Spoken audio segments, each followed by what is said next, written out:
by William Walker Atkinson. Nuggets of the New Thought. I do not like writing a preface. It seems too much like an apology. I have no special apology to tender for offering this collection of new thought nuggets. They may possess no literary merit, but they have helped men and women. With the exception of The Secret of the I Am, these essays appeared from month to month in New Thought, of which magazine I am associate editor. They were written hastily, principally upon the demand of the printer for copy, and for the most part were printed just as they were written, there being no time for revision or polishing up. You may pick up any one of them and find many sentences needing straightening out, many thoughts which could be better expressed by the change of a few words.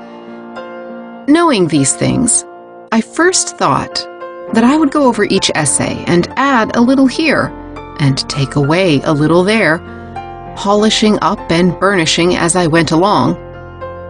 But when I looked over them, my heart failed me. There they were, just as they were written, just as they were dug out of my mind, and I hadn't the heart to change them. I remembered the circumstances surrounding the writing of every one of them, and I let them alone. A nugget polished up would be no longer a nugget, and these thoughts are nuggets. I dug them myself. I will not say much regarding the quality of the metal. That is for you, but you see them just as they came from the mine, rough, unpolished, mixed with the rock queerly shaped. If you think that they contain metal of sufficiently good quality, refine them, melt them, and fashion them into something useful or ornamental. For myself, I like things with the bark on, with the marks of the hammer, with the original quartz adhering to the metal. But others are of different taste. They like everything to feel smooth to the touch. They will not like these nuggets. Alas, I cannot help it. I cannot produce the beautifully finished article. I have nothing to offer other than the crude product of the mine. Here they are. Polish them up yourself if you prefer them in that shape. I will not touch them. W.W.A. Chicago, October 2nd, 1902. The keynote. I can and I will. The recognition. Equal to any task. A feeling of calm confidence. An abiding sense of power, reserve force, and security. The something within. The triple key to the door of attainment. The vibrations of success. I can and I will. Have you ever said these words to yourself with a firm conviction that you were speaking the truth, with a strong feeling that needed no other proof? If so, you then felt within you a thrill which seemed to cause every atom of your being to vibrate in harmony with some note in the grand scale of life, sounded by the real self. You caught a momentary glimpse of the inner light, heard a stray note of the song of the soul, were conscious for the moment of yourself.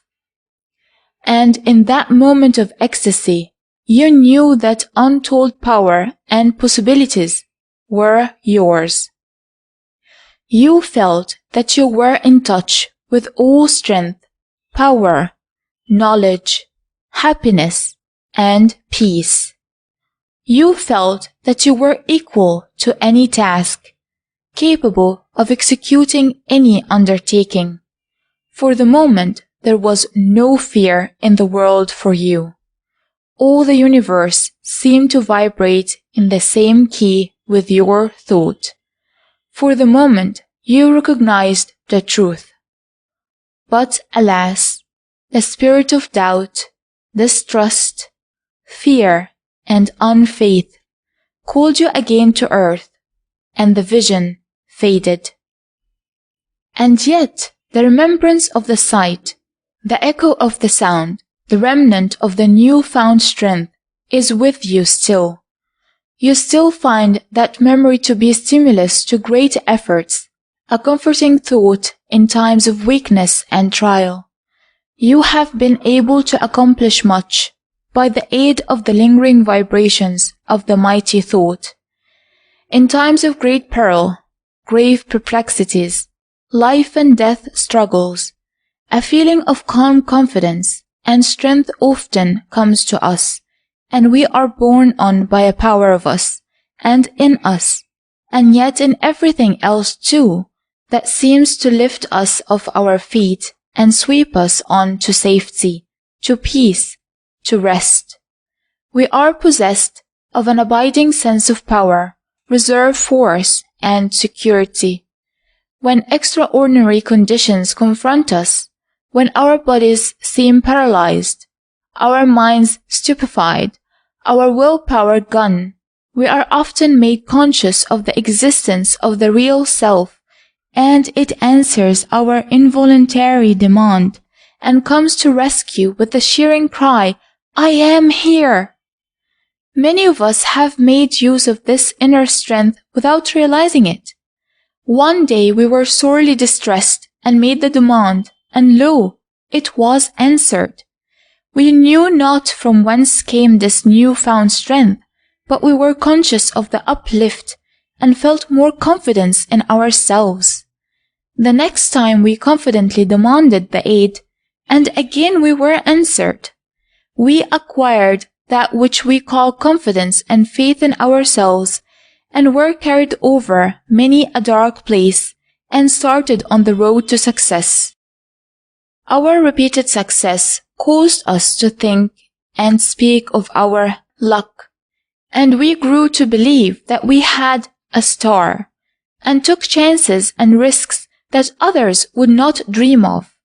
We dared. We made some apparent failures, but we soon came to know them as only lessons leading to ultimate success. The I can and I will feeling carried us over rough places safely, and we got to simply know that we would get there in the end.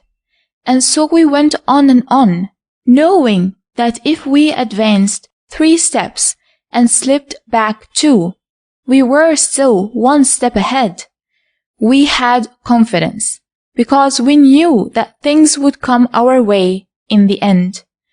And so long as we held this attitude, we did succeed. And it was only when we lost heart at some unexpected slip, only when, after having attained success, we became dazed and frightened, and began to fear that our luck might turn, and that we would lose all of our accumulations. It was only then, I say, that our star waned. Talk with any successful man, and if truthful, he will admit having felt, from the time of his first success, that he had some sort of a pull with fate, some lucky star, some special providence operating in his behalf. He grew to expect results, to have confidence in things turning out right, to have faith in something of which he knew not the nature, and he was not disappointed. Things seemed to work in his favor, not always just in the way he expected, sometimes in an entirely different way. Matters seemed somehow to straighten themselves out in the end, so long as he kept his nerve. He did not know the source of his strength, but he believed in it, and trusted it just the same. Let us wake up and recognize this something within. Let us begin to understand this I can and I will feeling. Let us cherish it if we have it, and cultivate it if we have it not. Do you know that we are young giants who have not discovered our own strength? Are you not aware that there are powers latent within us, pressing forth for development and unfoldment? Do you not know that earnest desire, faith, and calm demand will bring to us that which we require, will place at our hand the tools with which we are to work out our destiny, will guide us in the proper use of the tools, will make us grow? Do you not know that desire, faith, and work is the triple key to the doors of attainment? There are possibilities before us, awaiting our coming, of which we have never dreamed. Let us assert ourselves, take up the key, unlock the doors, and enter our kingdom. To accomplish, we must be possessed of earnest desire, must be as confident of ultimate success as we are of the rising of tomorrow's sun. We must have faith, and we must work out the end with the tools and instruments that will present themselves day by day.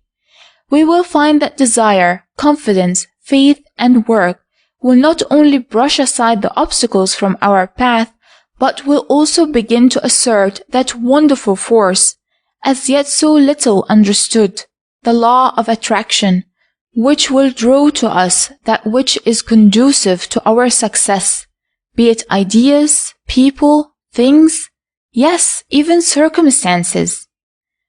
O ye of little faith, why do you not see these things? The world is looking for these I can and I will people. It has places ready for them. The supply does not begin to equal the demand. Pluck up courage, ye unfortunate ones, ye doubters, ye I can't people. Begin the fight by abolishing fear from your minds. Then start to climb the ladder of attainment, shouting, I can and I will, with all your might, drowning out the sound of the buts, ifs, supposings, you can'ts, and aren't you afraids of your wet blanket friends at the foot of the ladder. Do not bother about the upper rounds of the ladder. You will reach them in time. But give your whole attention to the round just ahead of you, and when you have gained a firm footing on that, then look at the next one. One round at a time. Remember, and give your entire attention to each step. Climb with desire, confidence, and faith, and aspiring each step, and the task will become a pleasure. You will be conscious of some mighty force attracting you upward and onward as you progress. And don't try to pull some other fellow off the ladder. There's room enough for both of you. Be kind. Be kind. If you fail to feel the I can and I will vibrations within you, start in today and say, I can and I will. Think, I can and I will. Act, I can and I will. And get the vibrations started in motion. Remember that as the one note of the violin, if constantly sounded, will cause the mighty bridge to vibrate in unison, so will one positive thought, held constantly, manifest itself both in yourself, others, and things. So begin sounding the note today, this very moment. Sound it constantly. Send forth a clear, glad, joyous note, a note of faith, a note of coming victory. Sound it over and over again, and soon you will become conscious that the vibrations have commenced, and that the mighty structure of your being is quivering and vibrating to the keynote, I can and I will. The secret of the I am. The ego, the physical plane, the mental plane, the new plane of consciousness, the real self, the I, the temple of the living spirit, development of the I am consciousness, the higher reason. Lord of 1,000 worlds am I, and I reign since time began, and night and day in cyclic sway shall pass while their deeds I scan. Yet time shall cease ere I find release. for I am the soul of man. Charles H. Orr. Many of us are accustomed to thinking of ourselves on the physical plane alone. When we think of the ego, the I of ourselves, we picture it as a human body with organs ranging from the finest, the brain, down to those of coarser atomic structure. To one living on this plane of consciousness, the body is the real self, and the mind but an appendage to the body. Such a man speaks of my mind or my soul, as he speaks of my hat, my coat, my shoes, as things belonging to him, which he uses, but which are not him. To him, the body is the real man, the mind something useful to the body, the spirit a nebulous, hypothetical something of which he has but a hazy idea and no consciousness. He lives on the physical plane alone. Others picture their I as intellect or mind, having control of the body and its organs, and having its abode in the brain or brains of the human being. To these people, the intellect is the real self. In fact, to many of this class, the intellect is elevated to the position of God, and they bow down to and worship it. They realize the subjection of the body to the mind, and are aware of the wonderful power of the latter over the particular body under its control, the bodies of others, the minds of others. To them, the intellect is the highest self, identical with the spirit. They are conscious of the wonderful workings of the mind, but are conscious of nothing higher. To some of them, death seems to end all, their idea of mind being that it is a product of the brain. Others feel that somehow, somewhere, their intellect will maintain its existence. But it is merely a belief or hope, based upon the words of others who have claimed authority to speak. They have no consciousness of pre-existence or future existence, no perception of that real self which knows itself to be eternal. A third class have so far progressed along the path of life that they have crossed the borders of a new plane of consciousness. They are in a strange land. They see no familiar landmarks. They do not recognize the country that lies before them. Their friends, whom they have left just a few feet behind across the border, do not seem to realize the difference the short distance has made to those who have traveled it, and therefore doubt the prospect seen from the new point of view. Those who have crossed the border find that they have acquired a consciousness of a real existence. The I consciousness has passed beyond the intellectual plane and is able to look back to that plane and the one still further back, the physical plane. I recognizes the value of both mind and body, but regards them both as but instruments, tools, or servants with which to work. I feels that it has existed from the beginning, if beginning there was, and will exist until the end, if end there be. I feels a keen pleasure in mere existence, in the now. I knows itself to be a part of the whole thing, knows that the universe is its home. I knows itself to be a tiny drop of spirit from the great spirit ocean, a ray from the supreme sun, a particle of the divine being encased in a material body, using that body and a force called mind with which to manifest itself. I does not at present understand all things, far from it. It has not as yet been able to bring its tools to that degree of perfection. It merely knows that it is, and has always been, and always will be. I allows intellect to indulge in speculations, but contents itself with the knowledge that it is. It frets not itself with the problems of the past or future, but lives in the now, and knows itself to be a part of the whole. I knows that it cannot be destroyed or injured, that it exists in accordance with law, and that law is good, and asks no further light at this time, knowing that in its progress through matter, discarding sheath after sheath, more knowing will surely come. It says trustfully and confidently to the Absolute, "Thy will be done."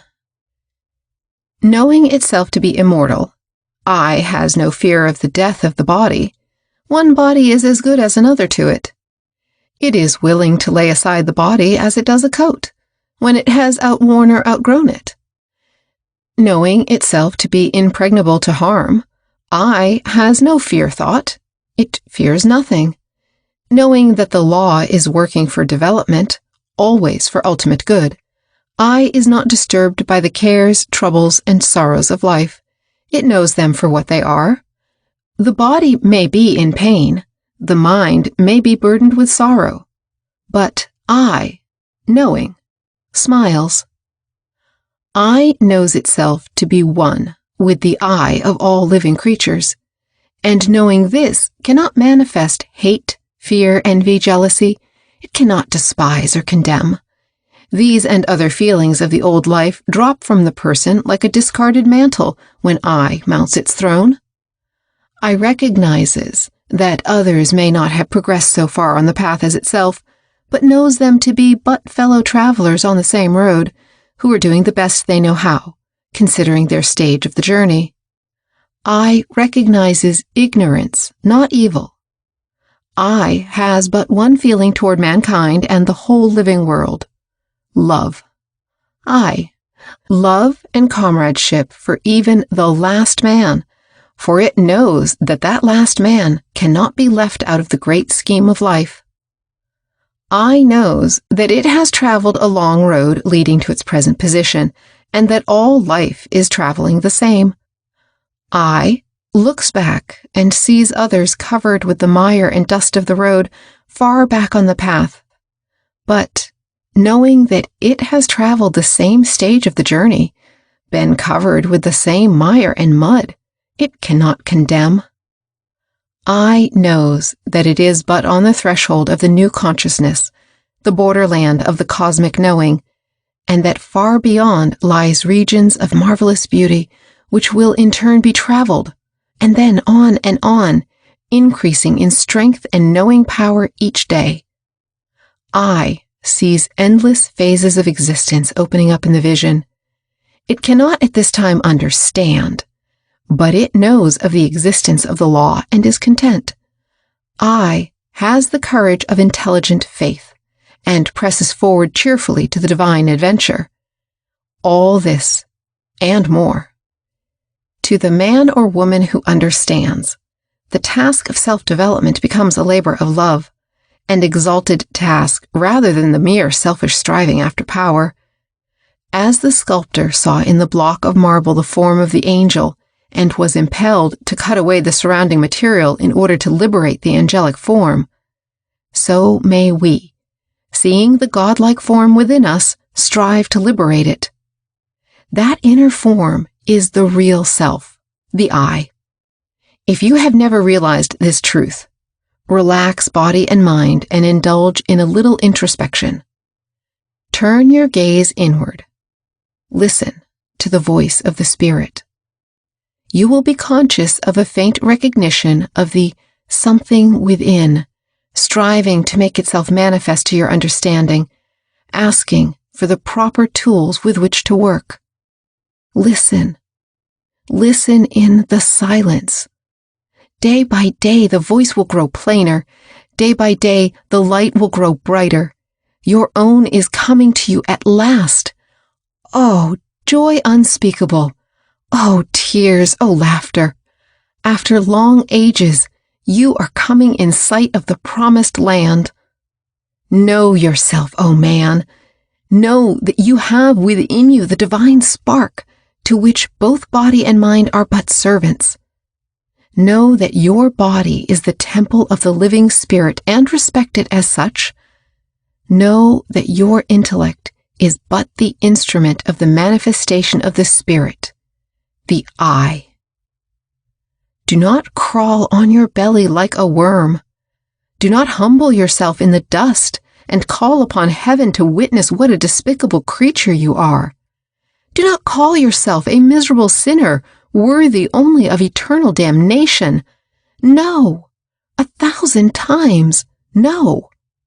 Rise to your feet. Raise your head. Face the skies. Throw back your shoulders. Fill your lungs with nature's ozone. Then say to yourself, I am. Man has acquired a wonderful power when he can understandingly say, I am a part of the eternal life principle. I am created in the divine image. I am filled with the divine breath of life. Nothing can hurt me, for I am eternal. The first requisite for the acquirement of an understanding of the law is the recognition of the existence and the power of the real self, the I. The more complete the recognition, the greater the power.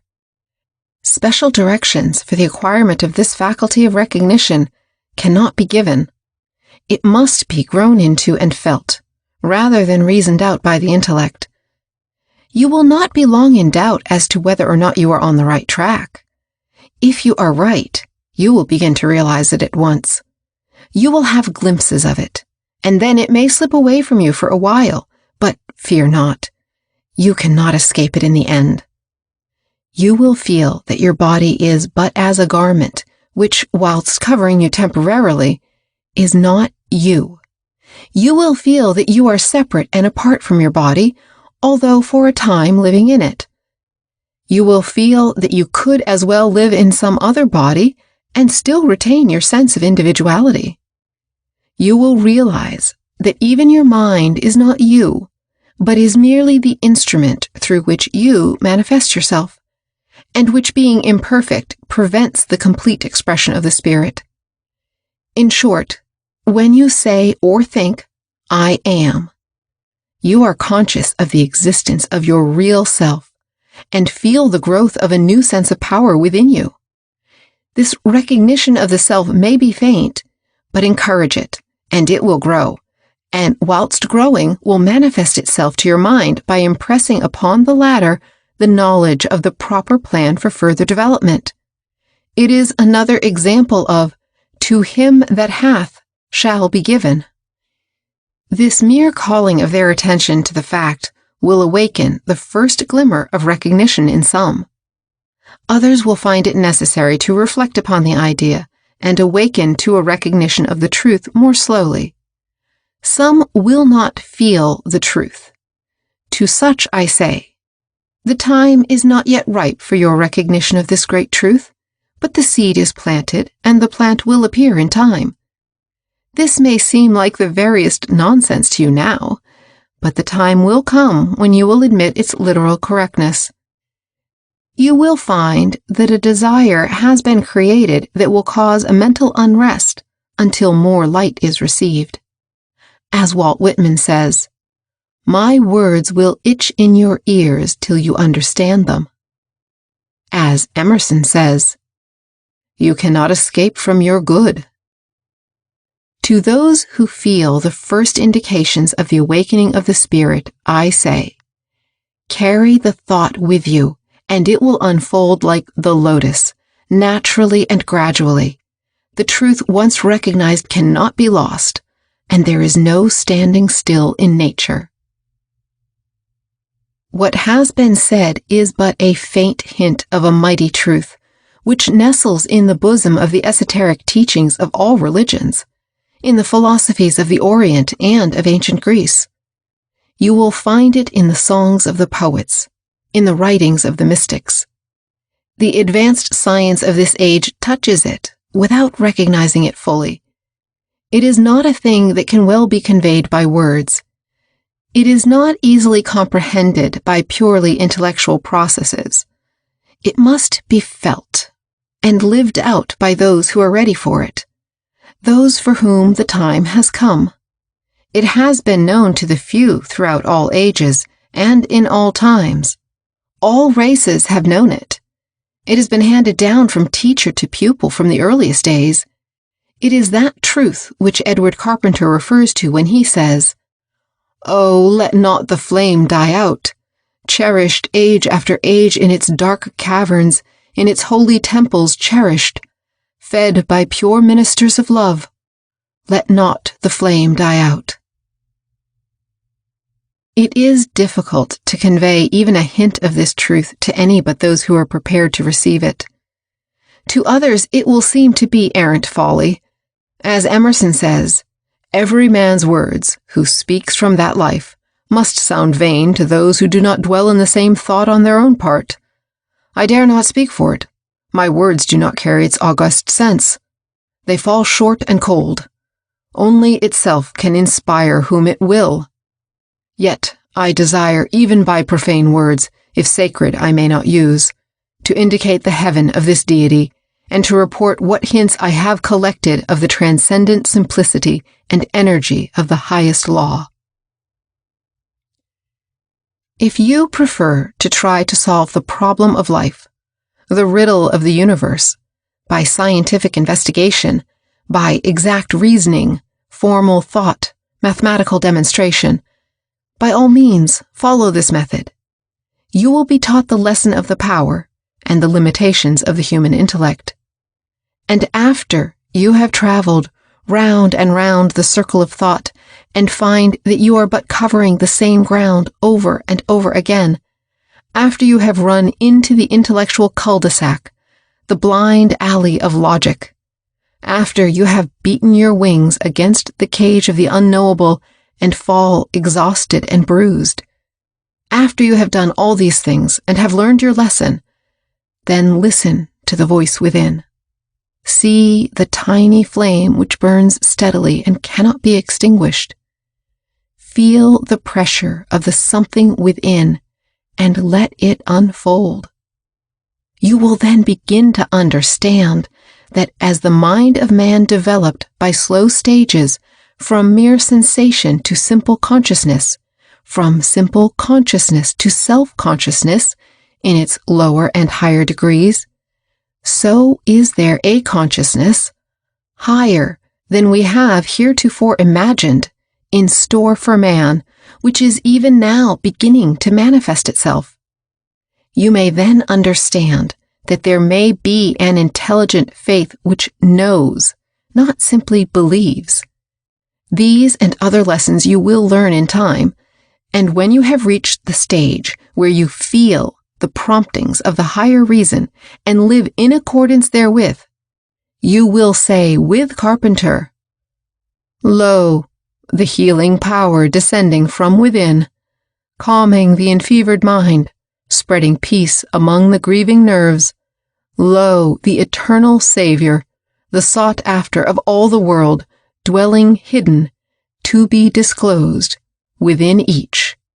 O joy insuperable." Let a little sunshine in. The young people's song, good new thought doctrine. Plenty of sunshine in life if you look for it.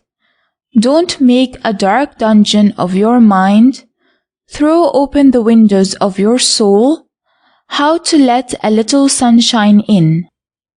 The other night, just as I was dropping off to sleep, a crowd of young people passed along, returning from some social gathering. They were bubbling over with mirth and joy, and every girl seemed to be talking at the same time, the voices of the young men serving merely to punctuate the sentences of their fair companions. Just after they passed my window, someone started up a song, and the rest joined in. I do not know the song they sang, but the chorus went something like this. Let a little sunshine in, let a little sunshine in, open wide the windows, open wide the doors, and let a little sunshine in. I listened with pleasure to the words and cheerful air of the song, and said to myself, well, that's a good enough new thought doctrine for me. The young people went on their way singing. I, now wide awake, listened and thought. The song grew fainter and fainter as the distance between us grew greater, and at last I could not clearly distinguish the words they sang, but the faint vibrations of the tune still reached me, and I imagined that I could just hear the last words of the refrain. Let a little sunshine in. Oh, if only those young people, and all young people, and all people, young or old, would take to their hearts these words and let a little sunshine in. It is not sufficient that you merely agree that the advice is good, that you merely repeat the words mechanically. You must make thought take form in action, and not only say the words, not only think them, but you must act them. Make them a part of your life. Incorporate the idea in your being. Train yourself into the habit of opening yourself to the sunshine of life. Get into the way of letting it flow in. Let a little sunshine in. There is plenty of sunshine in life if you only look for it. And there is plenty of shadow in life if you only look for it. But in the things that seem all shadow to others, you will be able to find the sunshine if you but train yourself to always look for it. And in that which may seem bright sunshine to some, others will find nothing but shade. They are troubled with a mental cataract that shuts out all the rays of the sunshine of life. Let a little sunshine in. And when you learn to love the sunshine and look forward to seeing it always, you seem to draw it to you. The law of attraction brings to you your share of the sunshine with which the world is plentifully supplied. And if you fall into the habit of looking for and expecting the shadow will always be found. Let a little sunshine in. It is astonishing what a change the mental attitude of the person will make. Change your mental attitude, and the whole world seems to change. It is like taking off the smoked glasses that have caused the world to seem dark and gloomy, and seeing the brightness and colors of the world. Let a little sunshine in. Many of you have been making dark dungeons of your minds. You have steadily shut out the sun, and your minds have become musty, damp, and mildewed. Across the floor crawl noxious creatures. The slimy form of fear drags itself slowly along, leaving its track behind. The hideous shape of jealousy eyes you from one corner. A creature of darkness. The venomous reptile hate shows its fangs. The vampire worry flits across the chamber. Fearful shapes are there glowering in the darkness. Frightful forms crouch in corners and recesses. All is gloom, darkness, horror. A fit breeding place for the foul creatures who fear the light. A fit nursery for monsters. Look within the dark chambers of your mind. See what it really is. See what it generates. Look within. Look within. Ah, you see at last.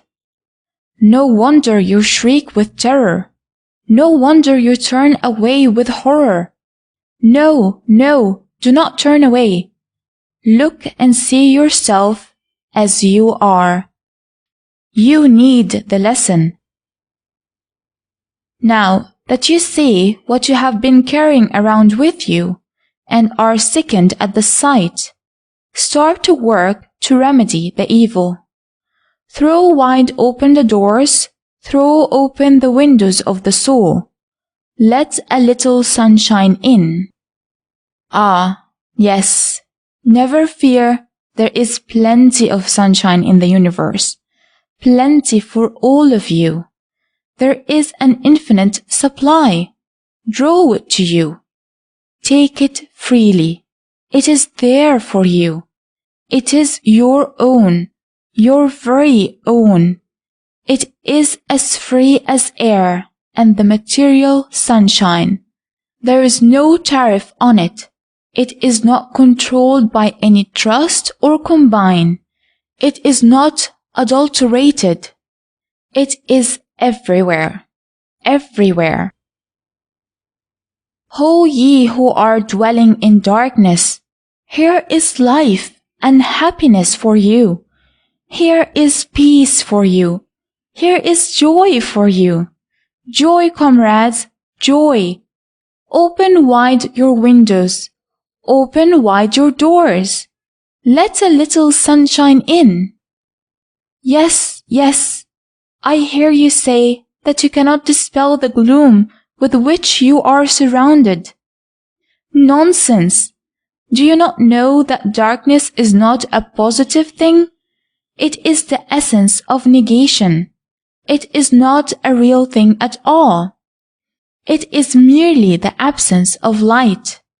And here you have been for all these years, believing that the darkness was a real thing that you could not get rid of. Just stop for a moment and think. If a room in your house is dark and gloomy, do you hire a man to shovel out the darkness? Do you attempt to do it yourself in your desire for light? No, no, of course you do not.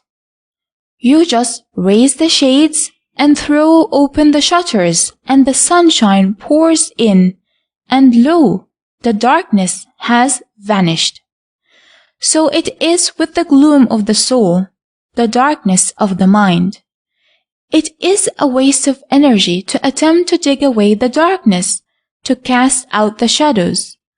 You will never get light in that way.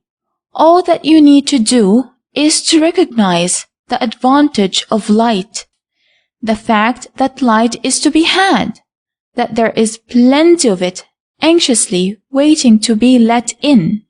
Then all that you need to do is to let a little sunshine in, let a little sunshine in, open wide the windows, open wide the doors, and let a little sunshine in. The hunger of the soul. The soul, as well as the body and mind, requires nourishment. The want, a promise of the fulfillment. The law of unfoldment. Nourishment provided when it is needed. Provided for in the divine plan. The feast of good things. The soul, as well as the body and the mind, requires nourishment. We have felt that hunger for spiritual knowledge which transcended our hunger for bread, exceeded our craving for mental sustenance. We have felt soul hungry and knew not with what to appease it. The soul has cried out for food. It has been fed upon the husks of the physical plane for so long that it is fairly starving for the proper nourishment. It seeks this way and that way for the bread of life, and finds it not. It has asked this authority and that authority for information as to where this food may be had, where could be obtained the food that would nourish the soul. But it has been given nothing but the stone of dogma and creeds. At last it sank exhausted, and felt that perhaps there was no bread to be had. It has felt faint and weary, and almost believed that all was a delusion and a will-o'-the-wisp of the mind, that there was no reality to it. It felt the chill of despair creeping over it, and all seemed lost.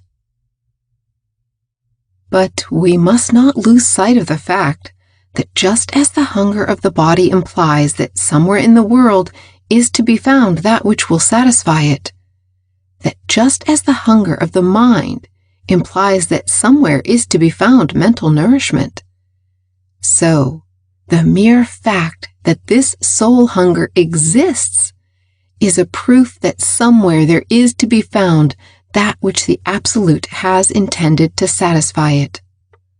The want is the prophecy of the fulfillment. Yes, and the want and its recognition afford the means of obtaining that which will satisfy the want. When, in the course of unfoldment, either on the physical, mental, or spiritual plane, it becomes necessary for the well-being of the unfolding ego to draw to itself certain things which it requires in the process of evolution, the first step toward the obtaining of that necessary thing is the consciousness of a great and pressing want, the birth of a strong desire. And then the desire grows stronger and stronger until the ego becomes desperate and determines to obtain the necessary thing at any cost. The obtaining of that thing becomes the prime object in life.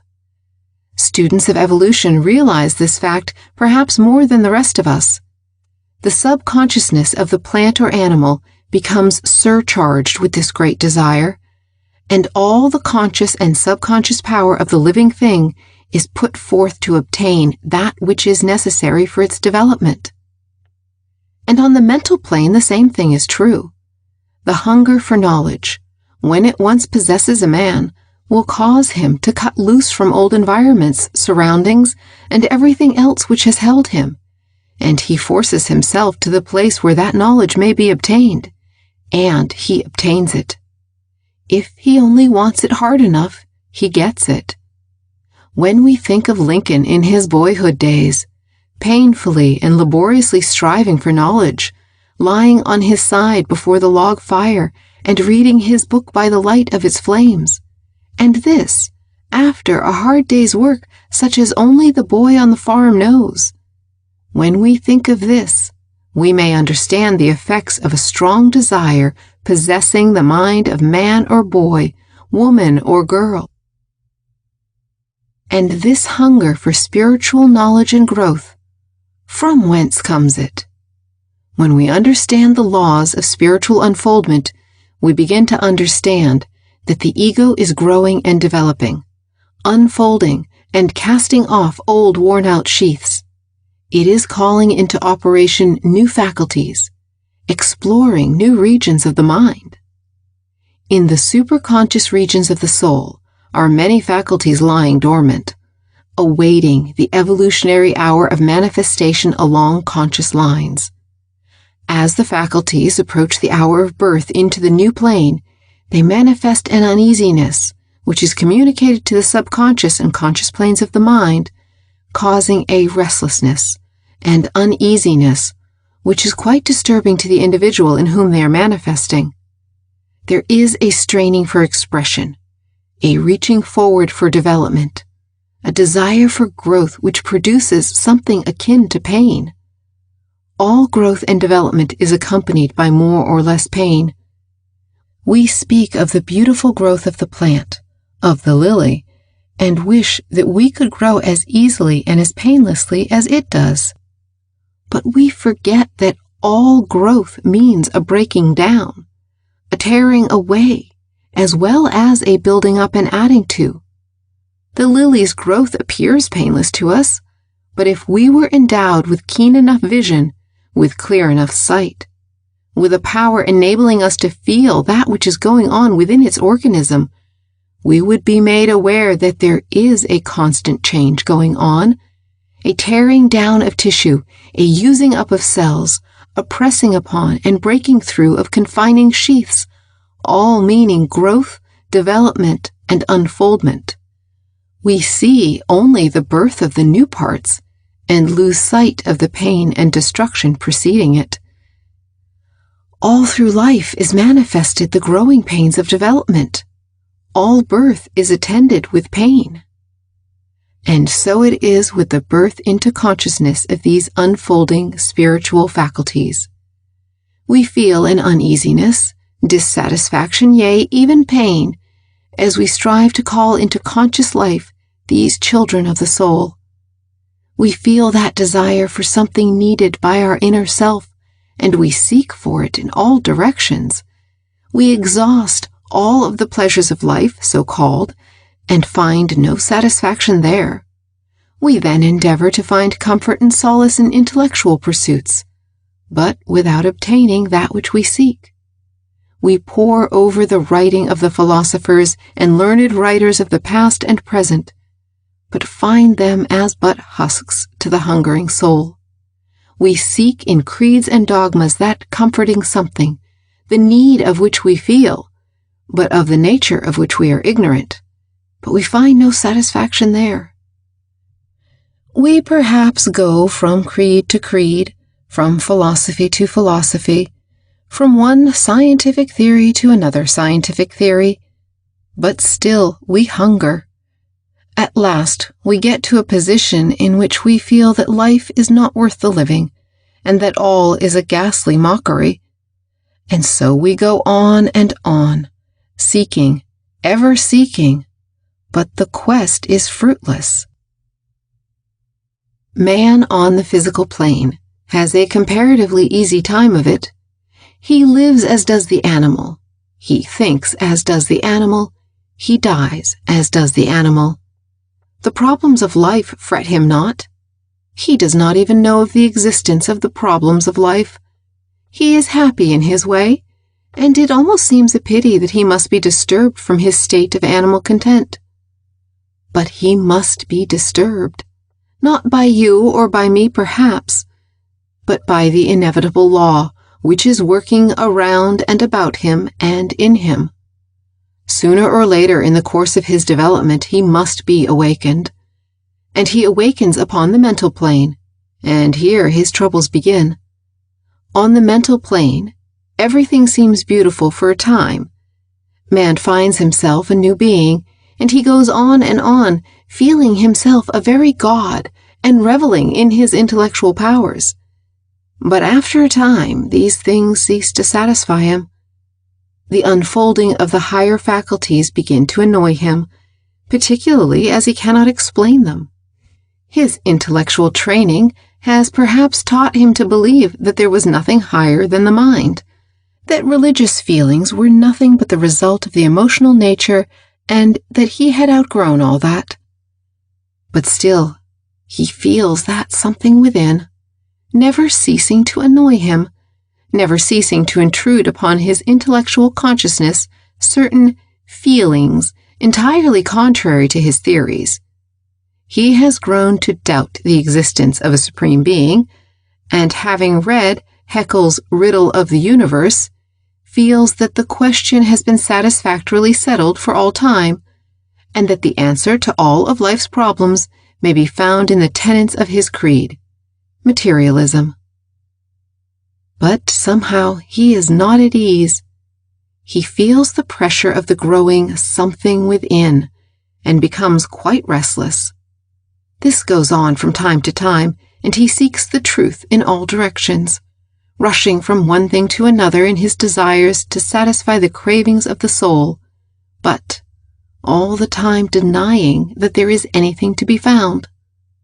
After a time, he becomes aware of a new state of consciousness developing within him, and in spite of his mental revolts against any good thing coming from within, he is forced to accept himself in his growing state, and to realize that he may possess a knowing other than that of the intellect.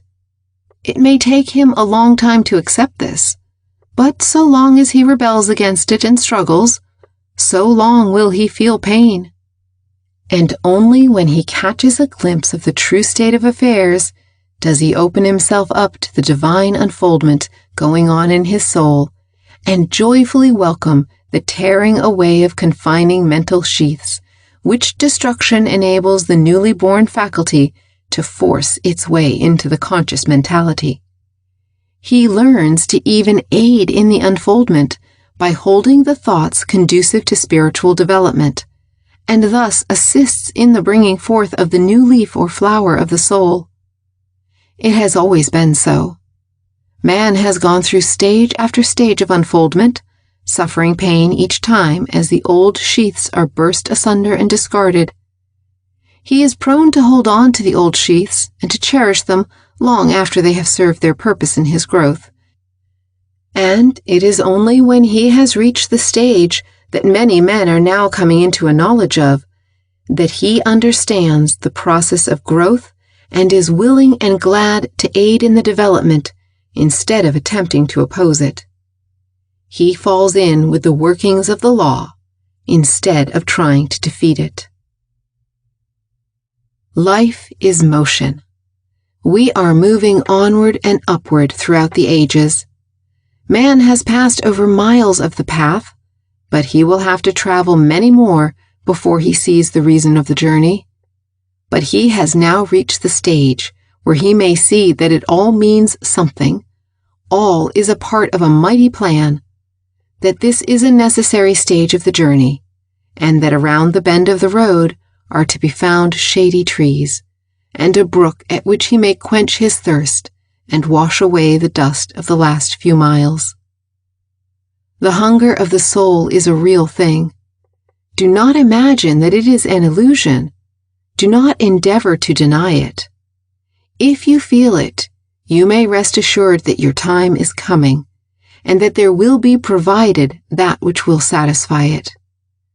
Do not waste your energy in running hither and thither seeking for bread. The bread will be provided when it is most needed. There is no such thing in life as spiritual starvation. But instead of seeking without for that which will nourish you, look within. At each stage of the journey, the traveler will find enough to nourish him for the hour, enough to sustain him until he reaches the next stage. You cannot be denied this nourishment. It is part of the divine plan that it be provided for you. If you will look for it in the right place, you will always find it, and will be saved much seeking and worrying. Do not be impatient because the feast is not set before you at this stage. Be satisfied with that which is given, for it suffices your needs at the present moment. By and by you will reach the stage when the feast of good things will have been earned, and you will be invited to feast and rest until you are ready for the next stage of the journey. The great spiritual wave which is now sweeping over the world brings with it great wants, but it also carries with it the means of satisfying those wants. Do not despair. Look aloft. The old sailor's advice, the warning cry, peace and content, mental balance recovered, the glory of the universe, all governed by law. The law manifests everywhere, a reverent feeling of calm, peaceful faith. Look aloft. I recently heard a little tale about a boy who went to sea in the old days of the sailing vessel. One day he was ordered to go aloft and was urged on until he reached the highest possible point on the mast. When he found that he could go no farther, he glanced down. The sight terrified him and almost caused him to lose his grip and fall headlong on the deck far below. He felt dizzy and sick, and it seemed almost impossible for him to maintain his hold on the mast. Far below was the deck, looking so small as compared to the wide expanse of water on all sides of it. The motion made him feel as if he was suspended between heaven and earth, with nothing substantial to support him. He felt his brain reeling and his senses leaving him, and all seemed lost. When far away from the deck below, he heard an old sailor cry, "Look aloft, lad! Look aloft!" Turning his eyes from the scene below, the boy gazed upward. He saw the blue sky, the fleecy clouds passing peacefully along, looking just the same as they did when he had looked at them while lying on his back on the green grass of the meadows in his country home. A strange feeling of peace and content came over him, and the feeling of dread, terror, and despair passed away. His strength and presence of mind came back to him, and soon he was able to slide down the mast until he grasped a friendly rope. Thence to the lower rigging and on until the deck was again reached. He never forgot the old sailor's advice given in the hour of need, and when he would feel dazed and fearful of danger, he would invariably look aloft until he recovered his mental balance. We may well take a leaf from the old sailor's notebook and impress his wisdom upon our minds. There is nothing so good in hours of trial, doubt, sorrow, and pain as to look aloft. When we feel that we cannot see clearly with our spiritual vision, that our spiritual sight is blurred and dim, that we lose faith and confidence, hope and courage, that we feel the deadly sensation of despair and hopelessness creeping over us and benumbing our senses, stilling our heart, then is the time for us to listen to the warning shout, "Look aloft, lad, look aloft." When all seems lost, when darkness is closing around us, when we seem to have lost our foothold and have no way of regaining it, when all appears hopeless, gloomy, and dreadful, when faith seems to have deserted us, and the chill of unbelief is on us, then is the time for us to shout to ourselves, "Look aloft, look aloft." When we try to solve the riddle of the universe, the problem of existence, by the aid of the intellect, unsupported by faith, when we ask our intellects, "Whence come I? Whither go I? What is the object of my existence? What does life mean?"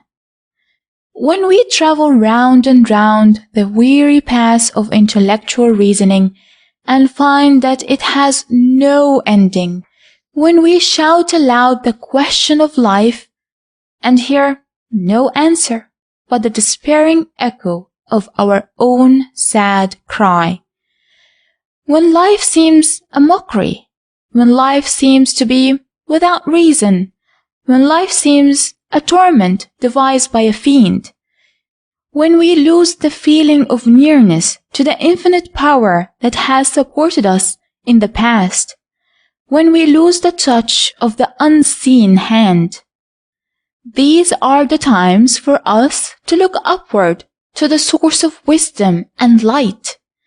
These are the times for us to heed the cry of the soul, "Look aloft, look aloft, look aloft." Some clear night, when the moon is not shining, go out into the darkness and gaze upward at the stars. You will see countless bright spots, each of which is a sun equaling or exceeding in size the sun which gives light and life to our little earth, each sun having its circling worlds, many of the worlds having moons revolving around them in turn. Look all over the heavens as far as the eye can reach, and endeavor to grasp the idea of the countless suns and worlds. Then try to imagine that in a space far beyond the reach of human vision, even aided by the telescope, are millions upon millions of other worlds and suns on all sides of us, on and on throughout the universe, reaching into infinity. And then remember that all these worlds hold their places and revolve according to law. And then remember that the microscope shows that law manifests itself in the smallest thing that can be seen by its use. All around you, you will see nothing but the manifestations of law. And then remembering that the infinite, which has us all in charge, takes note of the fall of the sparrow. What has become of your fears and doubts and worries? Gone is your despair and unbelief, and in their place is found a reverent feeling of calm, peaceful faith. There is much good sense in the old sailor's maxim, "When you get rattled, look aloft." Tomorrow. The work and cares of today easy if we do not worry about those of tomorrow. The mysterious tomorrow and its terrors. The way to meet the cares of tomorrow. Tomorrow's opportunities will come as surely as tomorrow's cares. Law supreme. No need to be afraid. The real tomorrow. The work of each day would be a pleasure if we would refrain from attempting to perform at the same time the work of tomorrow. The cares of today would cease to disturb us if we would refuse to anticipate the cares of tomorrow. The work of today is easily performed, notwithstanding the fact that we spoiled the pleasure of yesterday by fretting about the tasks of the coming day. The cares of today do not seem half so terrible as they appeared, viewed from the distance of yesterday. Nor do we suffer nearly as much from today's burdens as we did yesterday in bearing these burdens in anticipation. Today is comparatively easy for us. But oh, tomorrow. There's the trouble. Tomorrow. The past is gone, and its sorrows, cares, troubles, misfortunes, and work do not seem so terrible viewed from this distance. The misfortunes of the past are now often known as blessings in disguise. Today is here, and we seem to be getting along fairly well, excepting fearing the dawn of tomorrow.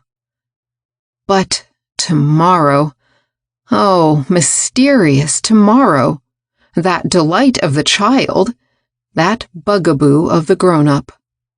What shall we say of tomorrow? Who knows what terrible monsters are lurking in its gloomy recesses? What frightful cares are slumbering there? What dreadful shapes are there crouching, with glowering eyes, awaiting our coming? No frightful tale of childhood begins to compare in horror with this fantasy of maturity. Tomorrow.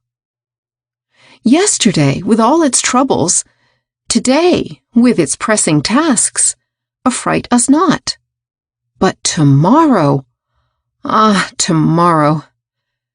Tell us of the morrow. Who knows what a day may bring forth? Tell us how to meet the terrors of tomorrow. Forsooth, an easy task, good friends.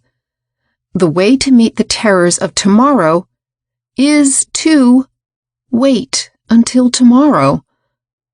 The cares of tomorrow indeed. 'Twould be laughable if it were not so pitiful. Tomorrow's cares may come, will come, must come, but what of tomorrow's opportunities, tomorrow's strength, tomorrow's chances, circumstances, helpers? Don't you know that the supply of good things does not cease with the close of today? Don't you know that in the womb of the future sleep opportunities intended for your use when the time comes? Don't you know that an earnest, confident expectation of the good things to come will cause these good things to grow for your use in the future? Well, it's so.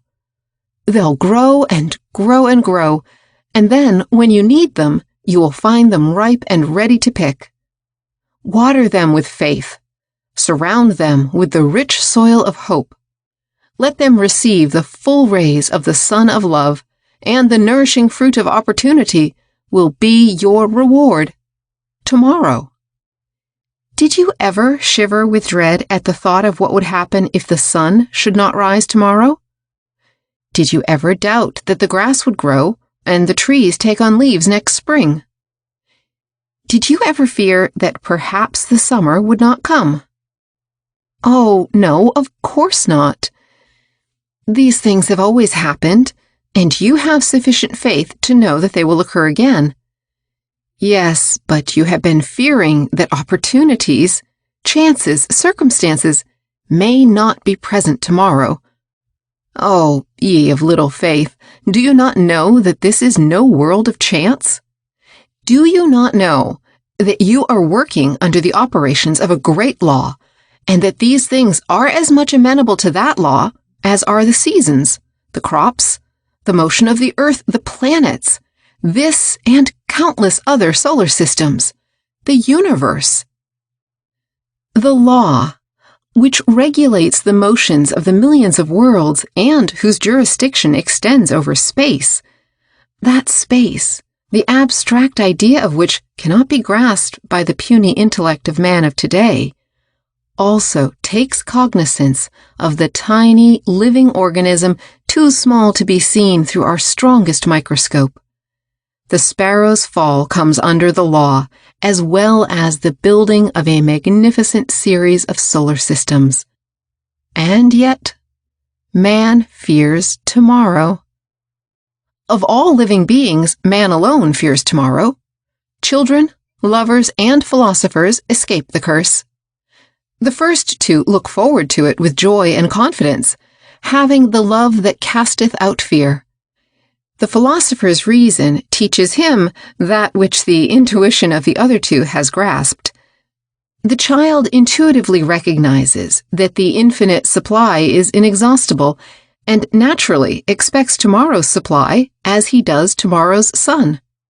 He has faith in the law, until fear is suggested into his receptive mind by those who have grown old enough to fear. The child knows that there are just as good fish in the sea as ever were caught, but the grown-up fears that today's fish is the last in the sea, and fails to appreciate today's haul by reason of his worry about the possible future failure of the fishing industry. Oh, no, I do not believe in just sitting down and folding my hands and waiting for mine own to come to me.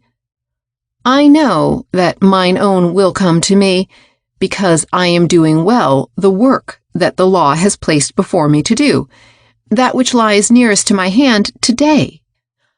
I believe in work, good work, honest work, cheerful work, hopeful work, confident work. I believe in the joy of work, the pleasure of creating, and I believe that he who does his best work one day at a time, working with faith, hope, and confidence in the morrow, with fear eliminated from his mind and replaced with courage. I believe, I say, that such a man will never find his cupboard empty, nor will his children want for bread. And furthermore, I believe that tomorrow is what we make it by our thoughts today. I believe that we are sowing thought seeds today, which will grow up overnight and bear fruit tomorrow. I believe that thought takes form in action, and that we are, and will be, just what we think ourselves into being. I believe that our minds and bodies are constantly being molded by our thoughts, and that the measure of man's success is determined by the character of his thoughts. And I believe that when man will throw off the incubus of fear, the frightful vision of the night will vanish, and opening his eyes, in the place of the monster, he will see the fair form and smiling face of a radiant creature, who, bending over him with love-lit eyes, will softly whisper, "I am tomorrow."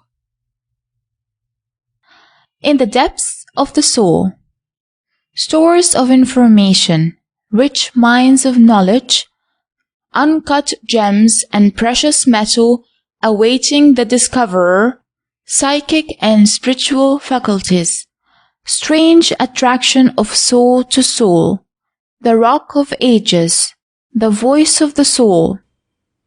Deep down in the soul are stores of information awaiting to be brought to the surface of consciousness. Which mines of knowledge are there?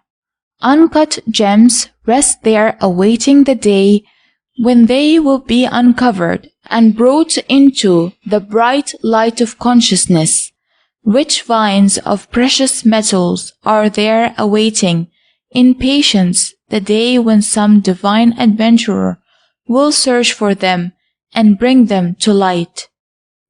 The human mind is a wonderful storehouse, concealing all sorts of treasures and precious things, only a fraction of which have been discovered so far. We have faculties not yet recognized by the science of the day, psychic and spiritual faculties, just as real as the recognized faculties, playing an important part in our everyday lives, particularly when we have been made aware of their existence. In many of us, these faculties are scarcely recognized, and many of us doubt and deny their very existence. Others have a faint perception of their existence, but do not know how to use them, and get but the slightest benefit from them. Others have awakened to the wonderful faculties which are developing and unfolding within them, and a few have gone so far as to aid in this development of these higher faculties of the mind, and have been almost startled at the results obtained. The Orientals have their ways of development of these faculties, and we Occidentals have ours. Each best serves the purposes of the particular people using it. As we bring these faculties out of the realm of the superconscious into the field of consciousness, life takes on an entirely different meaning, and many things heretofore dark are seen plainly and understood. No one can understand the oneness of things until his spiritual faculties are sufficiently developed to make him conscious of it. Blind belief or reliance upon the words of another will never do for the seeker after truth. That which is accomplished by a single gleam of consciousness, resting upon some of the hidden treasures of the soul. One glimpse into the depths of the soul will do more than the reading of thousands of books, the teaching of hundreds of teachers. This glimpse, once had, will never be forgotten. Its reality may be questioned at times. At other times, the memory may seem dim and unreliable, but it will return in all its freshness and brightness, and even in the moment of doubt, we cannot entirely escape it. Our real knowledge of the existence of God is not obtained from the intellect. We can take up the subject of God and reason about it all our life, only to find ourselves in the end in a worse muddle than when we started. And yet, one single ray of consciousness, reaching down into the depths of our inner being, will bring to us such a complete certainty of God's existence and being, that nothing afterward will ever shake our faith in the reality and existence of the Supreme Power. We will not understand the nature of His being, His existence, His power, but we will know that He exists, and will feel that peacefulness and infinite trust in Him which always come with the glimpse of the truth. We will not understand any better the many theories of man regarding God and His works. In fact, we will be more apt to turn away, wearied, from man's discussion of the subject, the attempt of the finite to describe and limit the infinite. But we will know that at the center of things is to be found that universal presence, and we feel that we can safely rest ourselves on His bosom, trust ourselves in His hands. The cares, sorrows, and trials of life seem very small indeed when viewed from the absolute position, although from the relative position this world often seems to be a very hell. Another glimpse into the recesses of the soul reveals to us the oneness of things. We see God as the great center of things, and all the universe as but one.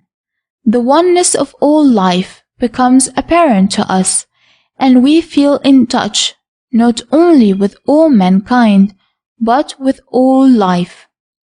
The petty distinctions of class, race, rank, caste, nationality, language, country fade away, and we see all men as brothers.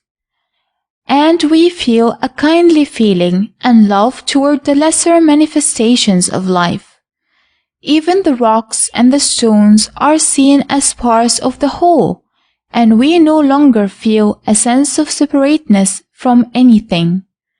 We realize what the universe is, and in our imagination visit the most distant stars, and instinctively know that we would find nothing foreign to us there, all would be but bits of the same thing.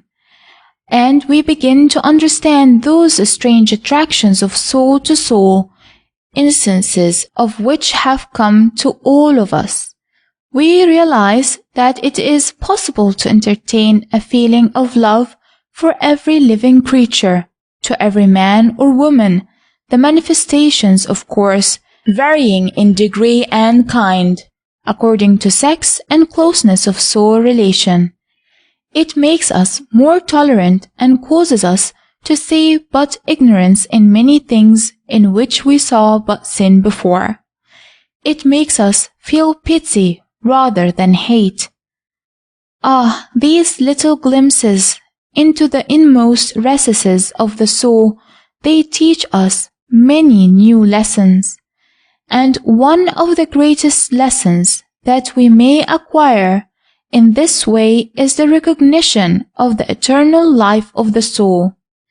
We may believe with greater or less earnestness in the doctrine of the immortality of the soul, our beliefs and conceptions depending more or less upon the teachings which we have received from early childhood. But until we become conscious of that which lies within us, we are never really certain. We do not know. Many good people will deny this statement, and will say that they have never doubted the life of the soul after death. But see how they act. When death comes into their houses, they mourn and cry aloud in their agony, and demand of God why He has done this thing. They drape themselves in mourning, and mourn and weep as if the loved one had been destroyed and annihilated. All of their actions and conduct go to prove that they have no abiding sense of the reality of the continuance of life beyond the grave. They speak of the dead as if they were lost forever, as if a sponge had been passed over the slate of life and naught remained. How cold and hollow sounds the would-be comforting words of friends and relatives who assure the mourning ones that the being who has just laid aside the body is better off now, and that all is for the best, and all the rest of conventional expressions that we make use of. I tell you that one who has had a glimpse into what lies within him knows so well that he is eternal that he finds it impossible to look upon death in the ordinary way, and if he is not very careful, he will be regarded as heartless and unfeeling for the sorrows of others, and he will be regarded as a fool in his views of life by those around him who attend church regularly every Sunday, and who profess a full belief in all its doctrines. If he considers that he himself is his soul, and that he is as much an immortal being now as he ever will be, that his body is but as a garment to cover him, or an instrument through which he manifests himself. If he considers that he is in eternity now just as much as he ever will be, that he cannot be destroyed by Mount Pelée eruptions or railroad accidents. If, in short, he feels these things so strongly that they have become a part of his real everyday life, why, he is looked upon as queer by those who hear these things taught them every Sunday, and who would feel horrified if they were accused of harboring a doubt regarding them. This is one of the things that go to show the difference between believing a thing and being conscious of it. Now, don't run away and say that I held that the church-goers have no conception of the reality of the immortality of the soul, for I haven't said any such thing. There are many church-goers who have experienced a full realization of the feeling I mention, and there are many more church-goers who have not. And there are many men and women who scarcely ever enter within the walls of a church who have had this experience, and it means more to them than all the preachments they have ever listened to. It is not a matter of being in church or out of church. It is a matter of spiritual development, that's all. I attend churches of all denominations, and I find all of them good. The service of the Catholic Church appeals to me, and so does the meeting of some old-fashioned Methodist congregation. I do not accept all the doctrines and theories I hear in the various churches, but I manage to get some good out of all. If I have any preference whatever, it is for an old-fashioned Quaker meeting, where, perhaps, not a word is said from beginning to close, but where there is undoubtedly a strong spiritual power manifested. I have even found much good in attending a certain Orthodox church, where the venerable preacher, who does not believe in the higher criticism or creed revision, often gives us a delightful sermon on the horrors of hell and the state of the damned, including the unbaptized infants.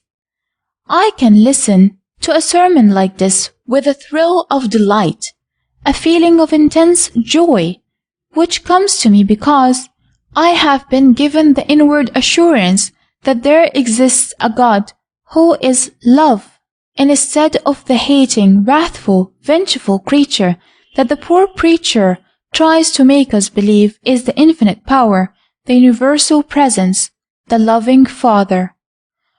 Oh no, I am not condemning churches. I like them all, and think that each one is doing the best possible work for the particular people who are attracted to it.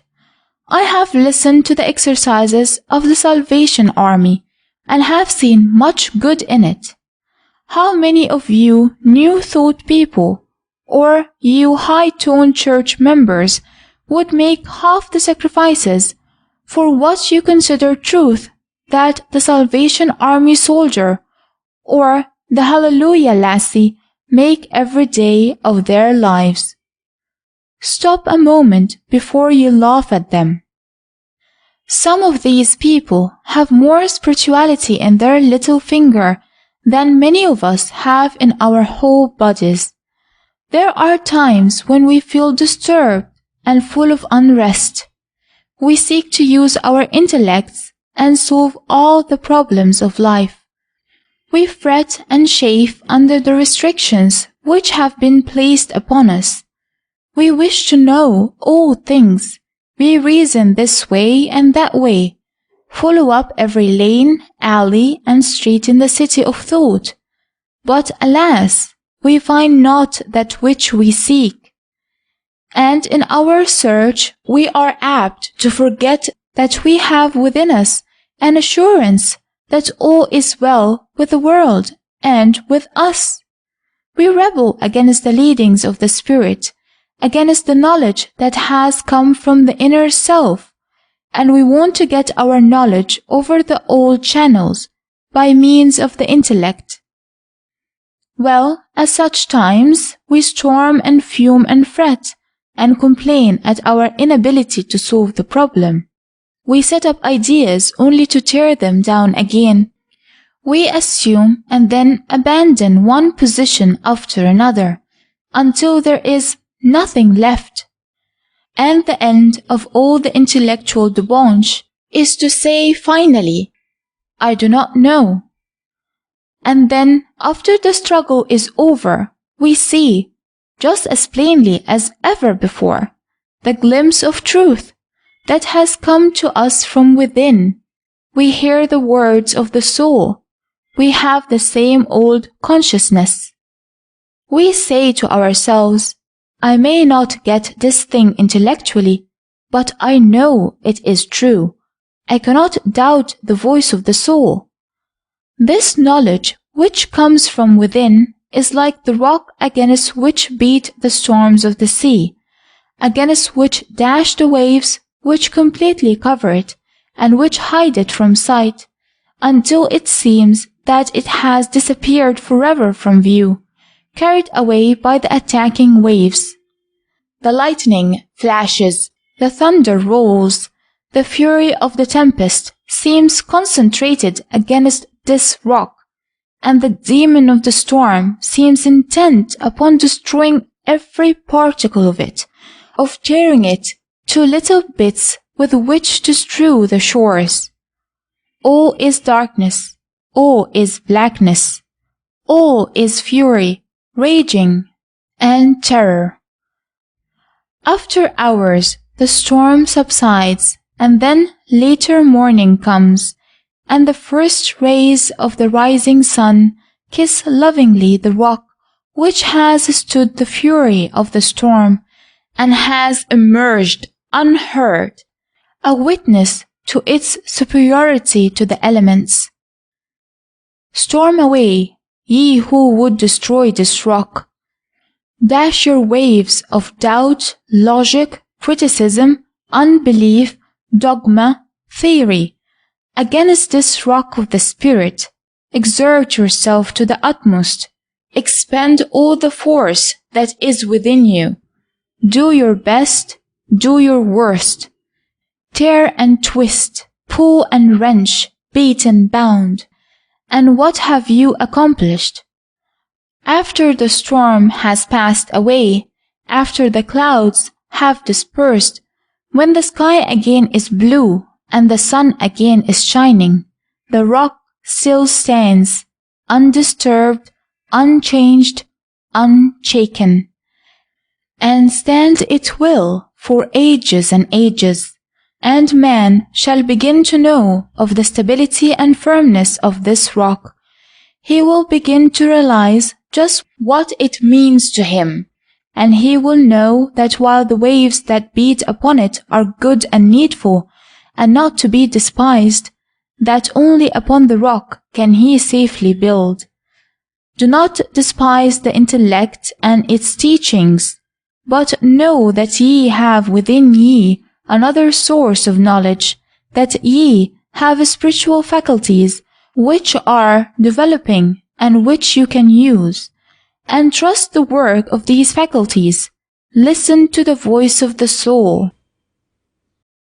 Forget it. Why worry about the past, hugging all sorrows to your bosom? What to do with them? Don't poison your life. Pain brings experience. Learning your lesson. How to get rid of a gloomy thought? Throw it away. Forget it. One can often get some useful lesson from the slang and current phrases of the day. There is something particularly attractive to me about slang and the pat phrases that are passed along from one to another on the streets.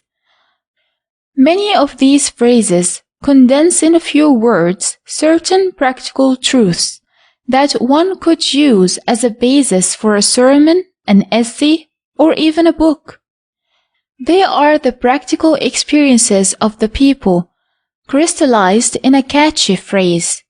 The phrase which I hear so frequently on the street just now, "forget it," seems to me to contain much practical common sense, and if people would put it into practice, there would be many more brighter faces, many more lighter hearts. What's the use, anyhow, of carrying around a long face or a heavy heart? Just because away back in the past something went wrong with us, or even if we went wrong ourselves, and most of us have. I know. What's the use? Forget it. Of course, you will not forget the experiences of the past, and you do not want to. That's one of the things we are living for, gaining experience. When we have once really learned a thing through experience, we never forget it. It is a part of us. But why bother about the memory of the pain, the mortification, the slip-up, the heartache, the wounded feelings, the misplaced confidence, the thing done in the wrong way, the chance you let slip by, the folly, the sin, the misery, the might-have-beens, and all the rest? Oh, what's the use? Forget it, I say. Forget it. If one is to worry about all the things that went wrong, all the things that didn't come right in the past, if he has to take out each memory every day, and after carefully dusting it off, fondle and caress it and hug it close to his bosom, if he has to raise up these ghosts from the past, these phantoms of long ago, these musty, moth-eaten things, why, he will have no time for the affairs of today. He will lose all the joy of the now, all the pleasure of life of the moment, all the interest in the things of today. Oh dear, dear, what's the use? Forget it. Forget it. Some people are not happy unless they have some old, faded sorrow hung up close to their bosoms, and they feel guilty if they happen to smile and forget the old thing for even a moment. Oh, how they do gloat over their own revamped unhappiness! How they enjoy the relieving of the pains and sorrows, mistakes and ignorance of years gone by! How they love to hold the fox to their sides and let it eat out their heart! These people are really happy in the unhappiness, and life would not be worth living if they were deprived of their pet sorrows. Of course, if these people are really happy because they are unhappy, I have no objection. Every man or woman has the right to pursue happiness in his or her own way, and I suppose that that is as good a way as any other. And I should not find fault if somebody else's way is different from mine. But doesn't it seem like a pity to see people wasting their time, energy, thoughts, and life on these old sorrows? If they must think of the past, why not think of the bright things that came into their lives instead of the dark ones? Think of the moments of happiness, not of the moments of sorrow. Don't make a tomb of your mind. Don't let that particular painful experience poison your present life. Don't do it. Don't do it. What's the use? Forget it. Every bit of pain that has happened you has brought its experience to you. You are better, wiser, and broader for it. Look at it in that way, and you will cease to mourn and wail and wring your hands over the fact that in the past you have done those things which you ought not to have done, and have left undone those things which you ought to have done. Nonsense! You have gained the experience and know better now. If you were placed back in the same old position, and lacked the experience that you have gained by just such things, you would do the same old thing over again and in the same old way. You couldn't help it, because you would be the same old person. What you would like to do would be to be placed back in the same position and face the same old temptation or problem, but you would want to take with you the experience you have gained by your former mistake. You want the cake and the penny at the same time. You want the experience without the pain. Oh, yes, you do. Now that's just what you want. I have been through it myself and know all about it. You have gained the experience. Be satisfied. Someday you will need that experience and will be glad you have it and will see that it was worth all you have paid for it. No, you don't see it that way? Well, maybe you haven't had enough of it. Haven't learned your lesson yet.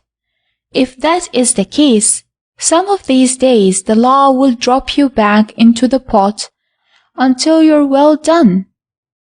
The law is not satisfied with underdone people.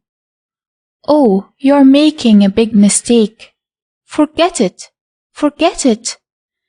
The people who carry these old things around with them generally get themselves into the mental attitude that draws other things of the same sort to them. Misery likes company, and a miserable thought also likes companionship, and almost always manages to attract some other miserable thing to it, to keep it from being lonesome. The only way to get rid of a thought of this kind is to forget it. Now, if you have some pet thing that is gnawing out your vitals, is corroding your heart, is poisoning your mind, take it out and look at it for the last time. Give it a last long lingering gaze. Kiss it goodbye. Weep over it if you like, for this is the last you will see of it. Then throw open the window of your mind and pitch it out into the outer darkness. Forget it. The Kindergarten of God. Life a great school.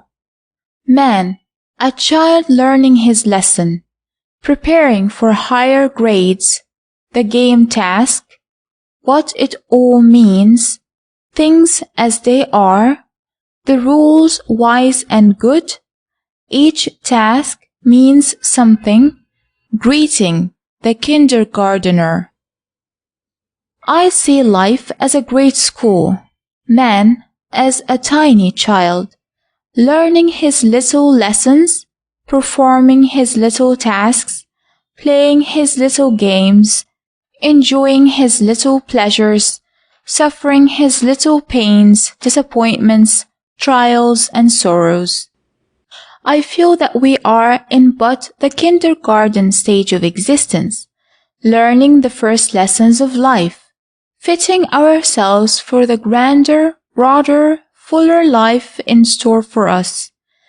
And I feel that this little kindergarten experience will continue until we have learned its lessons well, have firmly grasped the principles designed for our baby minds.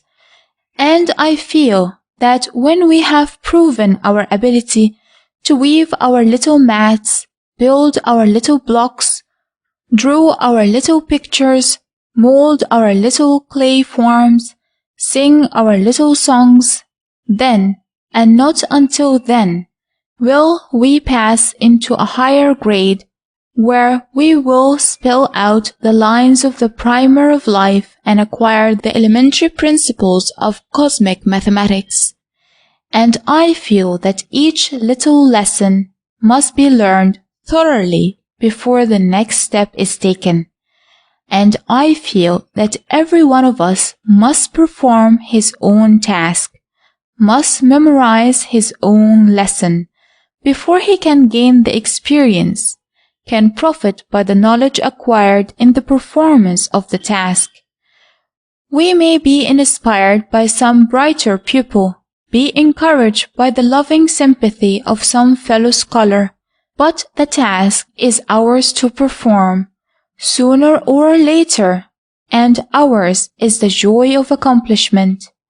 I believe that as some children, even whilst fascinated by the game task of the kindergarten, know that it is only a childish task, and not the real thing of life, so may we come to a point where, whilst enjoying the constantly changing play of life, we will realize that it is but the training for greater things, and important only in that sense.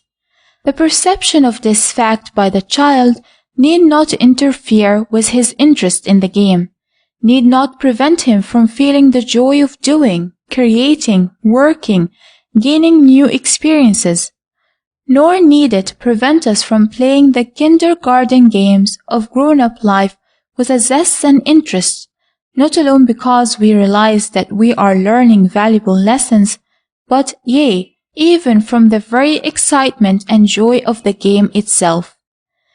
When we realize just what this view of life means, we will find new pleasures in everyday life. We'll learn to laugh with the childish glee at our little successes in molding the clay into the desired shape, in the clever weaving of the mat. And we will learn to smile, through our tears, if our little mat happens to tear in two, if our little clay sphere drops to the floor and is shattered, if the hour's work is destroyed. And we will learn our little lesson of love, of comradeship. We will learn by experience that if we lead the narrow, selfish life, we will miss the joy that falls to the lot of those who have learned to express more fully the love nature within them. We will find that love begets love, that the love nature expressed attracts to itself the love in the hearts of our little playmates. We will find that the child who carries within him the love for others and expresses that love need never want for friends or companions, need never suffer from loneliness, need never fear being left out in the cold. The true personal magnetism of the child and the grown-up consists largely of love, which never fails in its drawing power, and we will learn from bitter experience the folly of the idea of separateness from our little playmates. We'll know that the standing apart brings nothing but sorrow to us. We will realize that selfishness brings nothing but pain, that giving has its pleasures as well as receiving, and we will learn something of brotherhood and its goodness. We will have the true democracy of the kindergarten impressed upon us. These lessons and others we will learn well before passing on. We, like the child, often wonder what is the use of it all, fret over our enforced tasks, chafe at the confinement, rage at the restrictions, and failing to comprehend it all, indulge in complaints, protests, rebellion. And like the child, we cannot expect to understand the whiness of it all, certainly not until we pass beyond the kindergarten stage of existence and reach the higher grades. When one begins to realize what he is, begins to be conscious of the I am, begins to know things as they are, he gradually learns to appreciate things at their true worth, and although not released from the necessity of playing out his kindergarten game tasks, is able to, practically, stand aside and watch himself play them out. He knows that he is gaining knowledge, is mastering his lessons, is living out and outliving his desires, is acquiring and storing up new experiences, but he values things only at their final worth and is not deceived by the apparent value of the moment. He begins to see things in their proper relations. He does not take himself or things too seriously. He enjoys the pleasure of the game, but he knows it to be but the play and pleasure of the child. He laughs, but is not deceived. He suffers also the sorrow, grief, disappointment, humiliation, and chagrin of the child nature, but even though the tears are falling, he, knowing, smiles. He laughs with joy, with pain he cries, but he knows, he knows.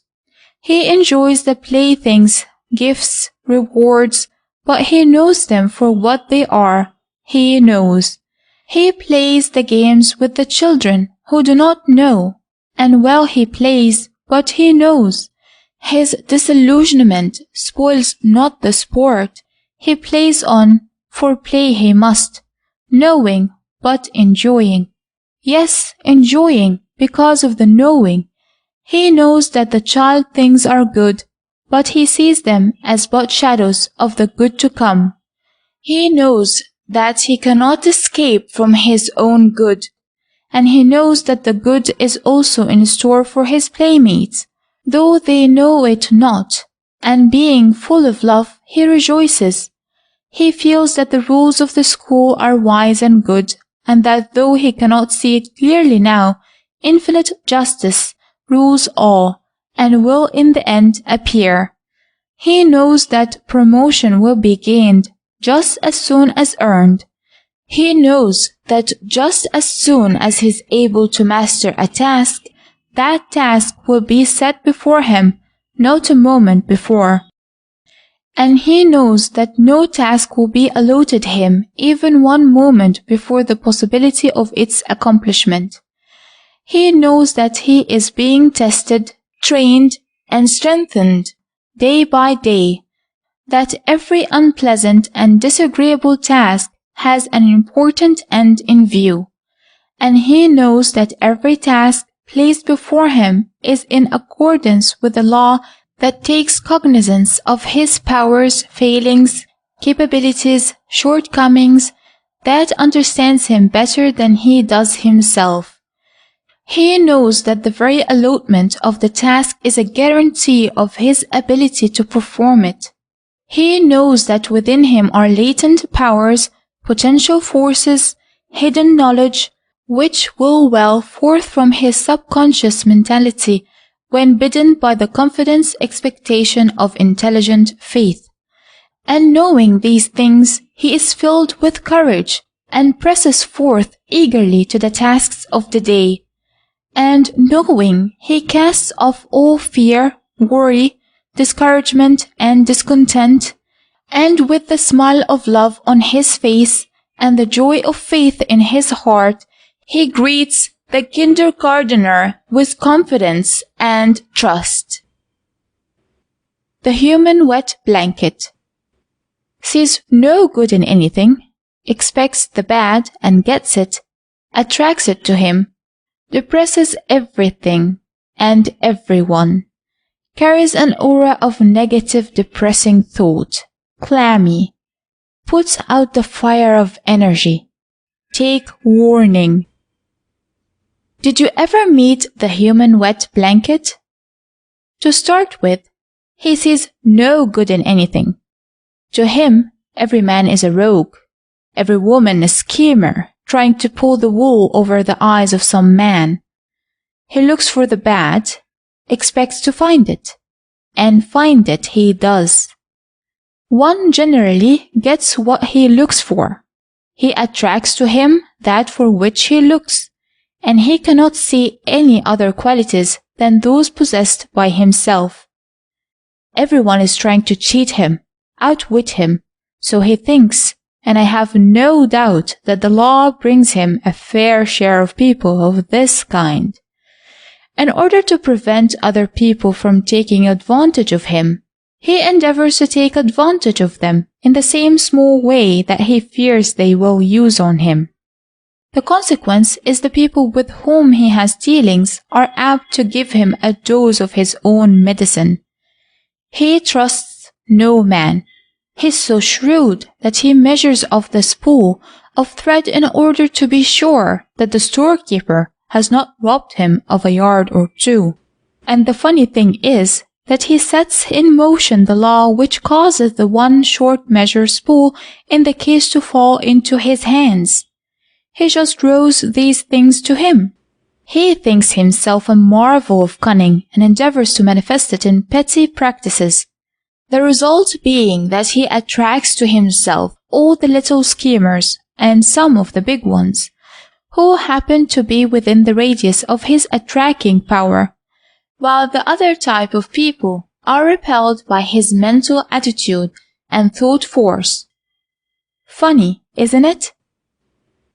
Then he sees nothing but disaster ahead in any plan, and sure enough, if he gets near enough to the plan to contaminate it, trouble is sure to happen. As an attractor of negative thought, he is the glittering success. He seems to have a positive genius for doing things the wrong way, and yet he doesn't believe in the attractive power of thought or any such nonsense. He's too shrewd to take any stock in such ridiculous theories, although he exhibits in his life a most convincing proof of the truth of New Thought teachings. He never says, "I can and I will," and if he hears anyone around him indulging in such heretical notions, he promptly proceeds to squelch him by a few supposings, buts, what-ifs, and 2 or 3 gloomy shakes of the head and a few sighs. His motto seems to be, "There's no use trying, you can't do it." With him, the country seems always to be going to the dogs, and the poorhouse is constantly looming up before him. I need scarcely add that fear, worry, jealousy, and suspicion are his bosom friends. He holds these thoughts constantly, and they and the rest of the negative brood are devouring him. They are making their home in his mentality and are increasing rapidly, besides frequently inviting their friends for a visit. Of course, it's nobody's business if he likes this sort of thing, but it is not pleasant to come in contact with him. He is surrounded with an aura of a negative, depressing, gloomy thought forth which is manifest to all with whom he comes in contact. Turn him loose in a roomful of cheerful people, and in a few minutes the conversation has lagged, the warmth of love and friendship has disappeared, and things begin to feel damp and chilly, and someone will begin to make an inquiry regarding the furnace or the steam radiators, and wondering why the janitor does not keep up the fire on such a day. Approach him when you feel fired with energy, ambition, and push, when you feel that you can go out and conquer any obstacle, and you will feel the clammy, wet blanket thrown over you, putting out your fire of energy, and in a moment or two, you will wonder, what's the use? That is, unless you understand your business and know how to throw off the influence of the negative thought waves emanating from this man. Look out for him. From the bottom of my heart, I pity this man and his kind. He gets none of the sweet things of life. He doesn't see them lying around. He misses the joy of living. He sees everything through jaundiced eyes. He knows nothing of the happiness of the clear head, warm heart, and brotherly hand. He is so occupied in looking for the spoiled fruit on the ground that he does not see the perfect fruit on the branches above his head, begging to be picked. He is so much engrossed in the mud upon the road that he does not see the bright blue sky above his head, the beautiful landscape, the children playing on the grass, the mother nursing her babe, the old couple trudging along hand in hand. These things do not exist for him. His mind is full of fear, suspicion, distrust, and a petty spite that love finds no room. But even this is good, for many find their way to optimism only by first sinking to the depths of extreme pessimism. They reach the celestial city by the road that winds through the valley of the shadow of death. Even these things shall pass away. All's well. Aim straight. Fear attracts as well as desire. Learn to aim straight and aim at the right thing. Examples: the bowler, the bicyclist and the car, the bicyclist and the post, the boy and the marbles. Wisdom from the babe. Look straight, think straight, shoot straight.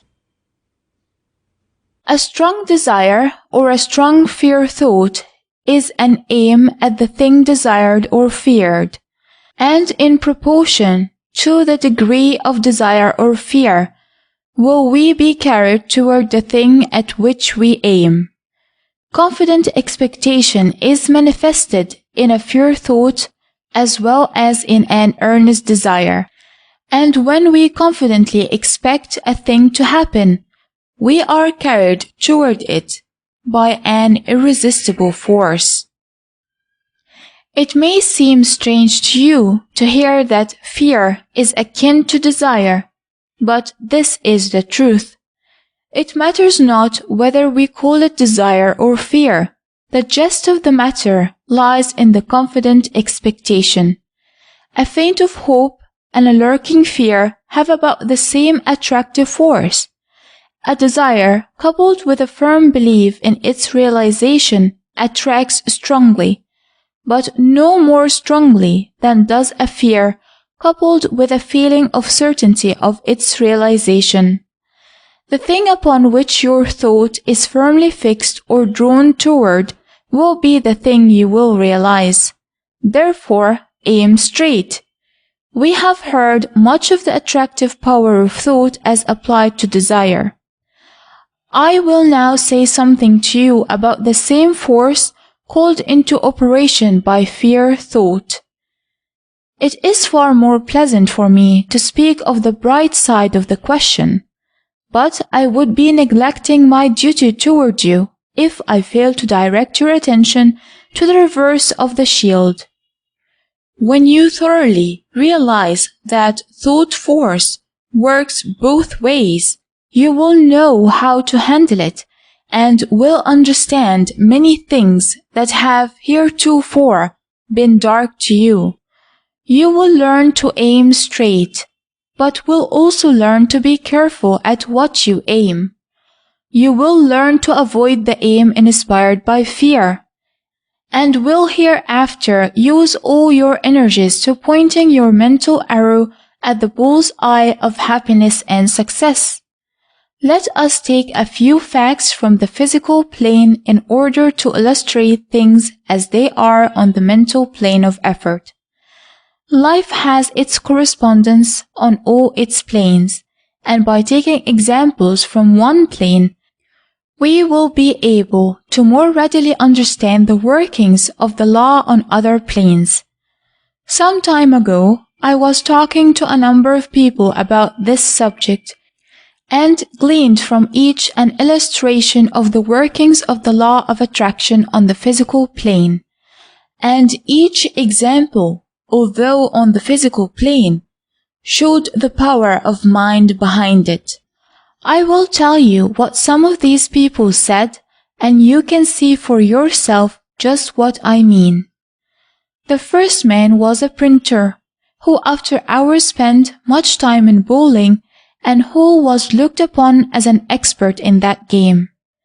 He said that some time before he was playing a game, and at a critical point, when he was taking aim and endeavoring to put the ball in between 1 and 2 pins, a specially advantageous shot, his opponent spoke up and said, "Just watch him hit the 4 pin." I do not know anything about bowling, but it seems that to hit the 4-pin is about the worst thing that can happen to a bowler, outside of missing the pins altogether. Well, to go on with the story, with the remark of his rival, fear thought entered the mind of the printer, and he couldn't get the 4-pin out of his mind. He kept on looking at the place he wanted to hit, but his mind was on the 4-pin, and he feared that he would hit it. To use his own words, he got rattled, and away went the ball, striking the 4-pin fair and square. He concluded the story by saying, "And so, instead of making a 10 strike, I got only a split." Maybe you understand those terms better than do I, but at any rate, you will see what a fear thought brought to this typographical bowler in his little game of 10 pins. Moral: when you wish to place the ball, energy between the 1 and 2 pins of life, don't allow fear thoughts to switch you off to the 4-pin, thereby giving you a split instead of the coveted 10 strike. Another friend told me that a few days before he had been riding on the front bench of a grip car on a Chicago cable line. Hearing the grip man break into the vernacular in a vigorous style, he looked up and saw a colored man on a bicycle trying to cross the track on the bias, as the girls say, just ahead of the car. There was plenty of time, plenty of room for the man to get across, but when he reached the middle of the track, fear thought got hold of him, and in spite of himself, his wheel turned and he headed straight for the car. He headed straight for the grip car, just as if he had aimed at it, and the next moment he went bang right into it. He escaped injury, but his wheel was wrecked. When asked about it, he said that from the moment he got afraid of the car, his wheel ran away with him, right into the thing he feared. Moral: keep your mind fixed on the thing you want, not on the thing you don't want. Another man, to whom I related the story of the man on the wheel, said that he had the same trouble when he was learning to ride the wheel. He was getting along pretty well, and could manage to steer half away straight, although in a wobbly manner, until one day he happened to see a certain telegraph pole in front of the place where he was learning to ride. The pole seemed to hypnotize him, and from that day he couldn't keep his front wheel away from it. He couldn't keep away from that pole. He was afraid of it. The pole seemed to have magnetic qualities, and the result was pump. He remounted over and over again, but the result was the same. At last he made up his mind that he was going to get ahead of that pole somehow, and he mounted the wheel with his back toward the pole. But his mind was still on it, and lo, the front wheel described a semicircle, and back to the pole he went. Moral: do not let a pole hypnotize you with fear thought. Keep your mind on the place to which you wish to go. But the best example was given by a boy who had kept his eyes open and his thinker working. Maybe I had better tell you in his own words. This is what he said just as he said it. "Oh, pshaw," said the boy. "You're making a big fuss over nothing. Every feller knows that you've got to think about a thing if you want to hit it, and if you think about the wrong thing, why, you will hit the wrong thing.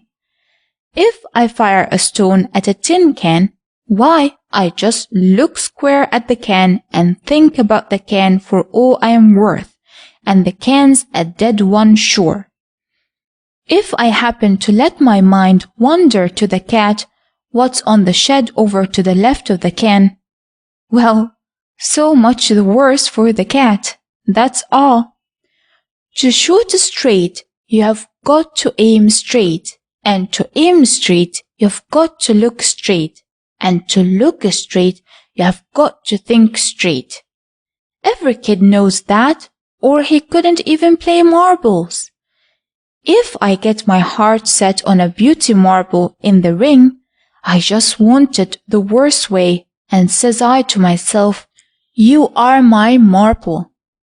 Then I look at him strong and steady like, and don't think about nothing else in the world but that beauty. Maybe I'm late for school, but I clean forget it. I don't see nothing, nor think nothing, but that there marble what I want. As the piece in my reader says, it's my heart's desire, and I don't care whether school keeps or not, just so as I get it. Then I shoot, and the marble's mine. And at school, when our drawing teacher tells us how to draw a straight line, she makes 2 dots several inches away from each other. Then she makes us put our pencils on the first dot and look steady at the other and move our pencil towards it. The more you keep thinking about the far-off dot and the less you think about the starting dot or your hand, the straighter you're going to get your line. Once I looked straight at the far-off dot with my eyes, but I kept thinking about a red-headed girl on the other side of the room. And what do you think? The line I was drawing slanted away off in her direction, although I had kept my eyes glued on the faraway dot and never even peeped in the kid's direction. That shows sure that it's the thinking as well as the looking. See? All of the examples above given contain within them the principles of a mighty truth, a working illustration of a great law of life. If we are wise, we will profit by them. Many things are happening around us every day, from which we might gain lessons if we would only think a little. Instead of playing follow my leader and accepting other people's thought ready-made, we have gotten so accustomed to these hand-me-down thoughts that we have almost forgotten how to turn out thoughts for ourselves. The day has come when we are required to do a little thinking on our own account, instead of humbly bowing before moth-eaten authority perched upon a crumbling base. The time has arrived when we must strike out for ourselves, instead of following a musty precedent which has seen better days. This is the age of the individual. This is the time for the I to assert itself. I wish you would pay attention to what the boy said. It is not the first time that we have gone to the babe for wisdom. Although a child has an imagination beyond our comprehension, he, at the same time, is painfully and even brutally matter of fact. He is continually asking, "Why?" And when we grown-ups are unable to answer him, he answers the question himself, often better than we could have done. He doesn't theorize, but gets down to business and works things out for himself. This boy knew all about the thinking part of the problems and had put it into practical application while we were theorizing about it. He had discovered that in order to get things, we must first earnestly desire them, then confidently expect that we would get them, then go to work to procure them. That's the true philosophy of getting things. He tells us about the marble, that he first wanted it the worst way, and didn't care whether school kept or not, just so he got the marble. Then he looked strong and steady-like at the marble, saying, "You are my marble." Then he shot, and the marble was his. Can any of you describe the process of getting things better than this? If we grown-ups would only put into our daily tasks the interest and attention that the boy put into his game of marbles, we would get the marble oftener than we have been doing. Of course, it may be true that the principal joy is in the getting of things rather than in the possession of them, that the game of life is like the game of marbles in that respect. But what of that? That needn't spoil the game. The boy knows enough to enjoy playing for a few marbles that may be obtained for a penny a fistful at the corner store, but that fact doesn't bother him at all. He knows that when he gets the marble, it will not seem half so beautiful in the hand as it did in the ring, but he gets ready to shoot for the next one with just as much zest and enjoyment. He finds a joy in living, acting, doing, expressing, growing, and outgrowing, gaining experiences. Take a lesson from the boy while you are in the great game. Take a boy's interest in it, play with a zest, play your level best, and get the marble. The boy instinctively knows that the joy of life consists of living, while we poor grown-ups vainly imagine that our pleasure will come only in the trophies of the game, the glass marbles of life, and look upon the playing of the game as drudgery and work imposed upon us as a punishment of the sins of our forefathers. The boy lives in the now and enjoys every moment of his existence, his winnings, his losings, his victories, his defeats, while we, his elders and superiors in wisdom, groan at the heat of the day and the rigor of the game, and are only reconciled to our tasks by the thought of how we will enjoy the possession of the marbles when we get them at the end of the game. The boy sucks his orange and extracts every particle of its sweet contents, while we throw away the juicy meat and aim only to secure the pips. Oh yes, the boy not only knows how to get there, but he has also a sane philosophy of life. Many of us grown-ups are now relearning that which we lost with our youth. You will notice that the bowler, the bicyclist, and the others got what they didn't want because they were afraid of it and allowed it to distract their thoughts from the object of their desire. To fear a thing is akin to desiring it. In either case, you are attracted toward it or it to you. It's a rule that works both ways. You must think about the thing you want, not about the thing you don't want, for the thoughts you are thinking are the ones that you are going to take form in action. As the boy said, you've got to think about a thing if you want to hit it, and if you think about the wrong thing, why, you're going to hit the wrong thing. Watch your ideal, not your bugbear. Concentrate on your ideal, fix your thought and gaze upon it like the boy upon his marble, and don't allow fear thought to sidetrack you. Select the thing you want to be, and then grow steadily into it. Pick out the thing you want, and then go straight and steadily to it. Replace your old whine, "I fear," with the new thought shout, "I can and I will." Then you will experience an illustration of thought taking form in action.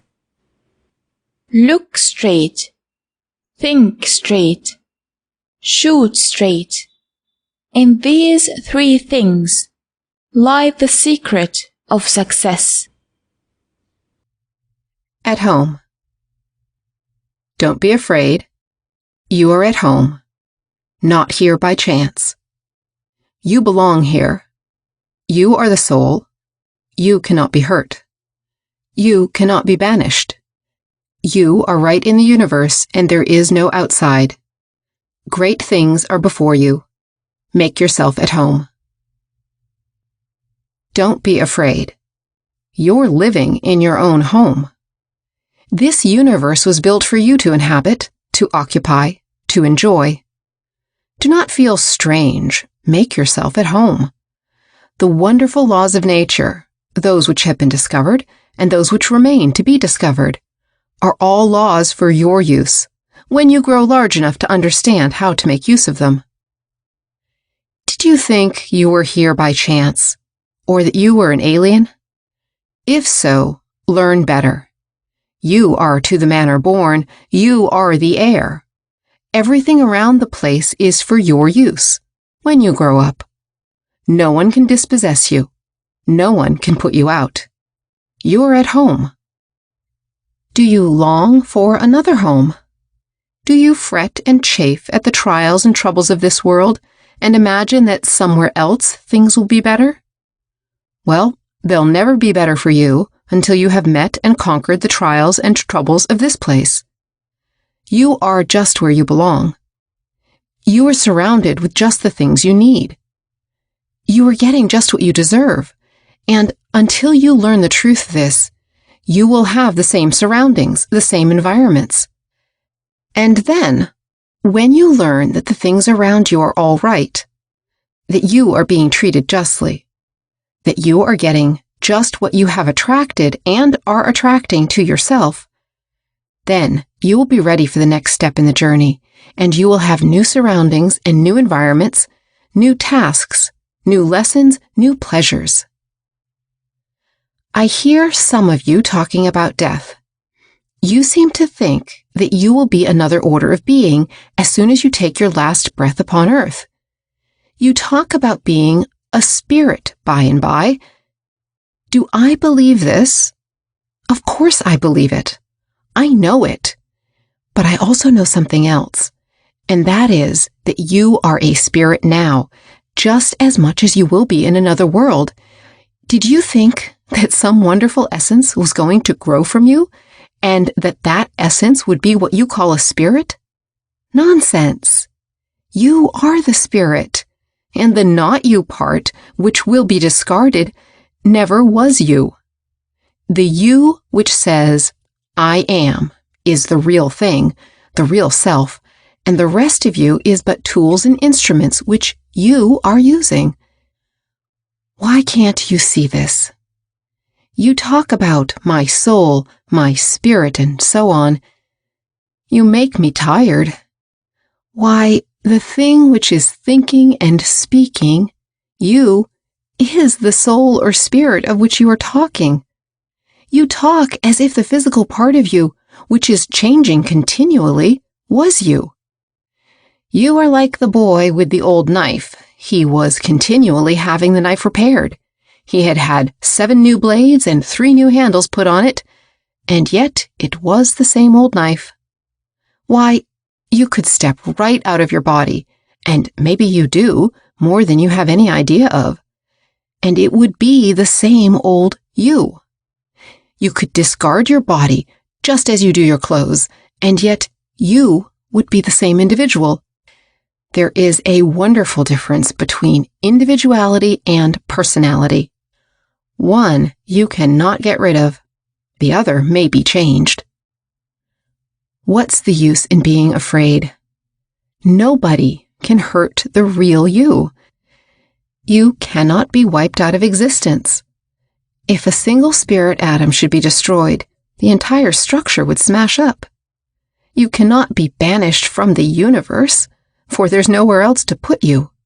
You cannot get outside of the universe, for there's no outside. There's no place for you outside of everywhere. And you talk about time and eternity. Why, you're in eternity right now. You are right in it this moment. It is always today. Tomorrow never comes. and you are right at home in the universe and always will be. You are always there, for there's nowhere else to go. So, what's the use in being afraid? Who's going to hurt you? They can't kill you.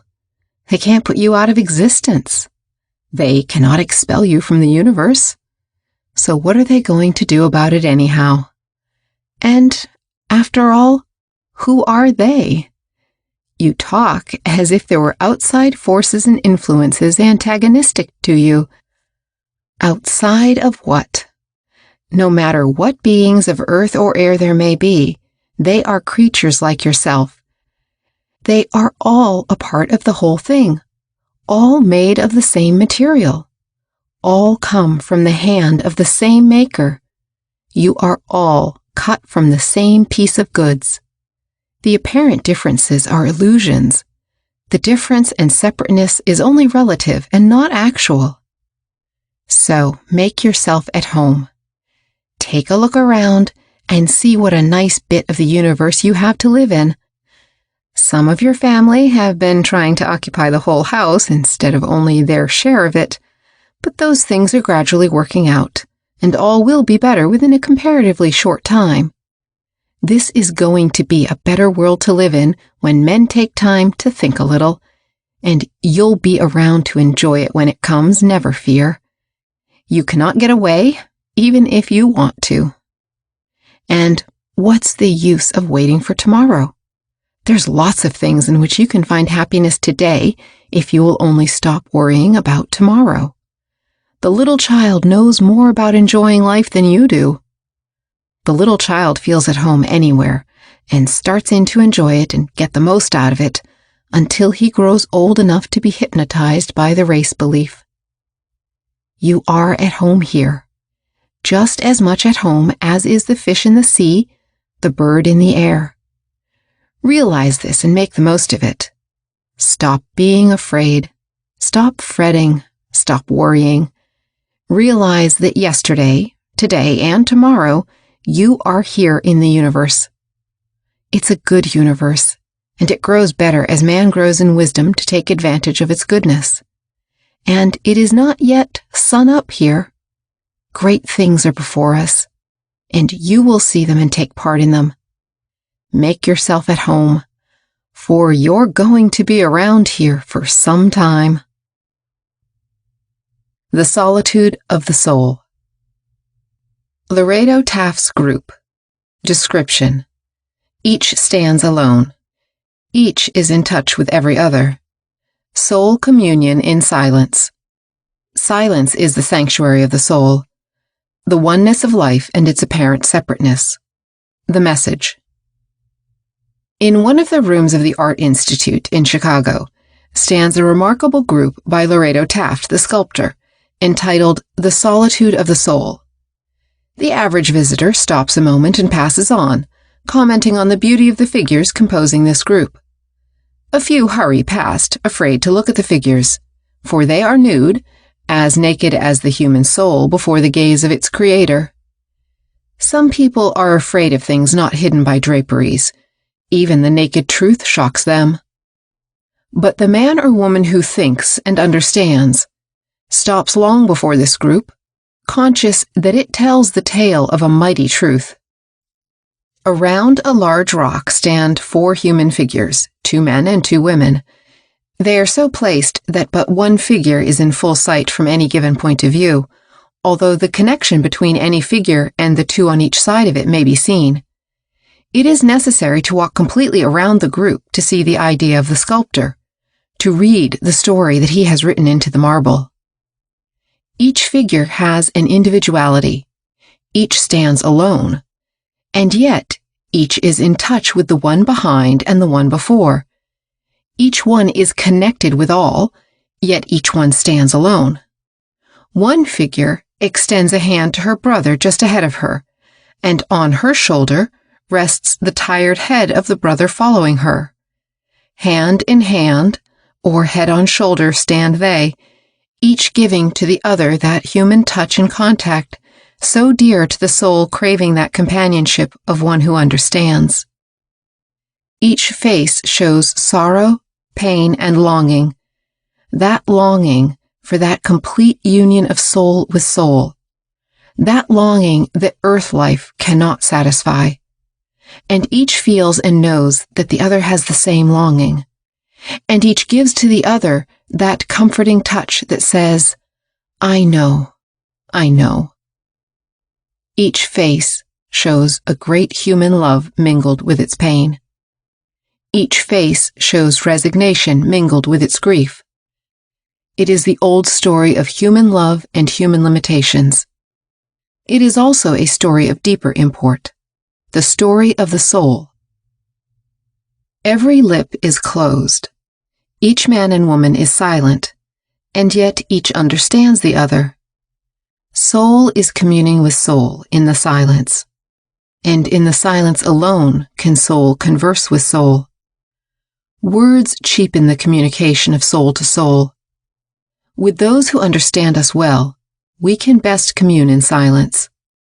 Hand in hand, cheek to cheek, sit those who love well. The tale of love is told and retold without a word. Words serve their purpose in conveying the commonplaces of life, but seem strangely inadequate to express the deeper utterances of the soul. The tale of love, the story of sorrow, needs no words. The soul understands the message of the soul. Mind flashes the message to mind, and all is known. The fondest memory of the one whom you loved and lost is not of moments in which he spoke even the most endearing words. The memory most sacred to you is that of some great silence lived out with the loved one, some moment in which each soul drew aside its veil and gazed with awe into the depths of the other soul. Silence is the sanctuary of the soul. Enter it only with due reverence. Uncover the head. Tread softly. Each figure stands alone and yet in touch with all the rest. Each is apparently separate, and yet each is but a part of the whole. Each feels the frightful solitude which comes to the soul when first it recognizes what it is. And yet, in that dreadful moment, each knows itself to be in touch with all of life. Each feels that intense longing for a closer soul union, a reunion of the separated parts of the whole. And yet each realizes the impossibility of a consummation of that desire at this time. And they show their grief. They place the head upon the shoulder of the other. They clasp the hand of the other. They touch the flesh of the other, all as a symbol of the desire for the union of the soul. This group is a symbol of the oneness of life and its apparent separateness, a picture of the in-touchness of each part of the whole with every other part. A story of the pain of the soul in its awful solitude, of its impotent striving for at-one-ment, a representation of the communion of soul with soul in the silence, a tale of the comfort and joy in the presence of another human form, a message of the brotherhood of man. All this and more is in this group. I wonder if the sculptor saw it all, or whether he chiseled better than he knew. Sometimes the divine in man causes him to write better, paint better, cut better than he realizes. Others see much more in his essays, stories, poems, paintings, statuary than the maker knew was there. And the man himself, after years have passed, again views his work and wonders at the new story he reads there. He feels dazed at having portrayed truths of which he dreamt not while he worked. There are within us unexplored depths, of the existence of which we do not dream, and from these depths, now and then, rise into our consciousness beautiful thoughts, beautiful images, which we reproduce on paper, canvas, marble. We do not understand these things, and we join with others in the feeling of wonder inspired by the sight of the reproduction of that which came from the depths of our mental being. And some, who have grown closer to the real self within them, see beauties in our work to which we are blind. Not until the scales fall from our eyes do we realize the full meaning of our work. Some call this inspiration, but those who have pierced the veil know that it is inspiration from within, not from without. It is the voice of the divine spark within man, whispering to the consciousness which is struggling to know better that higher self. A whisper of encouragement and good cheer, a portent of the future, a glimpse of the distant light, a bestowal of a few crumbs from the table of the Spirit. I know not, I say, whether Laredo Taft knew what he chiseled. I know not whether he is a man of deep spiritual insight. But this I do know, that this group, the solitude of the soul, is the work of the Spirit within this man, and his work carries a deep spiritual message to those who are ready to receive it. And in years to come, this message will be understood by thousands for everyone who receives it today. This work shall live long after its maker has forsaken the earthly body that he now uses as an instrument. It will live because it carries a message, because it conveys a mighty truth. Jerry and the Bear. The law's plan of developing an individual. Folly of clinging to old worn-out sheaths. The story of Jerry and the Bear. Who Jerry was. He meets the bear. The fight, the result, the consequences. The change in Jerry. The moral. The law, in its efforts to develop man into a self-reliant being, into an individual, first tries the simpler plan of bringing a steady pressure to bear in the direction of gradual progress and growth, impelling the man to think and act himself into a more positive condition each day. After a while, the man, feeling behind him the steady push of life, and being conscious of the attracting power of the Absolute drawing him to higher things, leading him up the mountain path of attainment, learns to trust the propelling and attracting power, and, ceasing his resistance, moves along in the direction of gradual unfoldment and growth. He casts off sheath after sheath, and grows. He does not attempt to impede or interfere with his development, but cheerfully and joyfully presses forward to his unfoldment. He finds pleasure in each stage, and should pain manifest itself, he knows it as the growing pains of the child, a promise of greater things. There are some, however, who seem determined to cling to their old sheaths and resist the pressure of growth to the utmost. They are unable to withstand the steady pressure and the attracting power carrying them forward, and their resistance brings them much pain and friction, and they are pushed this way and that by the pressure of the growing self, resisting and struggling all the time. The law has several ways of dealing with these people for their own good, and often, with a supreme effort, tears them from the surrounding sheath to which they are clinging, and forces them into a broader and wider life, against their wishes, and in spite of their struggles and cries.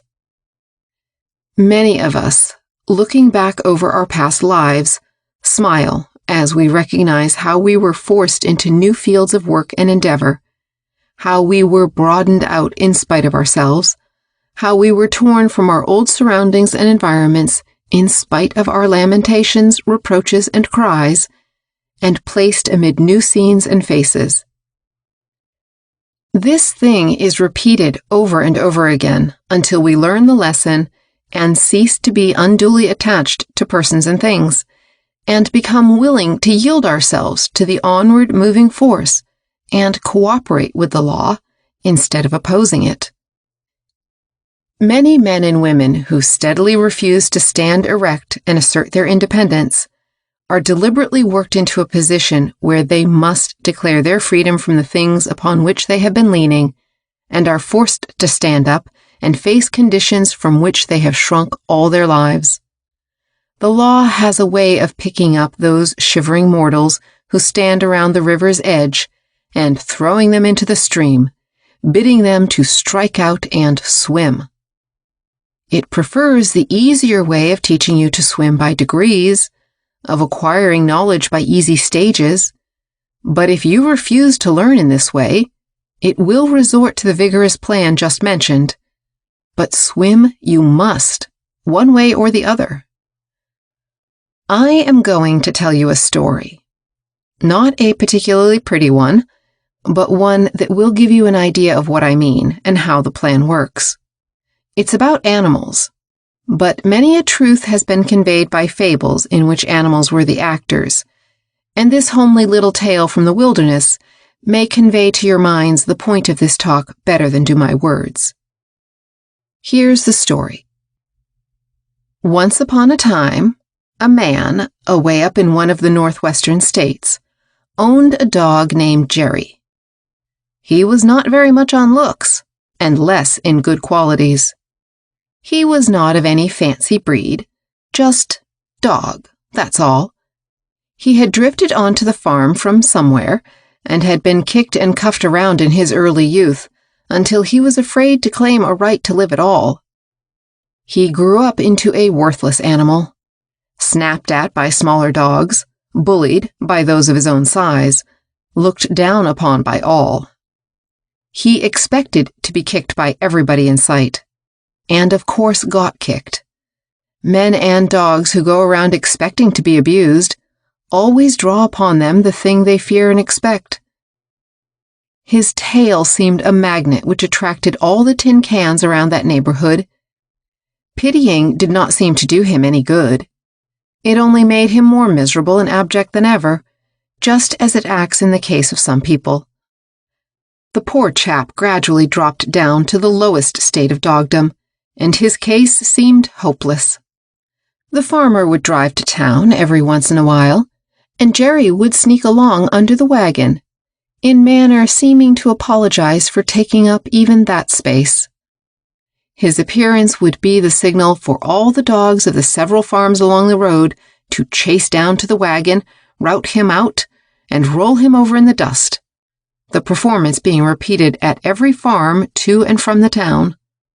The farmer at last, feeling that the dog was bringing his establishment into disrepute, and knowing that Hopkins Jerry was becoming a township jest, determined to put an end to the animal's unhappy career.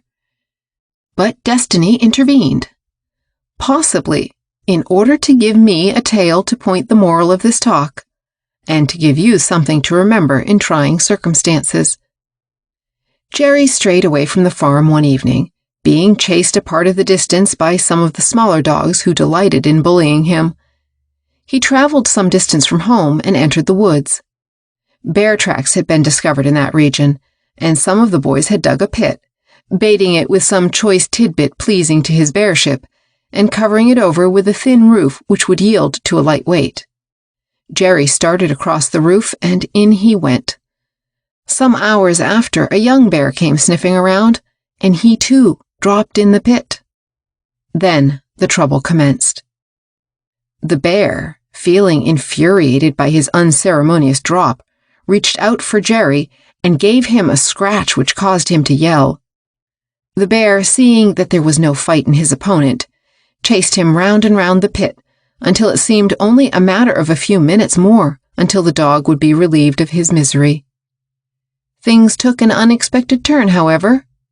The bear knocked Jerry over on his back and began giving him the finishing touches. This seemed to bring to life the last remaining touch of self-respect left in the poor brute, and with a mighty effort, he sprang straight at the bear's throat and gave him a bite in which was concentrated all the repressed bites of a lifetime.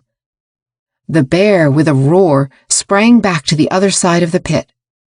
It was hard to tell which was the most surprised of the two, the bear at the sudden courage of his opponent, or Jerry at the fact that he could fight bear. The dog's self-respect and confidence went up nearly to par.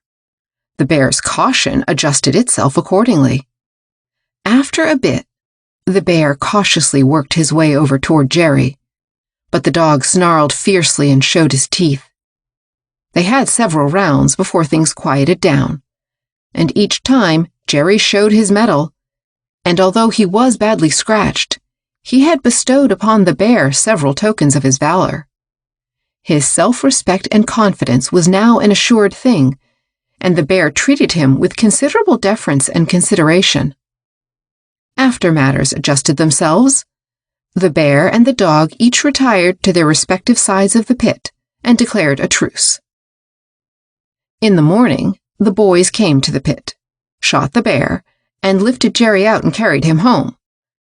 His tail was several inches shorter, and one ear was missing, and his body was scarred and scratched like the face of a Heidelberg student. But away down in his heart, he felt good, and he showed it. The farmer, feeling proud of the animal, carefully nursed him until he was able to move around the house, and then allowed him to go out of doors.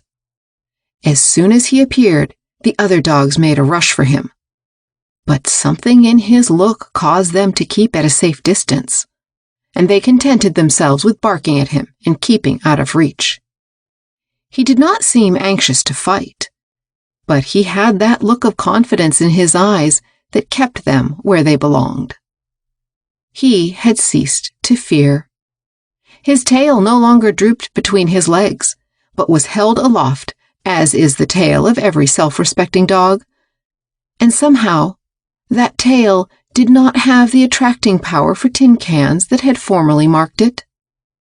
The boys recognized that Jerry had advanced in the scale, and there was something about him that they liked and respected. About 10 days after the dog got well, the farmer took a trip to town and Jerry accompanied him, trotting along in an unconcerned manner, alongside, behind, or any other place that suited him. As the first farmhouse was reached, the dogs came rushing down to have some fun with our friend. They pitched into him as of yore. Something happened. The pack ran yelping back to the house for surgical attention, and Jerry trotted on just the same.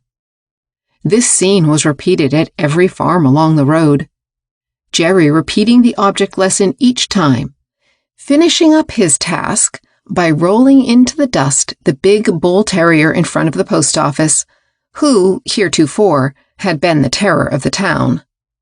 The homeward trip was a triumphal progress for the dog, and all his old foes vied with each other in tail wagging and other demonstrations designed to let Jerry know that they were proud to be his friends. But he paid little attention to them. He had developed into a canine philosopher. After that, he led a happy life. He was not seeking fight, but no boy or dog seemed to seek fight with him. He had cast out fear thought. He feared nothing that walked on legs. He had met Bear. Now, some of my critics will call the attention of their readers to the fact that I am advising fight. Not so, good friends. I am using this dog story as an illustration, and am trying to show you how the law will sometimes force a man into tight quarters in order to bring out his courage and self-confidence. It knows the man has it in him, and it proceeds to use vigorous methods to bring it out into action, providing, always, that the man has not developed it before. When a man has been placed in a position where he faces the worst, and is compelled to grapple with the bear, he finds that he has reserve force within him of which he never dreamt before, and he puts forth all his energy to save himself. He finds that when he boldly faces the difficulty seems as much afraid of him as he had been of it. He gains more confidence until at last he beats off the foe and rests secure in his own strength. He finds that to the man who has abolished fear and who can smilingly face any situation, fate is very respectful and obliging, although to the man who fears, it is a tormentor. In proportion to a man's fear will be his troubles. When he reaches the position when he can laugh in the face of fortune, he will find her ceasing her coquetries and falling desperately in love with him. And after the man has met the great difficulty, fought the mighty fight, he finds that he has ceased to fear the little troubles and trials of life. He feels his strength. He knows his source of power. He holds his head erect and breathes in the pure air of heaven and feels the warm blood tingling through his veins. He has found himself. He has met Bear. The unseen hand. The consciousness of the hand, when it first was felt, always there. Now as the hand of a father, now as that of a mother, a lover, a brother, always guiding, always leading. A mystery. Some day we will know the owner of the hand. I have felt the unseen hand, have been guided by it, have felt the kind but steady urge in the direction which it knew to be best, though my intellect failed to see the beauty of the road toward which the hand was directing me. For a time, I rebelled against the impertinent interference of that which seemed to be a thing apart from me, a meddler, an unasked-for helper. I had emerged from the dependent state, the state in which I thought it necessary to lean upon others. I gloried in my independence, my freedom, my ability to stand alone.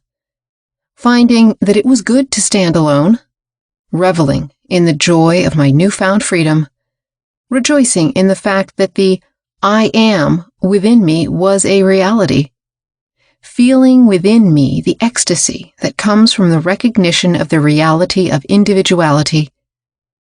I resented any interference from outside, but the pressure of the hand was still here.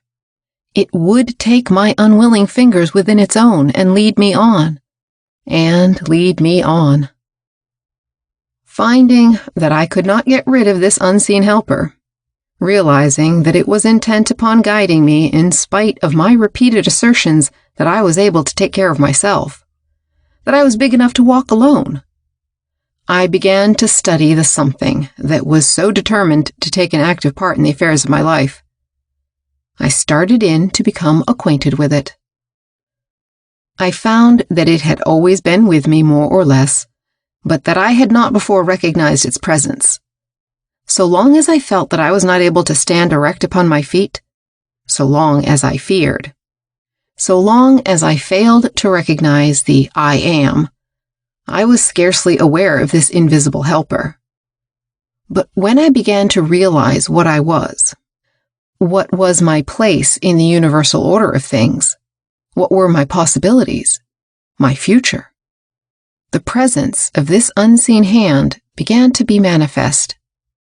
When I at length threw off the last fetter that had bound me, when I threw back my shoulders and drew my first free breath, when I shouted aloud with joy at my freedom and strength, when I realized the power that was within me and at my command, when I started out to accomplish that which my awakened mind told me was possible of attainment, when I started to do these things all by myself, then I felt for the first time the firm clasp of the unseen hand.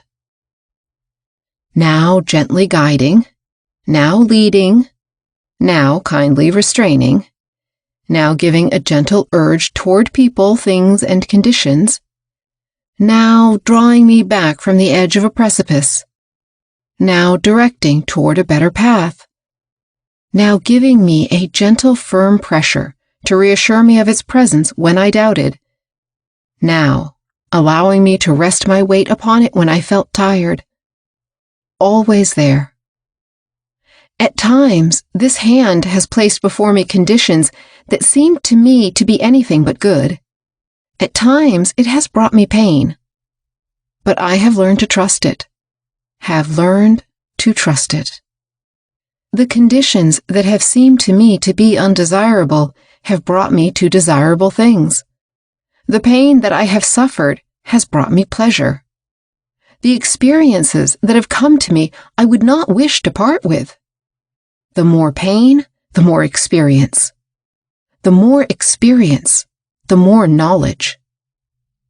I have learned to love this hand, and the owner of the hand seems to feel and return this love, and now and then, by a sympathetic little clasp, lets me know that I am understood.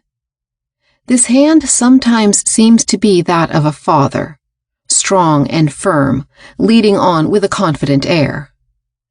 Again, it seems to be that of a mother, gentle and kind, leading me as does the mother lead her child.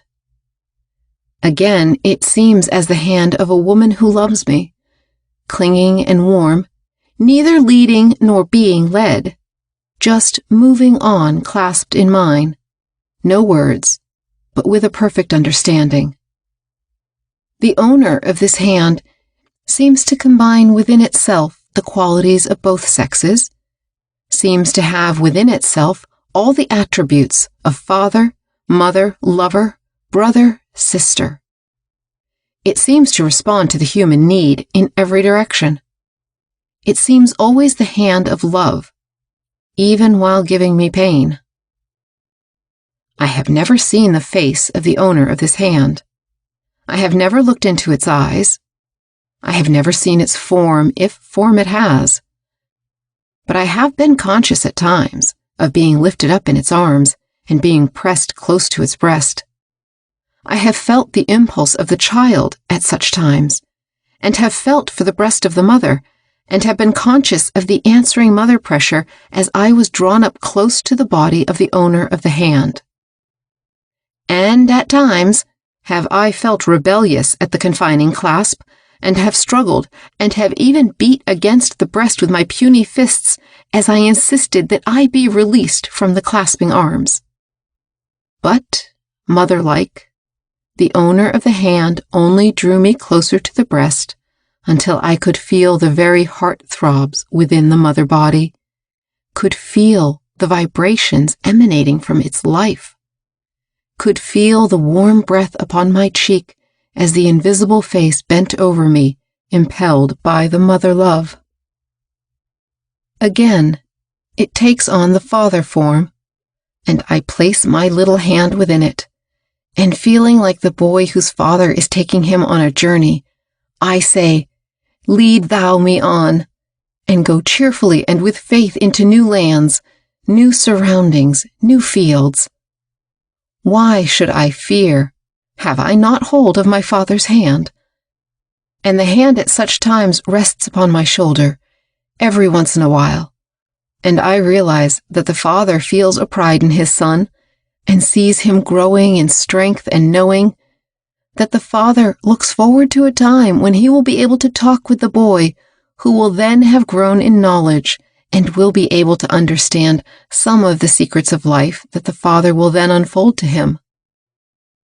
And still again, the hand is that of the loving woman who is walking along the path of life with the man she loves. It is a tender clasp. The fingers tingle with love. The arm presses close to mine. I hear no voice. No words are needed. Soul talks to soul in the silence.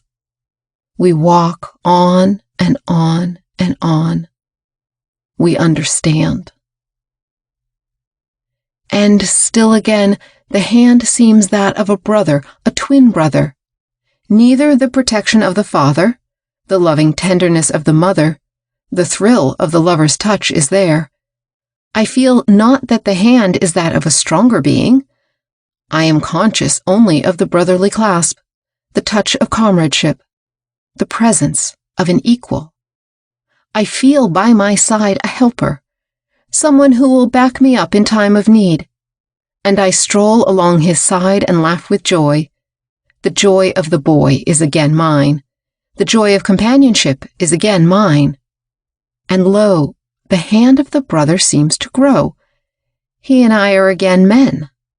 And something in his hand clasp seems to say to me, Come, brother, let us go forth into the unknown future. Let us have faith. There are lands awaiting our coming.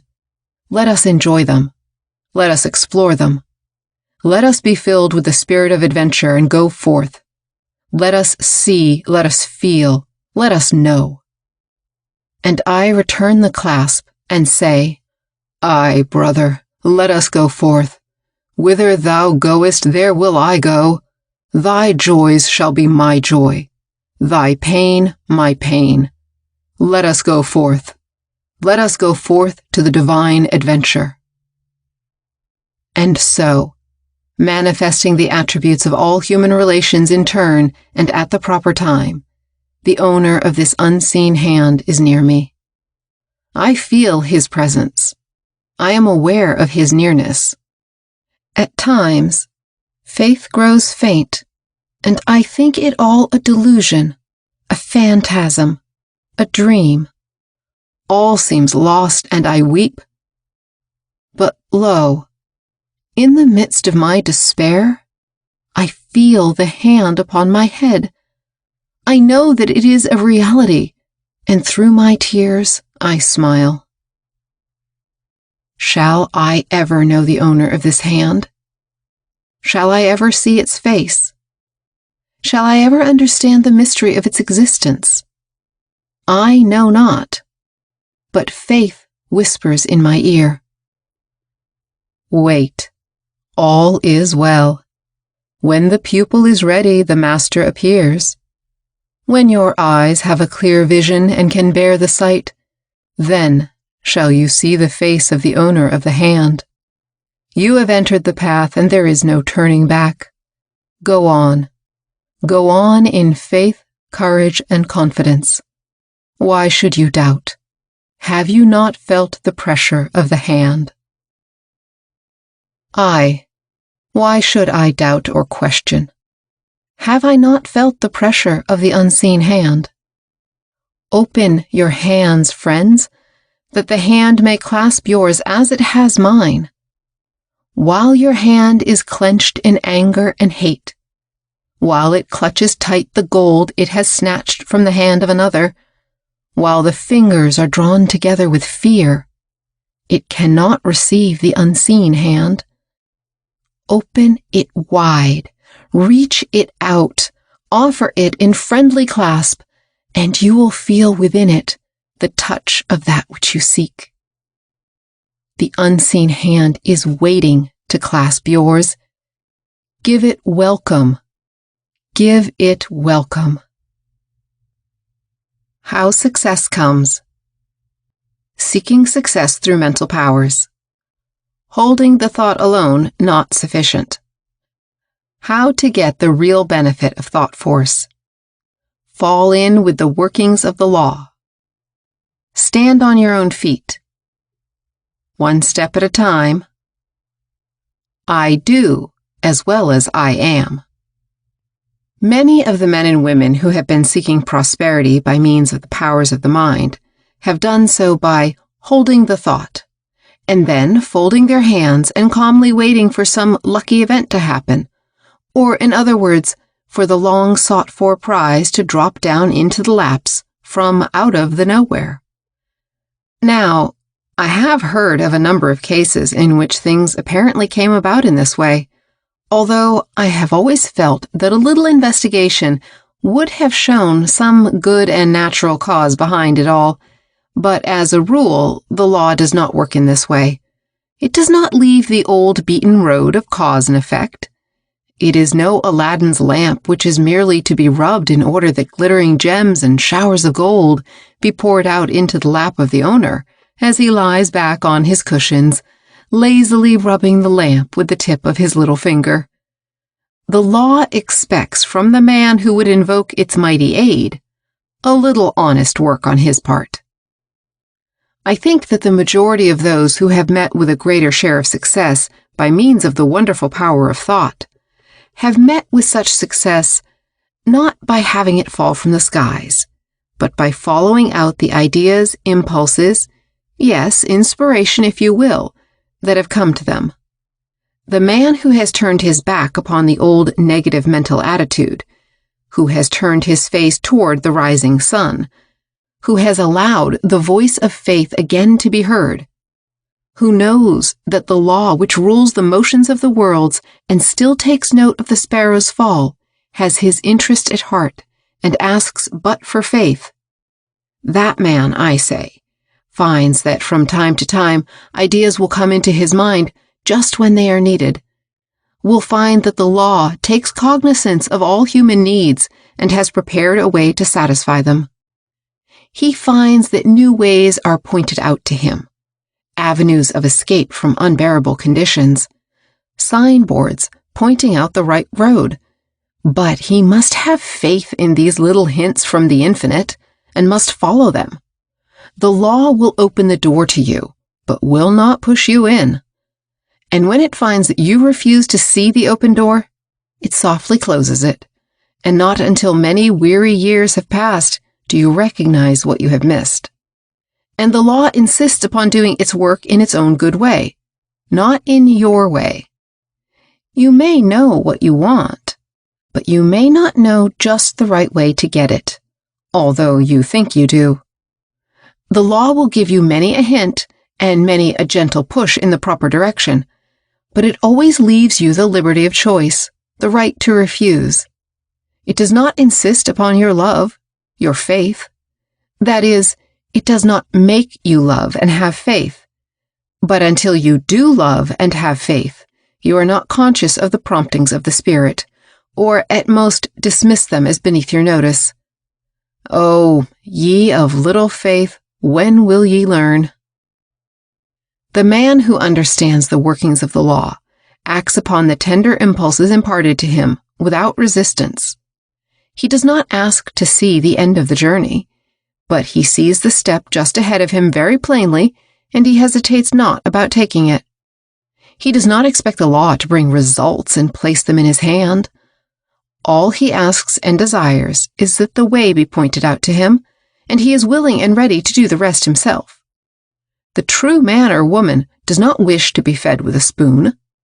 All they ask is that they may have a fair chance to reach the source of supply, and they can manage to handle the spoon themselves.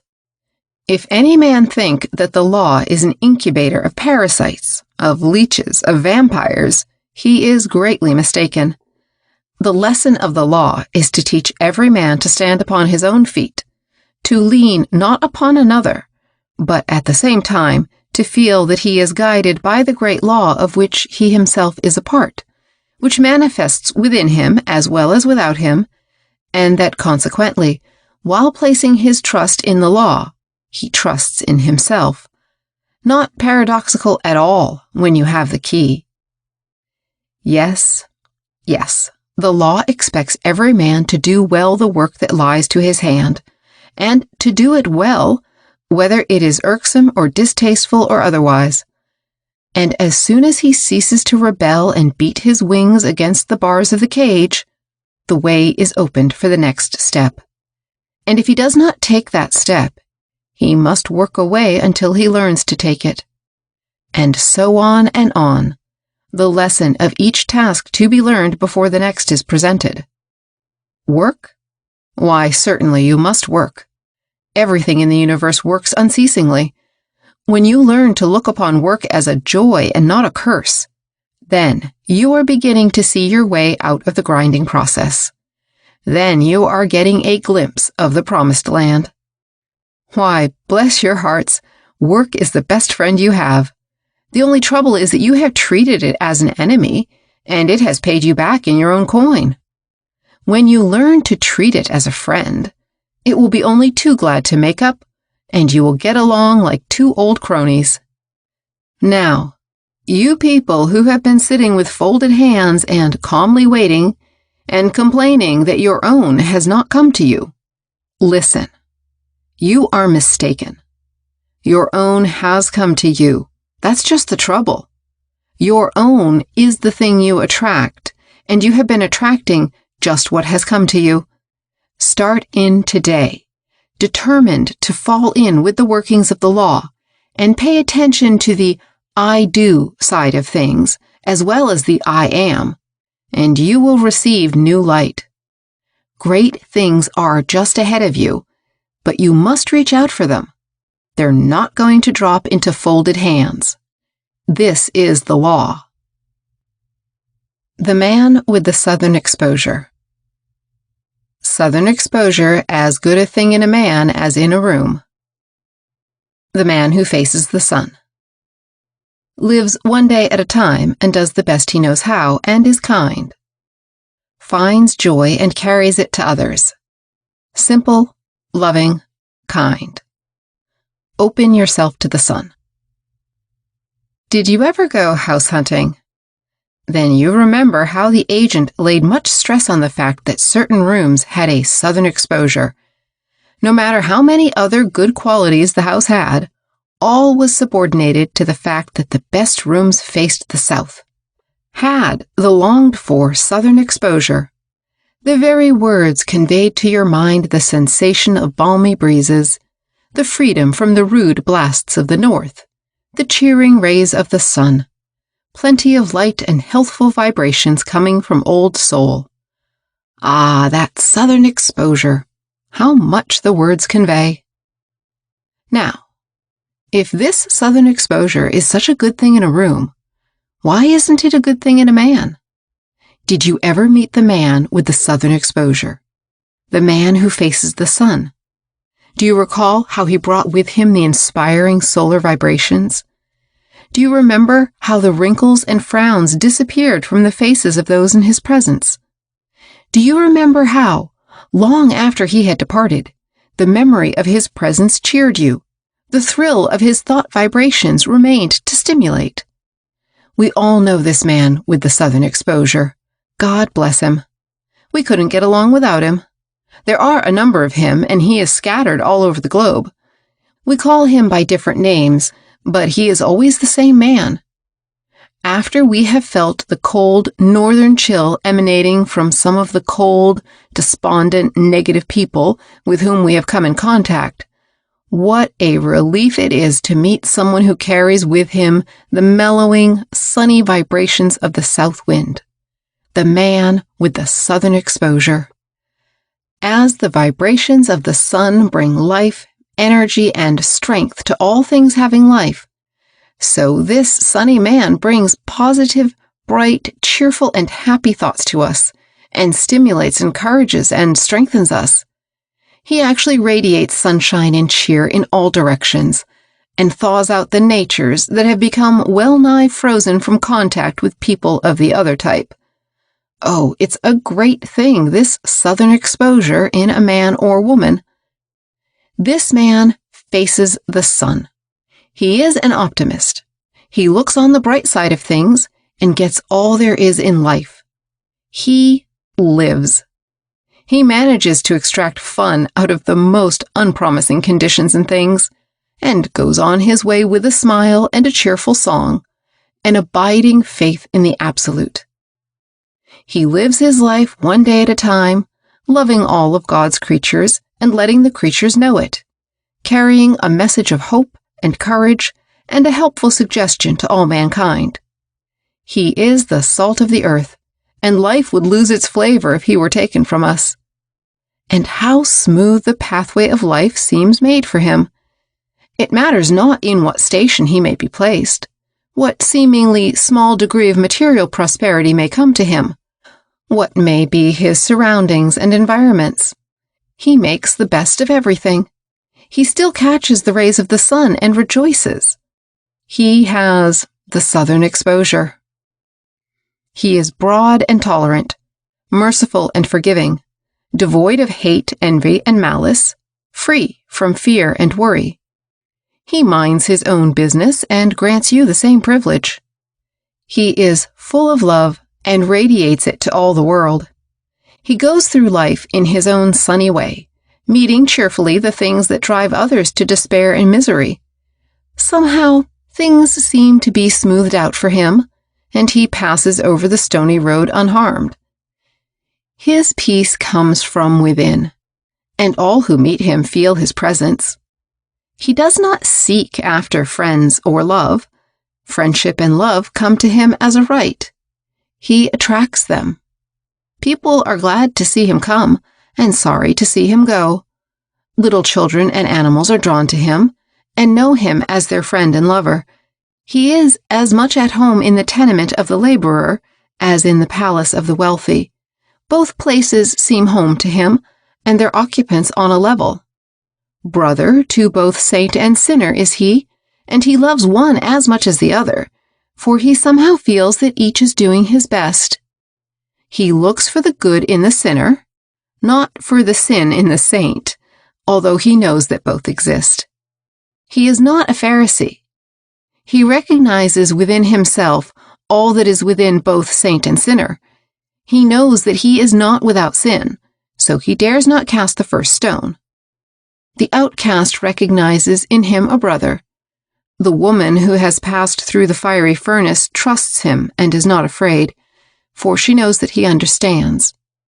He, being near the sun, knows that it shines alike on saint and sinner. He feels that when God withholds his sunbeams from his most disobedient child, then may he withdraw his love from his most degraded brother or sister.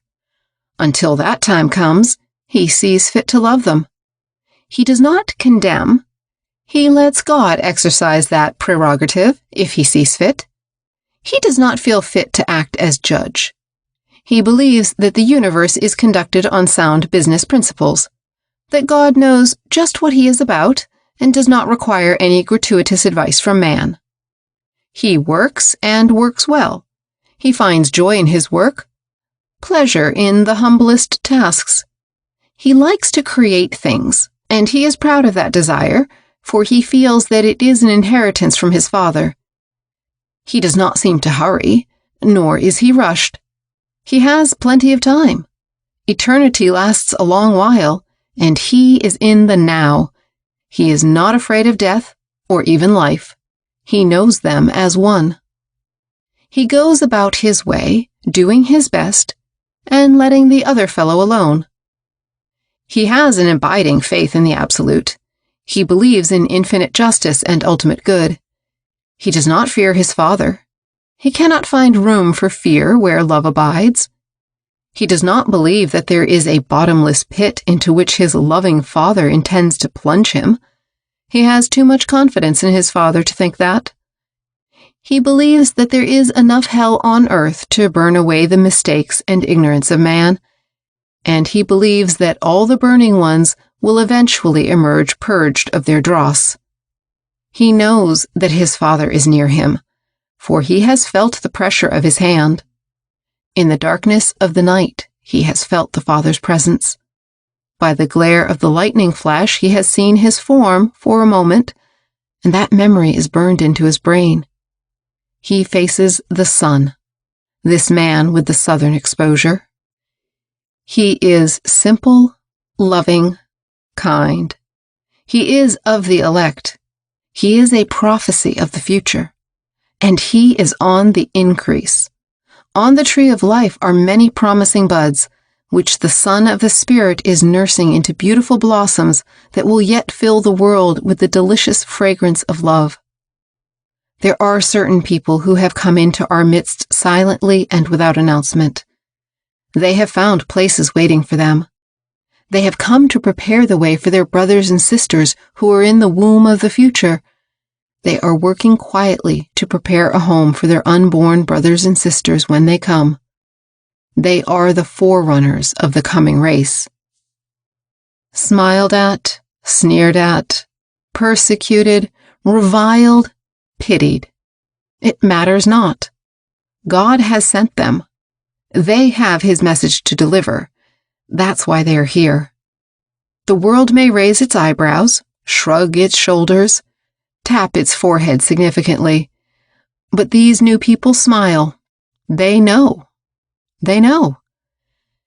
They see the misunderstanding multitude as mere babes in the spiritual knowing, many of them babes unborn, and they heed them not. Take notice of these people. They are making their presence felt. They are wielding a silent, powerful influence, and are molding public opinion far more than are the blatant reformers, the boastful leaders, the bespangled figures strutting at the front of the stage. The people who are thus being used, instruments in God's hands, are these quiet men and women who are facing the sun, these people with the southern exposure. If you feel the call to join the ranks of these people, do not resist, but answer cheerfully, I hear, I obey, I come. Allow the seed to grow into the plant to put forth leaves, bud, and blossom. When you feel the impulse, do not resist. Open yourself to the sun. Receive its vibrations, and all will be well. Be not afraid. Have within you that love which casteth out fear. Place your hand in that of the Absolute and say, Lead thou me on. After long ages of wandering, you are coming home. A foreword. An extract from the article of this name in which the author introduced himself to the readers of the magazine New Thought, upon assuming the position of co-editor in December 1901. An individualist. Wearing no ticket or label. No one has a corner on truth. Enough to go around. The infinite power back of all things. The real self is spirit. The law of attraction. Fear thought. The brotherhood of man. I generally call myself a mental scientist, and am so known to my friends, but I merely use the term because it is broad and comprehensive, not because I bear the ticket of any particular school of the New Thought, not because I wear the badge of any special leader. I am an individualist. I believe in the right of every man to think his own thoughts, to find his way to the truth by whatever road he may see fit, even if he prefers to cut across fields in getting there. I believe that whilst all men are brothers, and each a part of a mighty whole, still each one must stand squarely upon his own feet, must work out his own salvation, must do his own thinking. I believe that truth is everywhere, in everything, and that we may uncover a bit of it wherever we may happen to dig. I do not believe that any person has a corner on the truth, a monopoly of knowing. I do not believe in popes, in or out of the New Thought. Each of us will uncover his own little bit of the truth, but we must not imagine that we have the whole thing. There's enough truth to go around, and to spare. I believe that there is an infinite power in and of all things.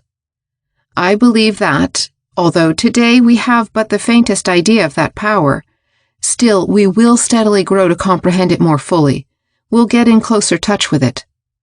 Even now, we have momentary glimpses of its existence, a momentary consciousness of oneness with the Absolute.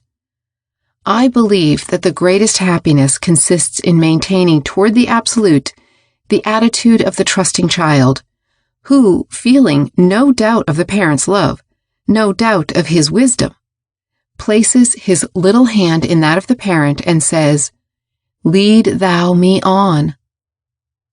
I believe that he who feels towards the Absolute the trustfulness of the babe which places its tired little head close to the breast of the mother, will also be conscious of the tender answering pressure as the babe is drawn just a little closer to the mother heart. I believe these things. I have felt them. I believe that man is immortal, that the real self is spirit, which uses mind and body as its tools and manifests itself according to the fitness of the tools. I believe that man is rapidly growing into a new plane of consciousness, in which he will know himself as he is, will recognize the I am, the something within. Many are having glimpses of the truth every day. The first glimpses of the light of the great dawn are even now being perceived by those who are awake and watching. I believe that the mind of man contains the greatest of all forces, that thought is one of the greatest manifestations of energy. I believe that the man who understands the use of thought force can make of himself practically what he will. I believe that not only is one's body subject to the control of the mind, but that also one may change environment, luck, circumstances, by positive thought taking the place of negative. I know that the I can and I will attitude will carry one forward to success that will seem miraculous to the man on the I can't plane. I believe that thoughts are things, and that the law of attraction in the thought world will draw to one just what he desires or fears. I believe that fear thought is the root of more misery, unhappiness, disease, crime, failure, and other undesirable things than any one thing in the world.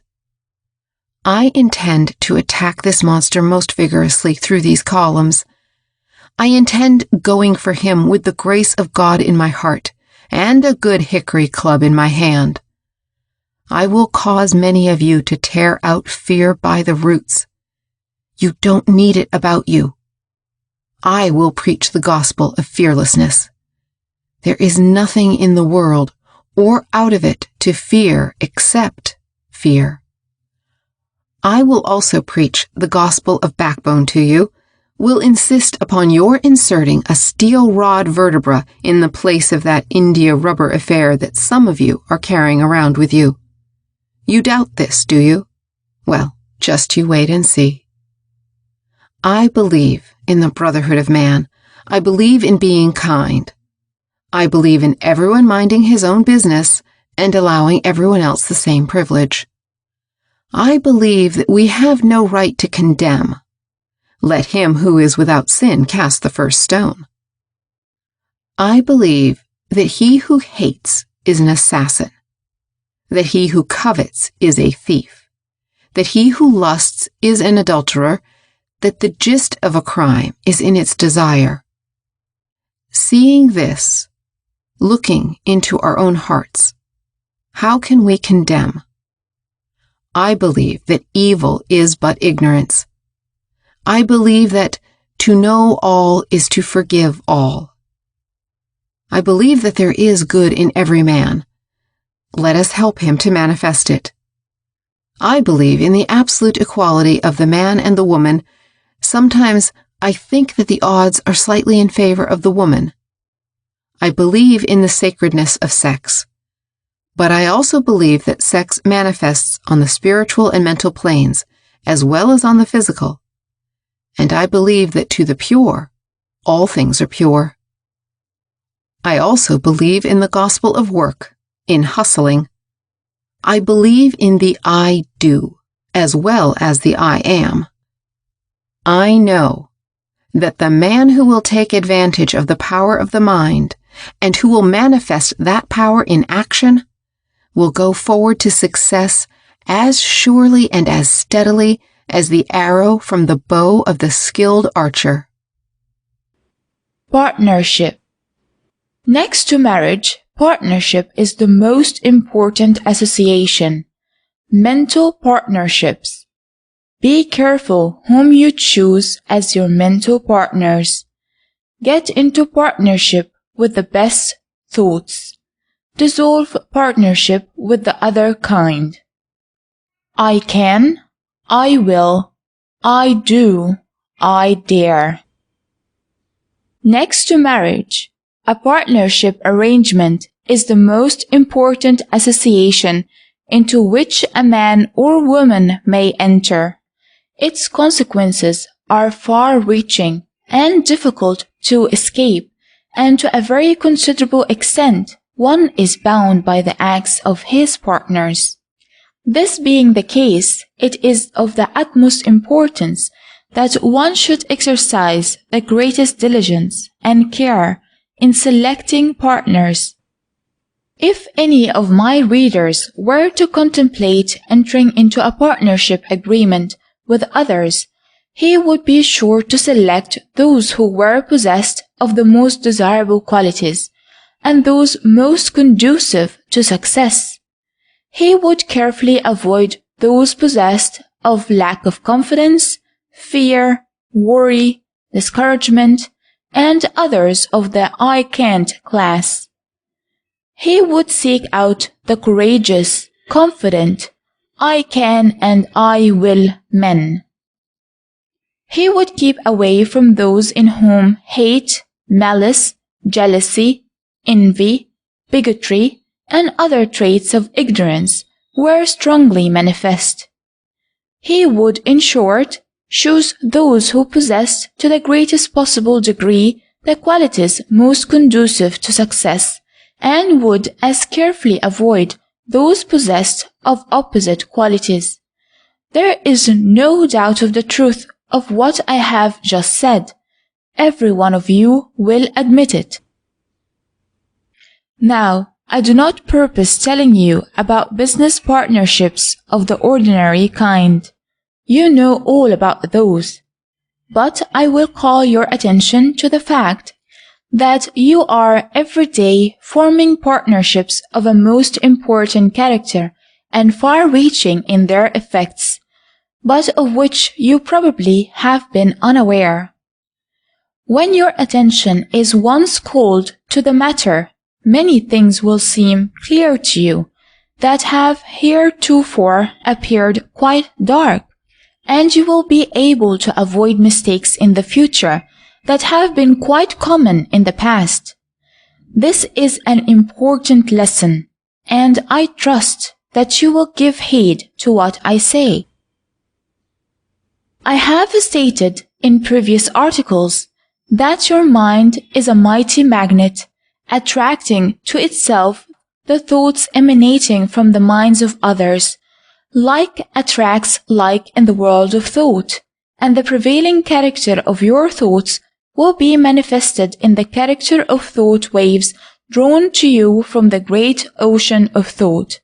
Your thought mingles and coalesces with thoughts of a corresponding nature sent out from the minds of others, and both you and the other senders are strengthened in the mental attitude by reason of the joining of forces. You are entering into a mental partnership with those unknown thinkers, and attracting them to you, and you to them. Why do birds of a feather flock together in business and everyday life? Simply because they are irresistibly drawn to each other by the law of mental attraction. The people with whom you are brought in contact are those of the same mental key as yourself. You may not agree with this statement, but a close analysis will prove it.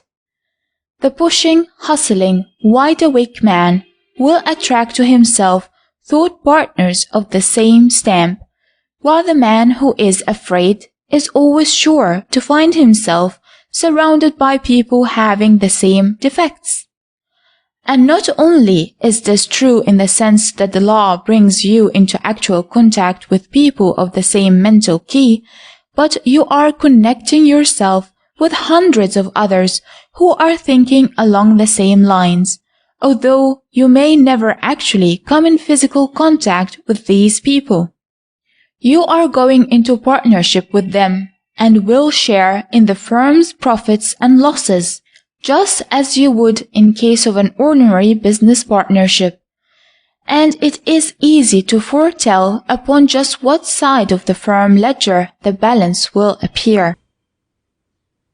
When you approach a man on business, with your mind laden with thoughts of fear, lack of confidence, etc., you strike a similar keynote in that man, and he instinctively feels that he has no confidence in you or your business, and if he is a man whose predominant note is courage, he will feel the inharmony and get rid of you as soon as he can.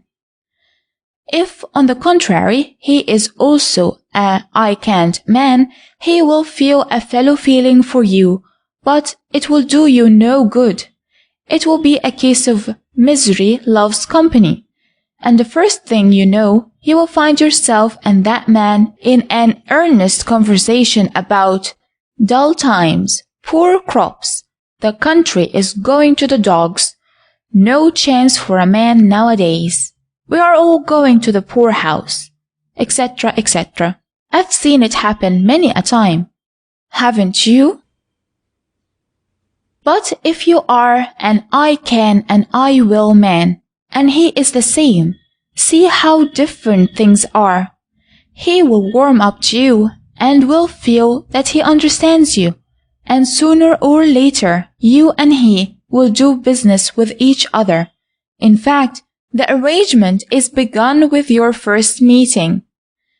If you can get yourself in something like the same mental attitude of a man with whom you wish to do business, you will get along with him, never fear. When you have something in mind upon which you are working, and you are at the same time maintaining the proper mental attitude, you are placing yourself in psychic touch with every other man in the same line who is holding the same mental attitude.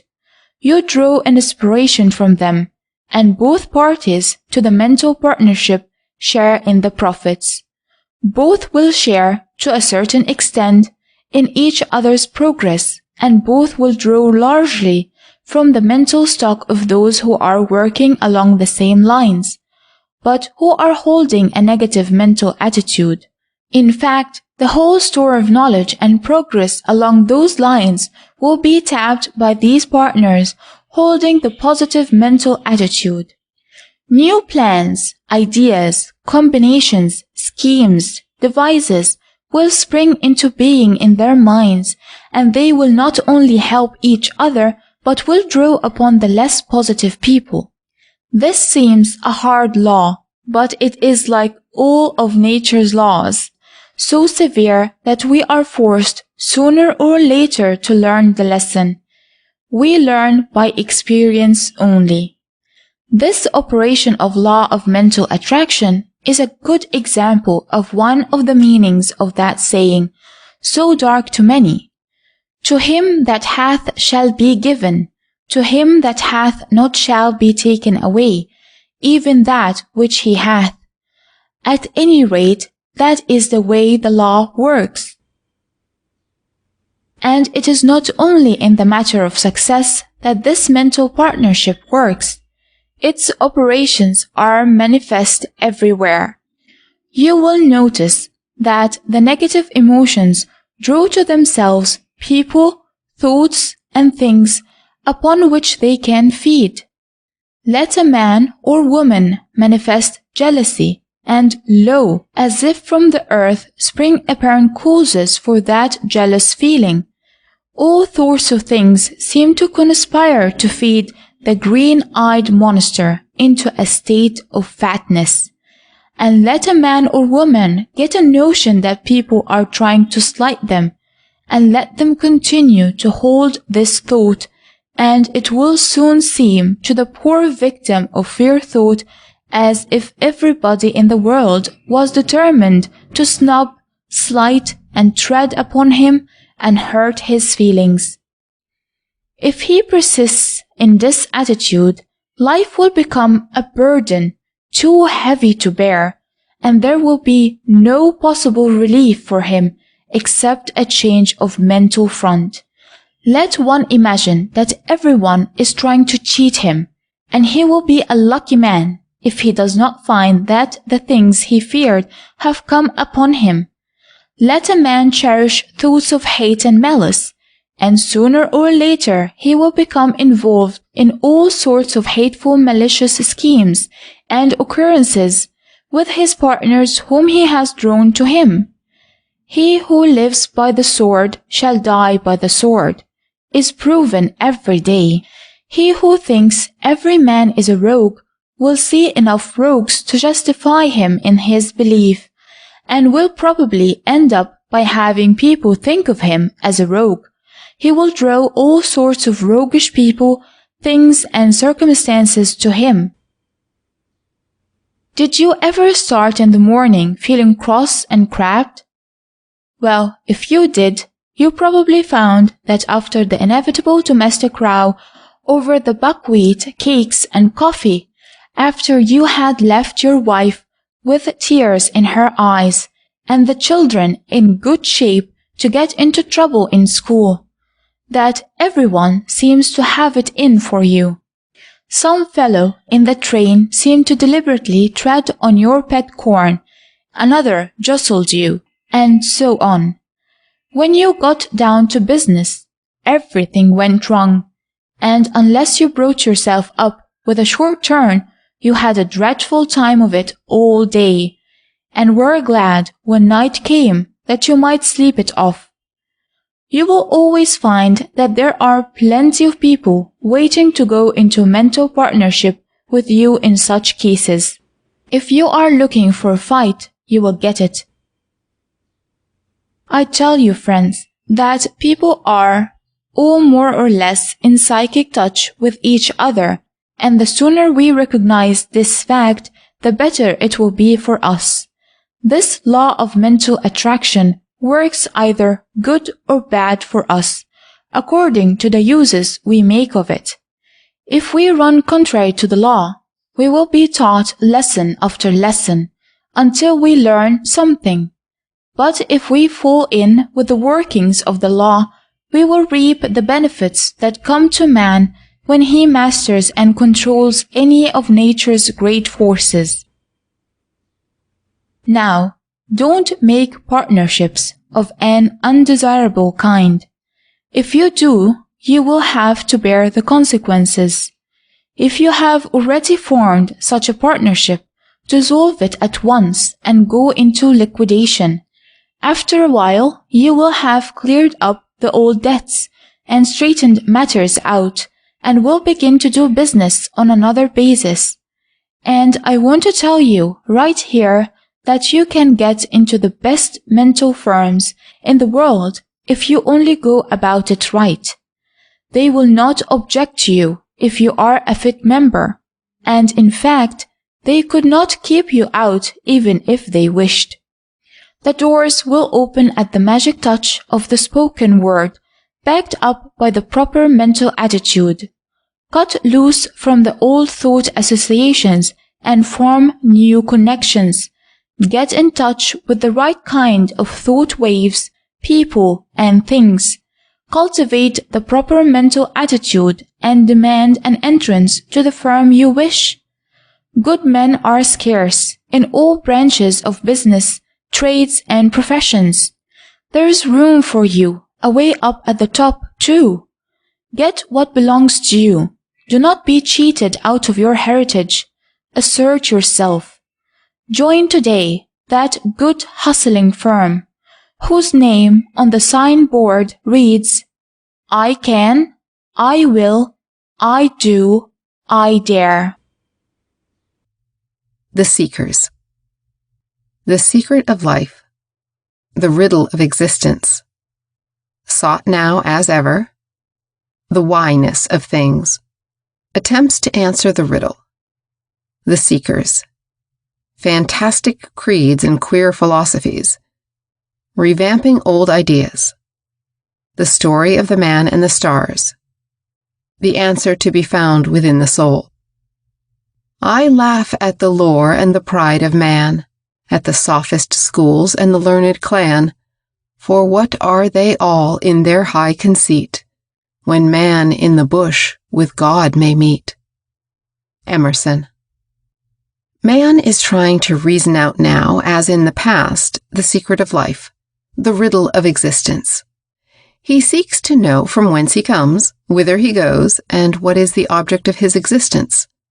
He wants to know the whyness of things, what it all means. He is like the squirrel in the cage, which exhausts itself in traveling the long road of the wheel, only to find itself at the end of its journey just where it started. Or, worse still, like the newly caged wild bird, he dashes against the bars of his prison again and again in his efforts to regain his freedom, until at last he lies weak and bleeding, a captive still. It has ever been so, from the childhood of the race until the present time. Sages, seers, prophets, and philosophers have endeavored to reason out the problem, but their labors have availed nothing, and the riddle remains unanswered. Man has traveled over and over the circular road of thought, only to discover that it has no beginning, no ending. He thinks that he has explained things, but he has merely given them names. All the scientific research, all the theological and metaphysical speculation has failed even to explain the sprouting of the mustard seed. Life and death is a mystery to the most brilliant man of this civilization, as it was to the ignorant creature of the Stone Age. Races, nations, civilizations rise and fall. Creeds are born, grow strong, weaken, and die. But the secret remains a secret still. The present day seems to have reawakened the latent desire of man to see behind the veil. The pendulum which carried so many thinkers to the materialistic extreme is beginning to swing in the opposite direction and is causing a strange and wonderful revival of ancient creeds and philosophies. Those who have long since turned their backs upon the accepted creeds now find themselves in the company of those who still claim allegiance to the Church, but who feel themselves cramped by the creeds fashioned for them by their fathers.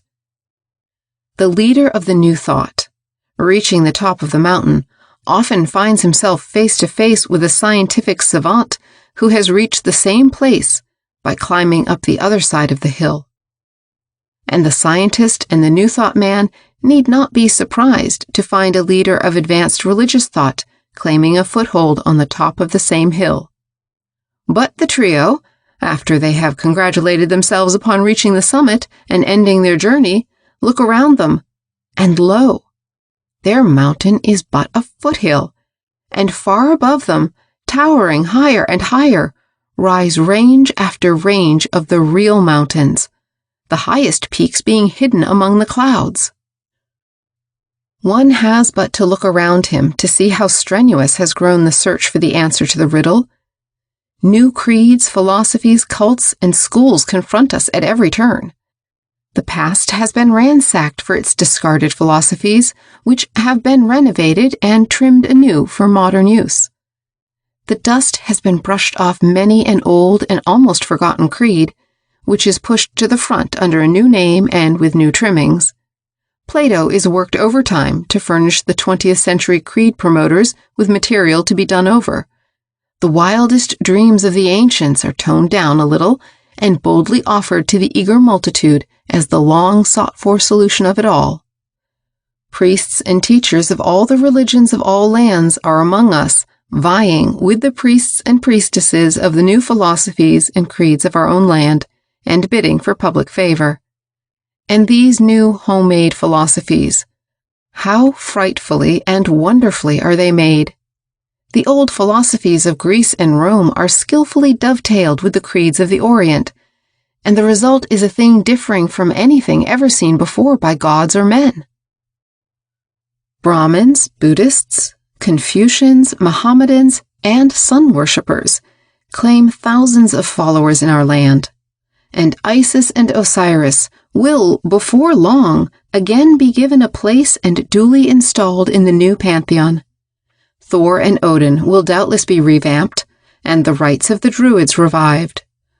We are looking every day for the arrival on our shores of the advance agent of the Joss propaganda from the celestial kingdom.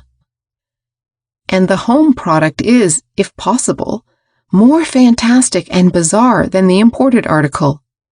The wildest claims and statements are made with an air of authority and are accepted as gospel by the adherents of the several sects. One does not know whether to sigh or weep as he watches some of the modern prophets and prophetesses strutting their little stage and cutting fantastic capers before high heaven, thus adding to the gaiety of the nations. The demand for these things has been created, and nothing seems too highly spiced for the devotees of the latter-day creeds. And the followers of those strange prophets, what of them? Many of them are mere excitement hunters. Others, that class of people possessed of a consuming thirst for something new. Some are honest seekers for the truth, and others are those who have cut away from their old moorings and are drifting about, rudderless and without an anchor, at the mercy of any stray current which may sweep them along. There are thousands of people who never heard of the philosophies and creeds of the ancients, who are now dazzled by the revamped doctrines expounded by the modern prophets, and who, being impressed with the strangeness and novelty of the, to them, new truths, accept them as inspired and emanating from the Absolute. New gods have arisen and also new devils. The malicious mental magnetism of the Christian scientists is as much a devil to them as was the orthodox devil of 100 years ago to our forefathers. The new cults usually begin by performing cures by means of the power of the mind and other natural laws, which they attribute to the principles and teachings of their particular sects. Many of them now, however, frankly admit that they are past the healing stage, and look down upon the mere healing of disease as a thing too nearly allied to the detested material plane to be seriously considered. The time of the leaders is now principally occupied in announcing and elucidating wonderful, high, spiritual truths for the seekers, soaring away up in the clouds of transcendentalism, leaving their followers behind, gaping upwards like a crowd at a country balloon ascension. Once upon a time, there was a reformer who attended a public meeting and took part in an exciting debate on an important question of the day. At last, heated, wearied, and disgusted by the fruitless struggle, he left the hall and started for home. It was a beautiful, cold winter's night, and the heavens were studded with stars shining bright through the clear, frosty atmosphere. Pausing for a moment in his rapid walk, he glanced upward. The stars were twinkling away merrily. They did not seem to be at all disturbed by what had been going on in the meeting. They appeared just the same as when, in years past, as a boy, he had looked at them with wondering eyes. As he gazed, a peaceful calm came over him, and his worry, doubts, and fears seemed very petty. At last, one little star appeared to notice him, and he thought he could see it cast a good-natured glance downward, saying in a cheerful voice, "Why so hot, little man?" When we feel cast down with doubt, torn with anxiety, weak from loss of faith, faint with fear, let us look aloft at the stars. When we see those distant points of light, knowing them to be centers of solar systems, knowing that beyond, and beyond are countless other suns and world, let us pluck up a little courage and realize that we are a part of a mighty law, a stupendous plan. Let us know that the power which called these things into life and which is able to manage them and even greater things, has us in charge and will not allow us to be destroyed. Let us know that we are but in the kindergarten stage of existence, and that we shall go on and on and on, from plane to plane, ever onward and upward in the scale, until at last we shall be able to spell out the lines of the primer of life and learn the multiplication table of the universe. Let us, in the meanwhile, live on in trust and hope, one day at a time, living our own lives, doing our best work, getting the joy which comes from the simple human life, lending a helping hand. Let us abolish fear and hate, and replace them with courage, confidence, and love. Let us look for good rather than evil. Let us know failure as merely a lesson in success. Let us look upon death as birth. Let us do the best we can with this world, knowing that the next world will find us prepared for its task. Let us know that we are in eternity, right now. Let us know that God is not so far away as we have been taught, for is it not true that in Him we live and move and have our being? Let us preserve our sense of humor, for it will guard us against many a fear, many a folly, many a delusion. And finally, let us keep out of the throng which is rushing wildly hither and thither after leaders, prophets, sages, seers. Let us look within ourselves and see the little flame which burns steadily there. Let us know that we have within us the light of the Spirit, which naught can extinguish. And let us say, with good old Newman, lead, kindly light, amid the encircling gloom, lead thou me on. The night is dark, and I am far from home. Lead thou me on. Keep thou my feet. I do not ask to see the distant scene. One step enough for me. Lead thou me on. Mental pictures. I hang bright pictures in my mind. Bright pictures encourage one, gloomy ones depress. Get rid of your old gloomy mental pictures. Make a bonfire of them. Get rid of the particularly miserable one, first of all. Then put bright ones in their places. I now hang bright pictures in my mind, said a friend to me recently.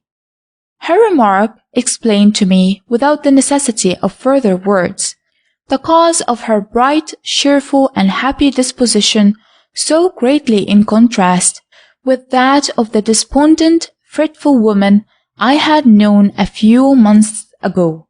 The change seemed so remarkable that one would have almost expected her to have claimed some startling occurrence as the cause of the wondrous transformation, and instead of giving so commonplace an explanation. But just think how much there is in this thought. I hang bright pictures in my mind. Stop a moment and let the thought sink deep into your inner consciousness. Bright pictures in the mind. Why not indeed? If we wish to make a chamber or office bright and cheery, we see that nothing but pictures representing bright, cheerful subjects are hung there. They may be the choicest engravings or paintings, or they may be some little inexpensive things, but just so they are bright and cheery, the purpose is accomplished, and the room somehow seems a happier, more joyous place than before. If we were preparing a new room for the occupancy of some dear one, would we place there any but the brightest picture? Would we hang there pictures of pain and misery, hate and murder, jealousy and revenge, sickness, suffering and death, failure and discouragement? Would we do this thing, I ask you? Would you do it? And if not, why not, pray? Simply because you instinctively feel that the gloomy, hateful subjects would react upon the loved one, and you know is the same way that the bright, cheerful, inspiring subjects are likely to uplift, stimulate, encourage, and make better the occupant of the chamber. Have you ever noticed that some rooms always seem to exert a beneficial effect upon you, while others seem to depress you? Certainly you have. Well, the next time you go into these rooms, look around a little and see if the explanation of your moods is not to be found in the character of the pictures on the walls. You may not have specially noticed them before, but your subconscious mental faculties have taken up the impression, and the reflex action has affected you. Who can resist the fetching qualities of a bright baby face smiling from a little picture on the mantel or on the wall? Not I, for one. And who can help feeling the sense of comradeship for the kindly Saint Bernard, whose great affectionate eyes look down upon you from the engraving on the other side of the room? And on the other hand, who could but Now, I'm not going to describe the other kind of pictures in this article. But now, to get back to the pictures in the mind. If the gloomy pictures on the wall affect people, what do you suppose will be the effect of carrying around gloomy, fearful, hateful, jealous, envious, despondent mental pictures? Can any good come of lugging this trash around with you? Come now, be honest. Why don't you bundle up these horrible cormous of the mind and then make a bonfire of the lot? Now is the time for a mental house cleaning. Get to work and clean out these miserable daubs and replace them with a nice, bright, cheerful, happy, sunny, mental works of art. Do it today. You can't afford to put it off until tomorrow. Indeed, you can't. Oh yes, I know that you have grown attached to some of these old mental pictures. You've had them around so long that you hate to part with them. There's that particular miserable one at which you're so fond of looking. You know which one I mean. You see, I know all about it. You've been in the habit of standing before it with folded hands and gazing and gazing and gazing at it. And the more you gazed, the more miserable you grew, until at last you felt that you would like to lie down and die, only that there was some work to do around the house, and you couldn't spare the time. Yes, that's the picture I mean. Take it down and put it on top of the bonfire pile and touch off the whole lot.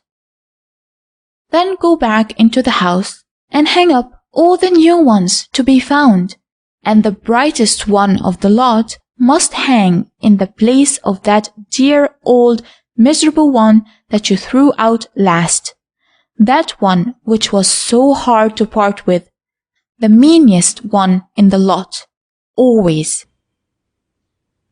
And after you have done these things, how good you will feel. See how bright and cheerful the sun is shining, how pure and fresh the air seems. Take a good long draught of it. Look out the window and see the fleeting white clouds floating across the sky. The sky itself, how blue it is. And just listen to the bluebirds down by the old gate. Spring must be coming. Ah, how good it is to be alive. Don't retail your woes. A miserable habit. It grows as it is fed. A nuisance to friends and neighbors. It brings to you more of the same kind. You will get what you look for. Looking for trouble brings it. Don't imagine that you are being put upon. Don't retail your woes. Don't retail your woes. Do you think that it does you any good to go around with a long face, telling your tale of woe to everyone whom you can induce to listen to you? Do you think that it does you any good? Do you think it helps you to overcome your troubles or makes your burden any lighter? No, I don't believe that you think any such things. All your experience teaches you that people don't like to listen to long drawn-out tales of your troubles. They have enough of their own. Even those who are always ready to lend a helping hand and to give what aid they can to one who needs it, resent being made targets for a continuous fusillade of troubles, woes, griefs, etc. And you know very well that a constant repetition of your own woes will only make them seem greater and more real to you. And then the chronic retailer of woe grows to be like the journalist, develops a keen scent for matter to be dished out to others. She needs it in her business. When one gets into this habit of caring about tales to her friends, she runs out of ready material and eagerly looks around for more with which to supply the demand. She becomes quite an adept at discovering insults, sneers, double-meaning remarks, etc. on the part of her friends and relatives, where nothing of the kind was intended, and she rolls these things over and over in her mind like sweet morsels before she serves them up with appropriate trimmings to her listeners. You will notice that I say her in speaking of the victim of this demoralizing habit, and some of my readers of that sex will undoubtedly take me to task for blaming it on the woman instead of the man. Well, you all know my ideas about the equality of the sexes, about their being different, but one being as good as the other, with the odds a little in favor of the woman. But I feel justified in saying that this habit is one that seems to have a special liking for women, and it generally picks out a woman for its victim in preference to a man. When a man acquires this habit, he becomes such a nuisance to his friends and associates that sooner or later he will notice that they avoid him, and the chances are that some blunt fellow will tell him that he has no time for listening to tales of this kind, and that if he, the complainer, would display the same energy in attending to his business that he does to peddling around tales about how badly he has been used, he would not need any sympathy. But woman, God bless her, does not like to hurt the feelings of others in this way. She suffers the infliction in silence, and then tells her friends how she has been bored. She will listen to her woe-retailing friend and seem to sympathize with her and say, "Oh, isn't it dreadful? How could she speak so harshly of you? You poor dear, how you must have suffered! How could he have treated you so unjustly?" and other things of that kind. But when the visitor goes, she yawns and says, "Dear me, if Mrs. Groan would only try to say something more cheerful! She gives me the horrors with her tales about her husband, her relatives, her friends, and everybody else." But Mrs. Groan never seems to see the point, and she adds to her list of people who have put upon her as she goes along, her tired-out friends being added to the number as their patience wears out. And then the effect upon the woman herself. You know the effect of holding certain lines of thoughts, of autosuggestion, of the attractive power of thought, and you can readily see how this woman makes things worse for herself all the time. She goes around with her mind fixed upon the idea that everybody's hand is against her, and she carries about with her an aura that attracts to her all the unpleasant things in the neighborhood. She goes around looking for trouble, and of course she gets it. Did you ever notice a man or a woman looking for trouble, and how soon they found it? The man looking for fight, it generally accumulated. The woman looking for slights always gets them, whether the giver intends them or not.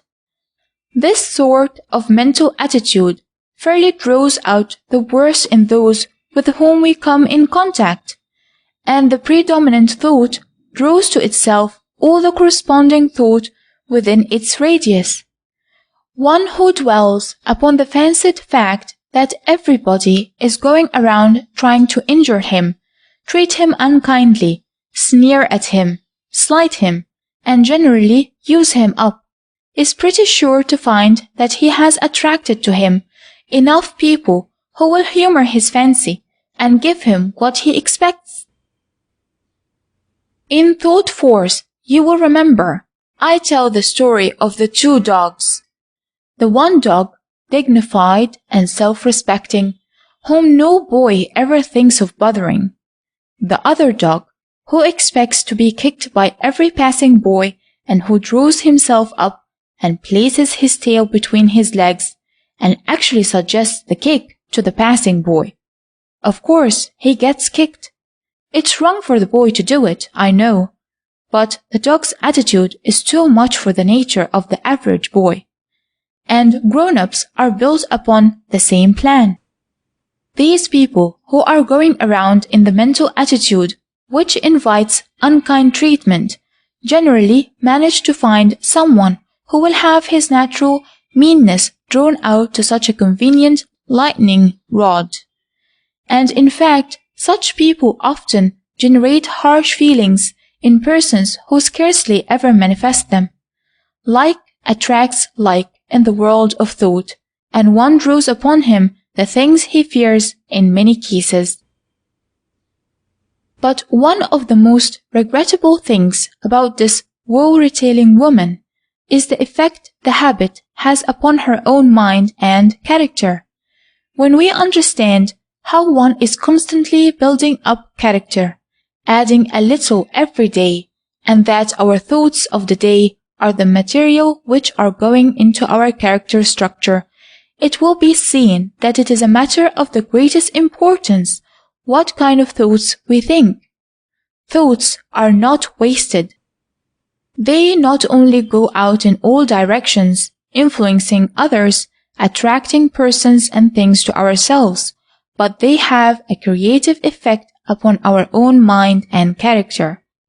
Thought along a certain line will develop certain brain cells to a great extent, and the cells manifesting the contrary line of thought are allowed to dwindle away and shrivel up. Now, when we have our minds fixed upon the thought that we are long-suffering mortals and that everyone else is trying to do mean things to us, that we are not appreciated, and that those who should care most for us are only biding their time until they can hurt us, we are building up our minds along that line, and we find ourselves in the habit of looking for the worst in everybody, and we often manage to bring it to the surface, even if we have to dig hard for it. Some of this class of people seem to take a particular delight in bringing upon their head the harsh words and slights of others. Now, I really mean this. I have seen people go around with that "I'm a worm of the dust, please tread on me" air, and the same expression as that in the eyes of the dog which expected to be kicked.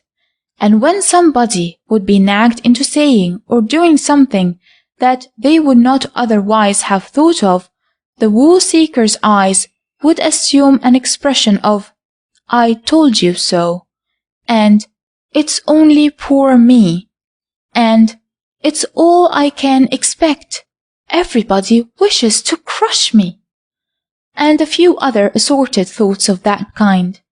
And then she will go to her room and moan and weep and dwell upon her miseries until they seem to be as large as a mountain.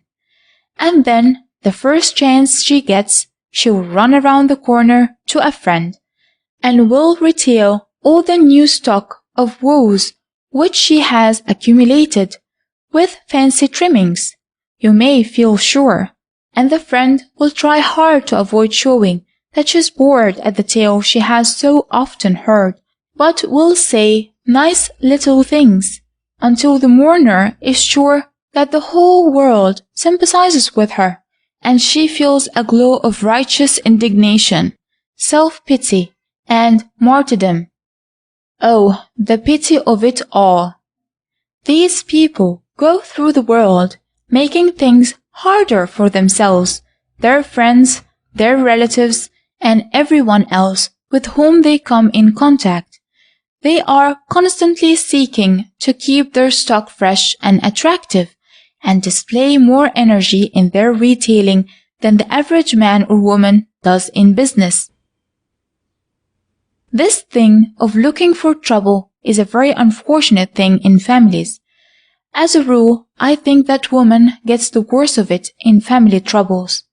The economic position places her at a disadvantage, and she often suffers all sorts of horrible things rather than have her troubles made public. But I must say that some women bring upon themselves all that they get. I have known them to get in a frame of mind in which they could see nothing but unkindness, where the utmost kindness was meant. Man is not an angel, far from it, but the attitude of some women is enough to bring out all the qualities other than angelic. They assume that they are put upon and live up to that idea. Every word that the man says is twisted and distorted into something entirely different from what he intended. The mental attitude produces moral astigmatism, and things are seen at the wrong angle.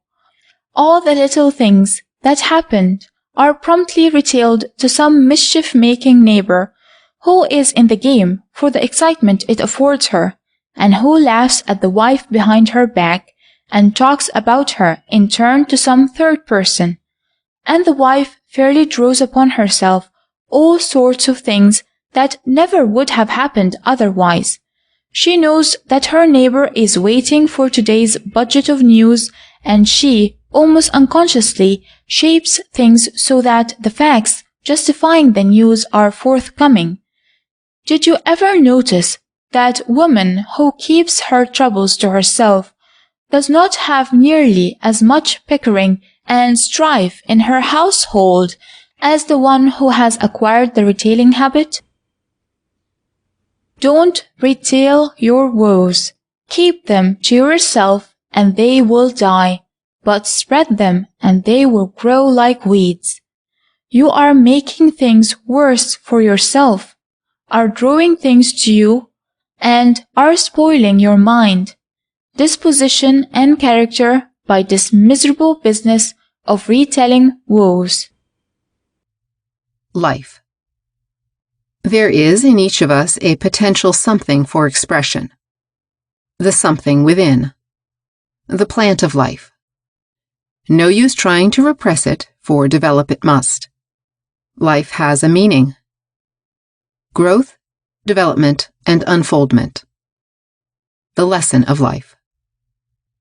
There is in each of us a potential something, pressing forth for expression and growth in the direction of ultimate good, casting off sheath after sheath in its progressive development and unfoldment, impelled by the impulse imparted by the primal cause, attracted upward by the absolute.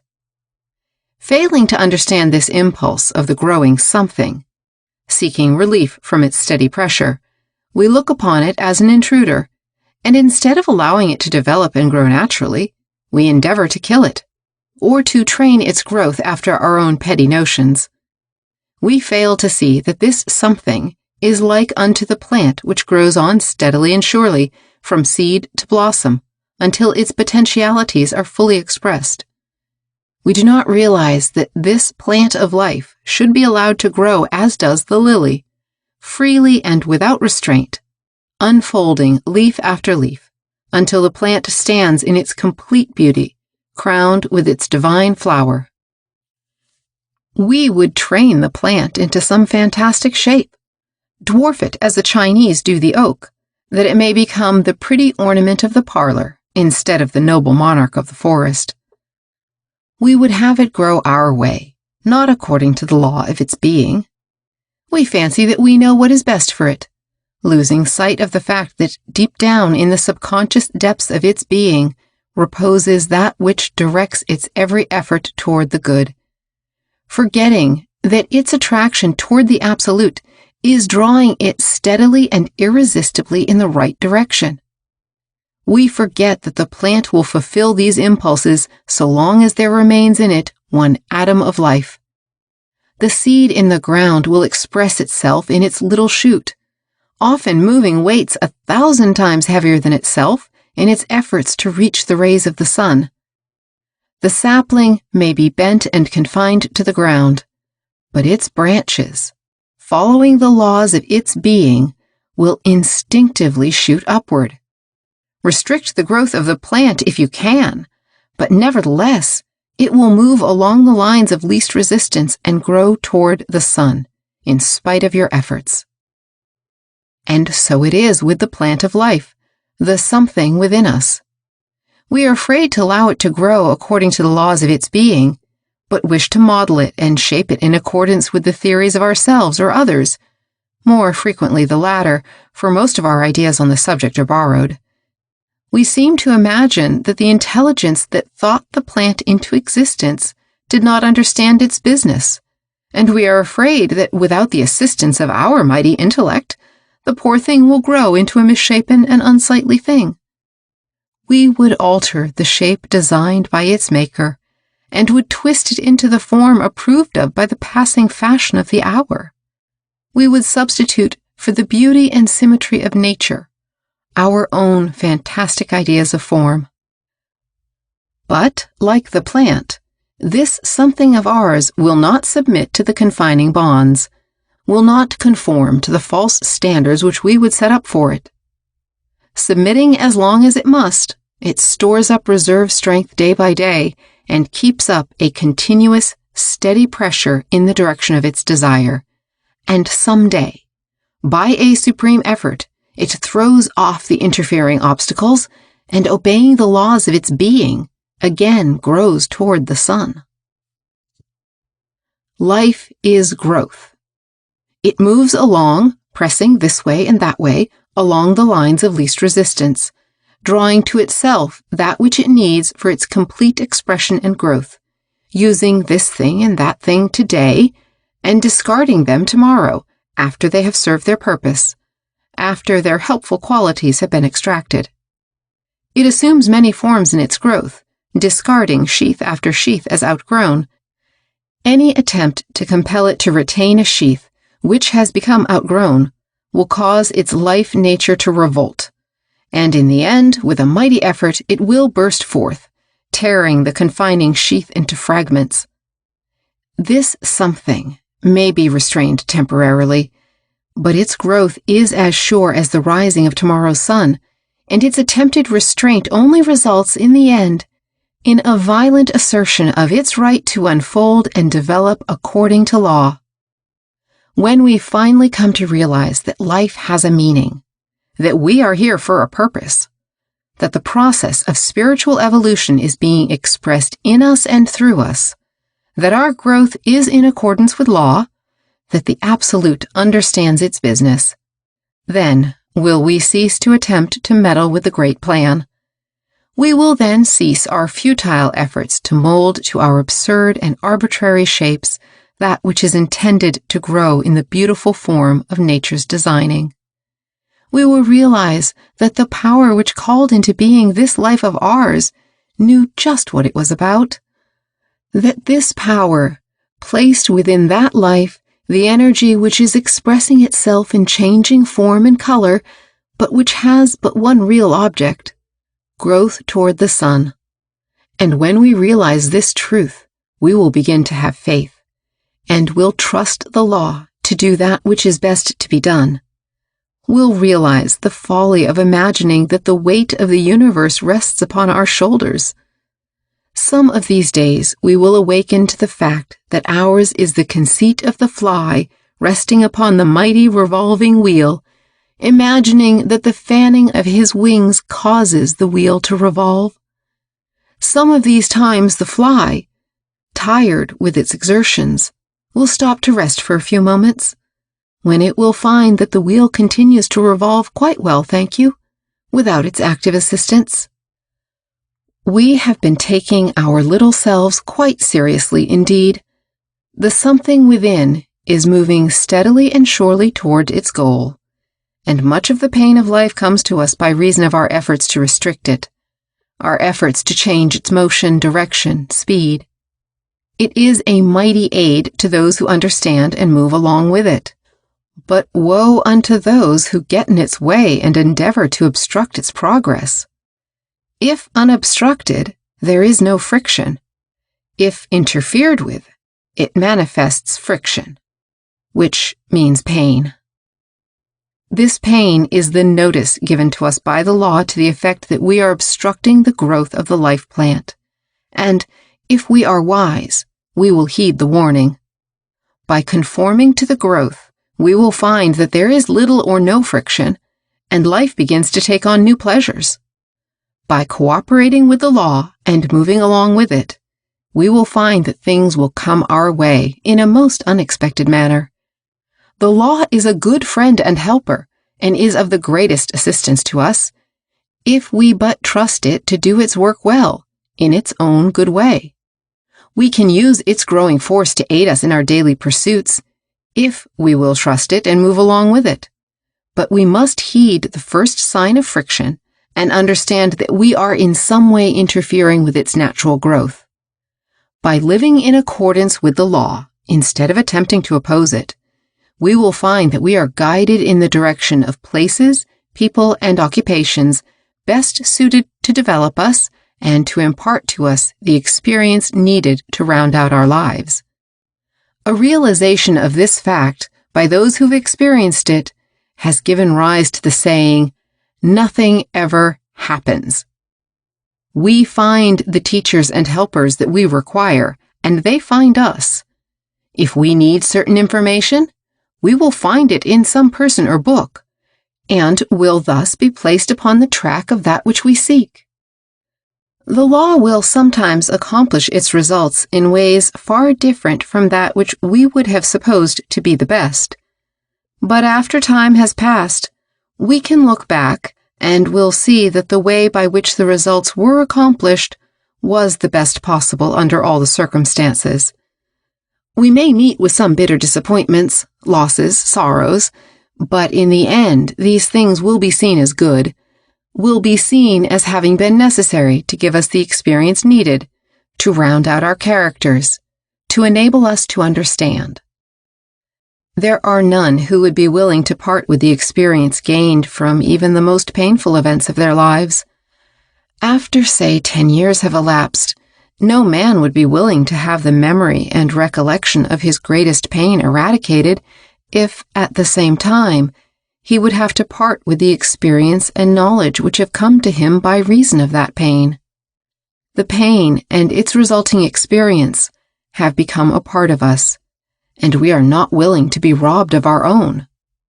And we will realize, in looking backward, that if we had been living in accordance with the law in the past, if we had understood its workings, these very sorrows, disappointments, losses, would have been considered only in view of their ultimate good, and the very sting of the pain would thus have been removed.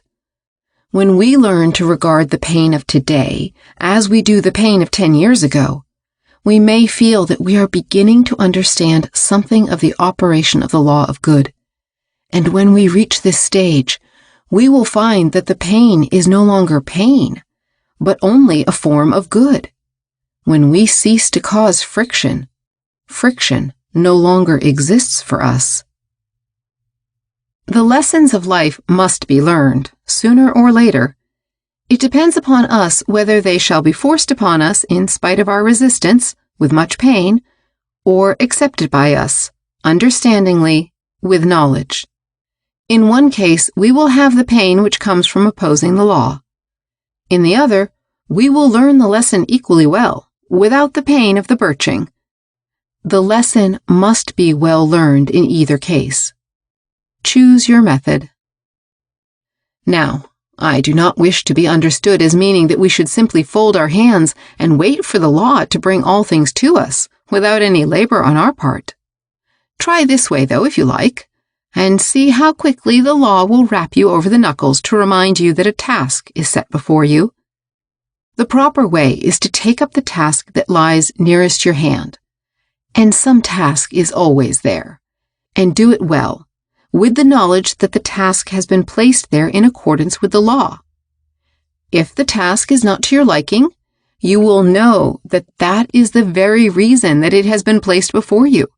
You have a lesson to learn from it. When the time comes for a change, you will find a strong desire for something else full grown within you. Now is your chance. Trust to the law to aid you in working out your desire. The desire is there in accordance with the law. its very existence is a promise of its fulfillment. With the aid of the law, you will work out your desire. It is true that when you attain the object of your desire, it may not be just what you had thought it, may not be at all what you want. Well, what of that? You have learned the necessary lesson, have lived out the desire, and will now outlive it. Something else will take its place, and you will be surprised at the way that the law has brought about the accomplishment of your desire. You will learn another lesson in this. When you have learned to work on merrily, doing your best, living out each day's life with faith and trust, confidence and fearlessness, accepting the development of each day as meaning ultimate good, seeing and feeling that the law of good is in full operation, being willing to accept whatever it may bring you, then, and not until then, good friend, will you begin to know what is life. Let us have faith. Faith necessary in every human undertaking. You have faith in man, but are afraid to trust God. The universe is governed by law. The law is in operation everywhere. Don't be afraid. You are a part of the plan. Fall in with the law. Have faith. Have faith. When you take a journey by rail, you step into the car, settle yourself, take out a book and read, and give little or no thought to the engine or engineer in charge of the train. You go rushing across the country at the rate of 50 miles an hour, with no thought of possible disaster or accident, and for the time forgetting that there is such a person in existence as the engineer. You have absolute faith in the careful management of the road and in the intelligence of the man who has been placed in the engine. The lives of yourself and hundreds of fellow passengers are practically in the hands of one man, and that man is a stranger to you. You have never seen him. You know nothing of his qualifications. You only know that the management has picked him out to safely conduct you across the country. You take a steamship to Europe and place yourselves in the hands of a few men who are total strangers to you. You stake your life on their skill, judgment, and intelligence. You feel that they would not be where they are unless the management of the line considered them competent. It is all a matter of trust, of confidence. The same thing is true when you take your seat on a trolley car or on the elevated railroad or even in a stage coach or a private carriage.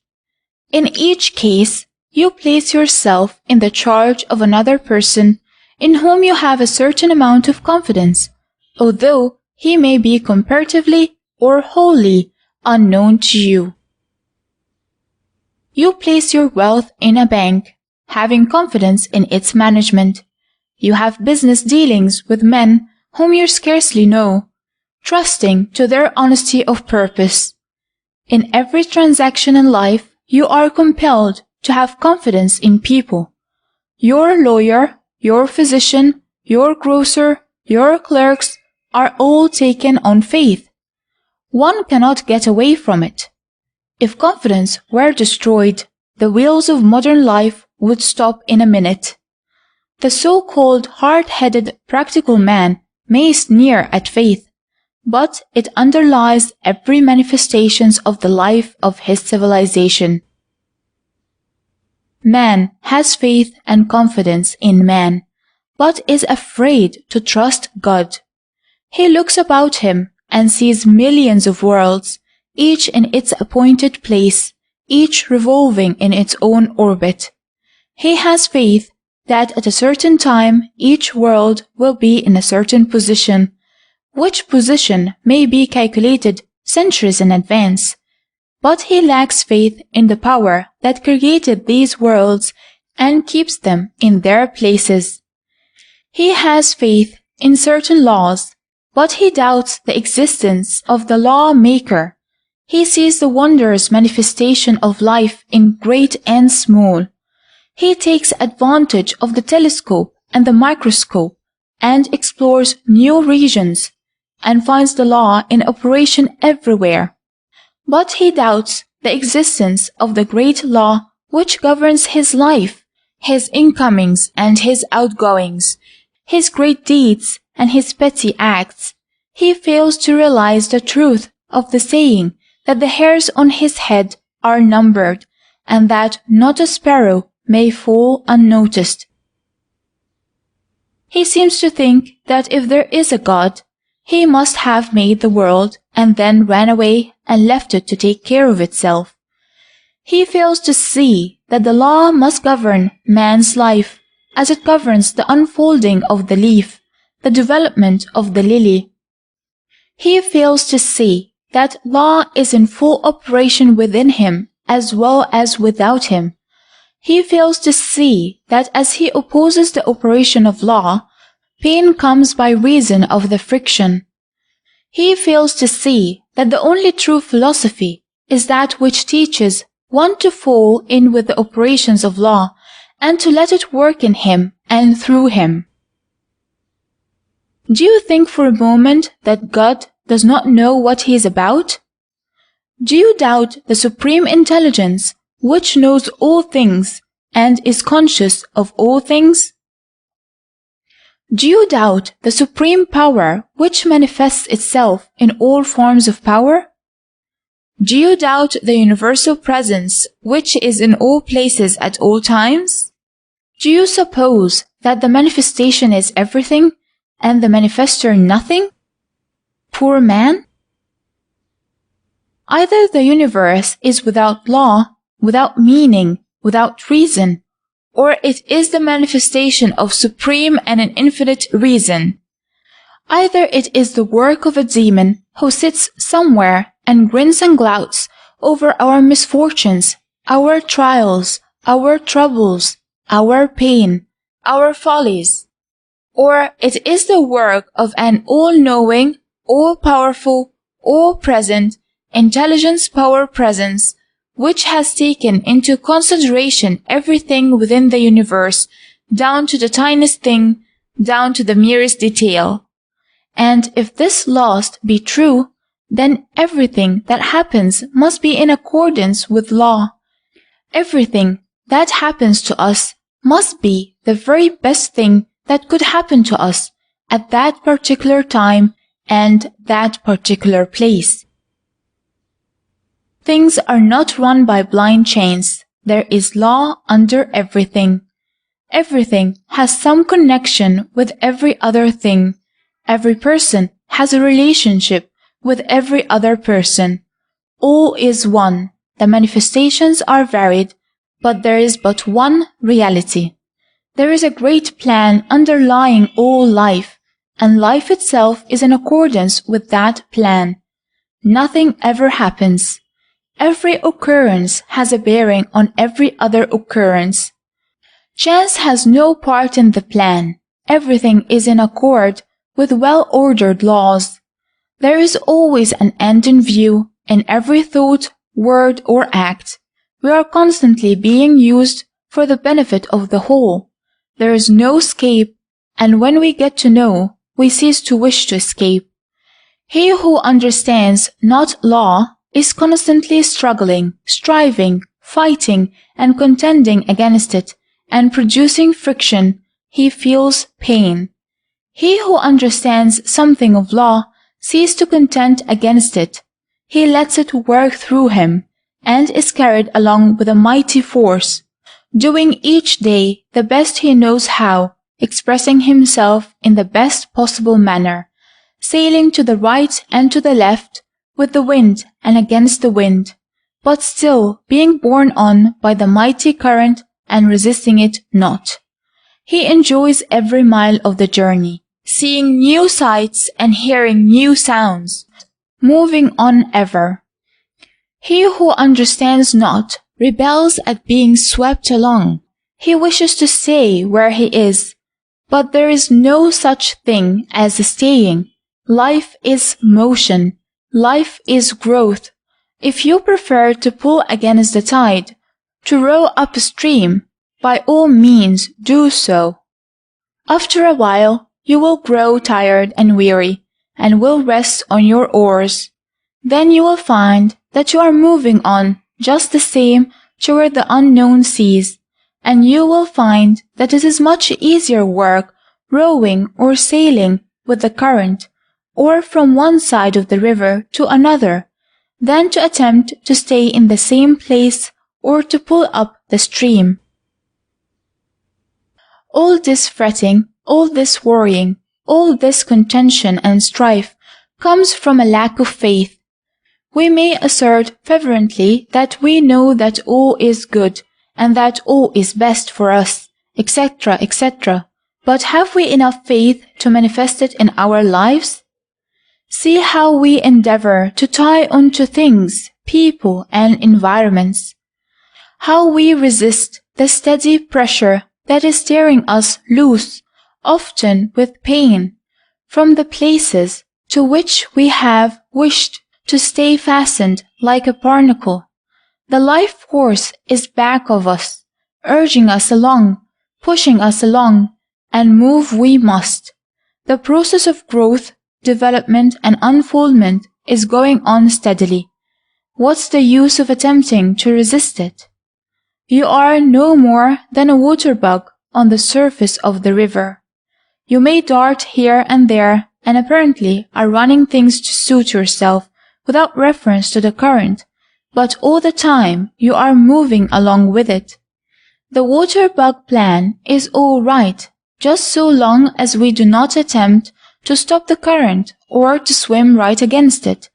When we try this, we find out very quickly that the current has something to say about it, and before long we get so tired that we are willing to fall in with the law behind the current. And yet, even the opposition is good, for it teaches us that the current is there, we gain by experience.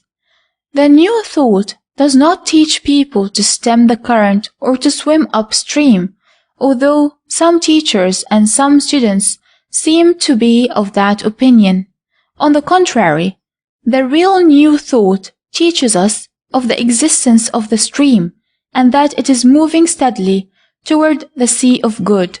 It teaches us how to fall in with it and be borne further along, instead of attempting to hold back and become barnacles, or to try to push back up the stream. It also teaches us to live in the now, to enjoy the darting backward and forward over the face of the waters. It also tells us of the direction in which the current is moving, that we may move along that way, without wasting our energies in trying to go the other. It teaches us cooperation with law instead of opposition to it. Why do we not have faith? Why do we not see the great plan behind it all? Why do we not recognize law? As we have seen, we place our confidence in the engineer of the train, the pilot, the captain, the coach driver, and the other guiding hands, and yet we hesitate to trust ourselves in the hands of the infinite. Of course, it makes no difference to the infinite whether or not we repose trust in it. It moves along just the same, guiding and directing, steering and regulating speed.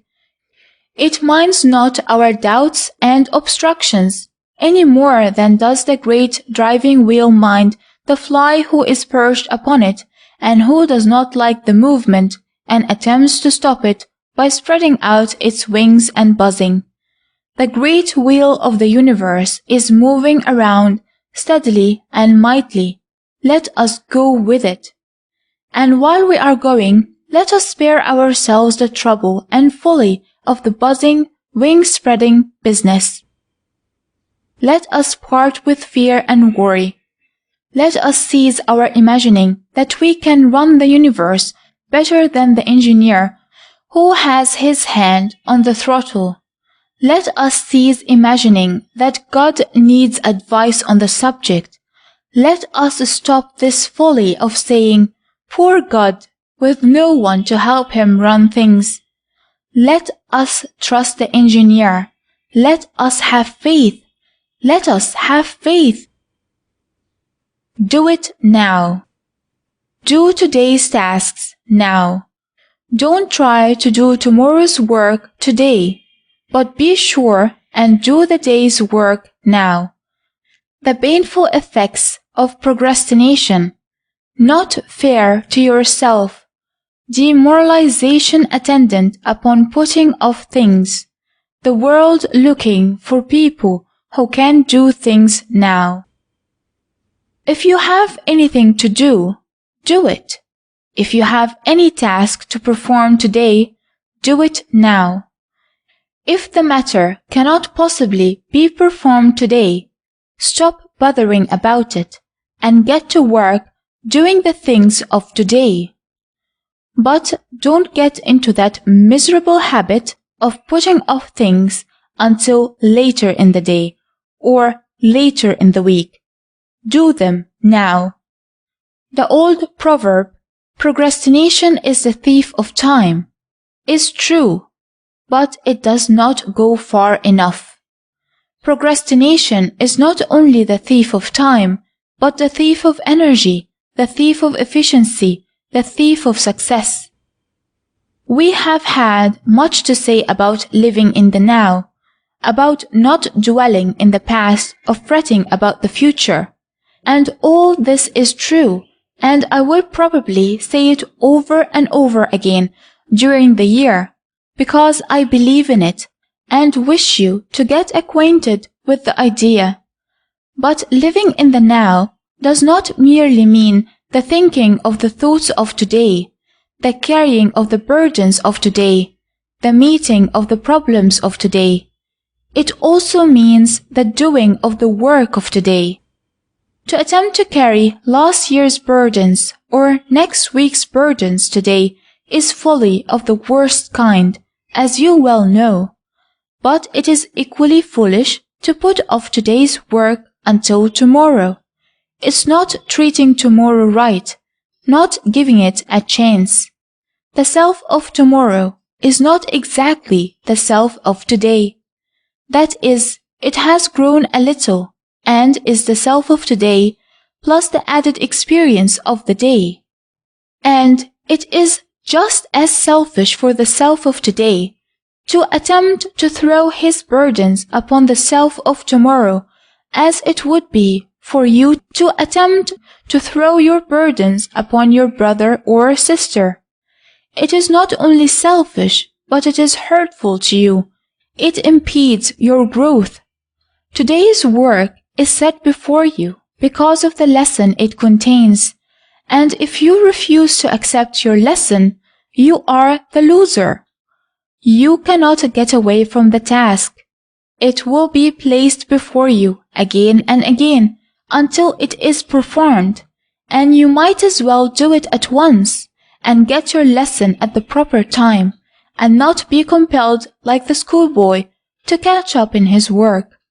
By putting off things until tomorrow, you are simply heaping up troubles for yourself tomorrow, as tomorrow's own work will have to be done as well as your leftover tasks, and the chances are that neither of them will be done properly. There is no sense whatever in this habit of procrastinating. It is folly of the worst kind. And not only in the immediate effects is procrastination hurtful to one. One of the worst features of the case is the demoralizing effect it has upon the whole mental attitude of the man. It cultivates laziness, indecision, shiftlessness, slackness, and many other undesirable habits of thought and action. It manifests itself in numberless ways in the character of the man who has allowed himself to be tangled in it. It impairs his efficiency, affects his value.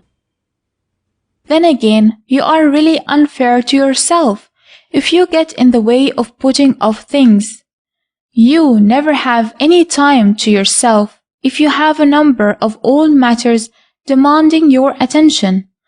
The man who procrastinates is never able to spare time for mental improvement because he always has some old loose ends to wind up, some old tangle to straighten out, and he loses all idea of the value of time, of getting the most out of every hour, every minute. The procrastinator is the veriest drudge. He has his nose to the grindstone all the time. He never has any time he can call his own. He is a slave to his own habit of laying things aside. Poor man! I am satisfied that half the failures of life, yes, 3/4 of them, are due to the failure of persons to do the thing now. Not only because of what they lose directly by this habit, but because of the effect it produces upon their character. The shiftless habit of thought manifests itself in action. The thought and action long persist in will lead to a demoralization of the entire character of the individual. He soon forgets how to do things right, and that is where so many people fail. The world is looking for people who can do things and who can do them now. If you are one of the procrastinating kind, start in at once and get over it. Put up a sign before your desk, your sewing machine, your workbench, or wherever you spend most of your time, and have these words in big black letters on the sign: Do it now. By carrying the thought of this now way of doing things and letting it manifest itself in action as frequently as possible, you will find that before long your entire mental attitude regarding work has changed, and you will find yourself doing things when they should be done, without any particular effort on your part. The mind can be trained and taught to do things right. It needs a little courage, a little perseverance, a little willpower, but the result will pay you for your trouble. Start in to cure yourself of this bad habit. Start in at once. Do it now. Get in tune. Marconi's wireless messages. Vibrations reach only the instruments attuned to the sender. The same law in operation on the mental plane. The correct pitch is the thing. Get in tune with the proper vibrations. Get the messages from the best senders. I have just finished reading an account of Marconi's wireless telegraphy. It seems that when a message is sent from the Marconi transmitter, the vibrations travel in all directions, and not alone in the direction of the person to whom the message is sent. It would seem to the reader at first that any instrument in any direction from the sender could and would be affected by the vibrations and would take up and record them. But such is not the case, for Marconi finds that he can attune his receiving instrument to a certain pitch, and that the instrument will receive and record only vibrations emanating from a sending instrument attuned to the same pitch. This is true no matter how near the instruments may be to each other, or in what direction they may be from each other. And all instruments, irrespective of number, that may be within sending distance, will receive the message, providing they are attuned to the same pitch. Now, just notice how much this corresponds to what we know of the working of thought force. People whose minds are attuned to a certain pitch will receive the vibrations from the minds of others whose mental keynote is the same. And if one maintains a high positive keynote, he will not be affected by the vibrations emanating from the mind of another who may have a low negative pitch. The nearer to our pitch the mind of another may be, the more we feel the sympathetic vibrations in our own mind. The greater the difference in the pitch, the less we will feel in sympathy with him.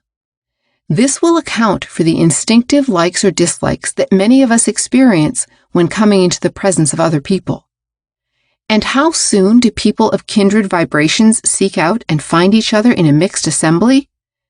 Many likes, unexplainable by any theory of personal appearance, etc., arise from this cause. And as the Marconi instruments may have their pitch changed, so are our mental keynotes changed from time to time as we adjust ourselves to new conditions, as we grow.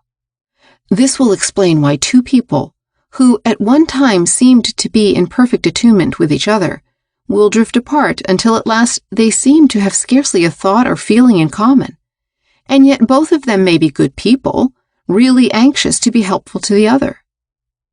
But this is not the only way in which the working of the Marconi system resembles the workings of the mind. I have often called your attention to the fact that the holding of certain mental attitudes resulted in the attraction to oneself of thought vibrations corresponding to the general character or the thought held in the mind of the person. Let a man be filled with the spirit of jealousy, and everything seems to feed that feeling. He hears of cases of faithlessness on the part of other persons. Every circumstance seems to confirm him in his belief. The actions of the loved one seem doubly suspicious. Signs of guilt are seen in every expression, every move. He draws to himself the thought waves of other minds vibrating on the same pitch. Like attracts like. Let a man drop into the fear thought condition, and immediately he feels the rush of fear to his mind. Let him cast aside fear and attune himself to the fearless pitch, and he feels an influx of courage, fearlessness, confidence, energy, and other positive thoughts. And according to the character of your thoughts, will you draw to yourself people calculated to cooperate with you and be of assistance to you. Even things seem to shape themselves to fit in with the keynote you have sounded. Not only do you attract to yourself people and things corresponding with your mental pitch, but you send out thought waves affecting others, creating impressions upon them. Go into the presence of an I can and I will man, and if you are of the same kind, he will instantly perceive it and will be glad to talk to you.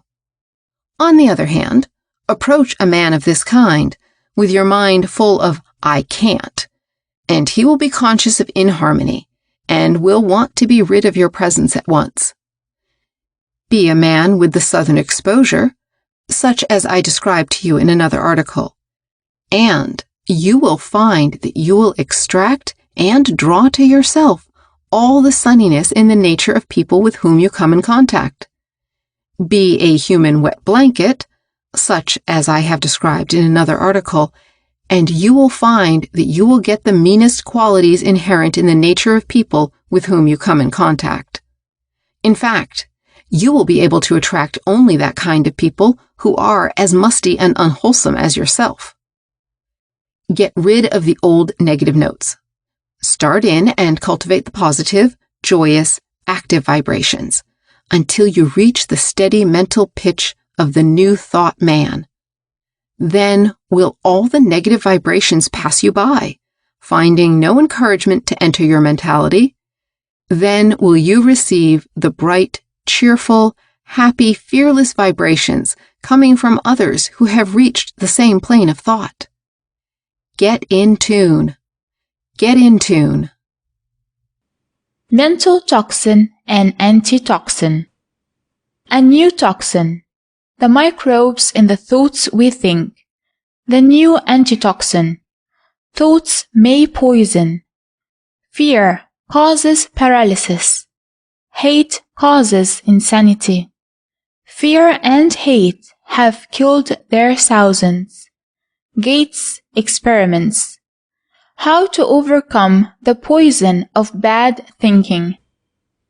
In these days of toxin and antitoxin, of poison in sausages, oysters, canned beef, ice cream, of antitoxin serums that often are more deadly than the original toxin for the prevention and cure of tuberculosis, leprosy, pneumonia, typhoid fever, tetanus, bubonic plague, diphtheria, and the rest of the list. It requires courage to call the attention of the public to a new toxin, even if at the same time we furnish an antitoxin that antitoxicates. We shudder at the thought of microbes and bacilli, and thereby attract them to us. We filter our drinking water after boiling all the life out of it. We develop into microbe hunters and see poison in everything we wear, eat, drink, or breathe. But we overlook the microbes in the thoughts we think. We encourage the enterprising doctor in his giddy chase after the nimble dollar as he produces antitoxin serums to order. The poor broken-down cart horse is worked overtime in producing filthy pus and serum for the serum maniac to inject into our circulation. But we overlook the pure, harmless, powerful antitoxin obtained fresh from the cells of the brain, right thinking. That thoughts may poison is a well-proven fact. Depressing thoughts interfere with the cerebral circulation, impairing the nutrition of the cells and nerve centers. The result is that the organs and tissues manifest lost or impaired function. Loss of general nutrition follows, and a breakdown is inevitable. Fear, worry, anger, envy, jealousy, and other negative thoughts reflect themselves most disastrously in the human system. Fear has paralyzed nerve centers and turned the hair white overnight. A mother's milk has been poisoned by a fit of anger.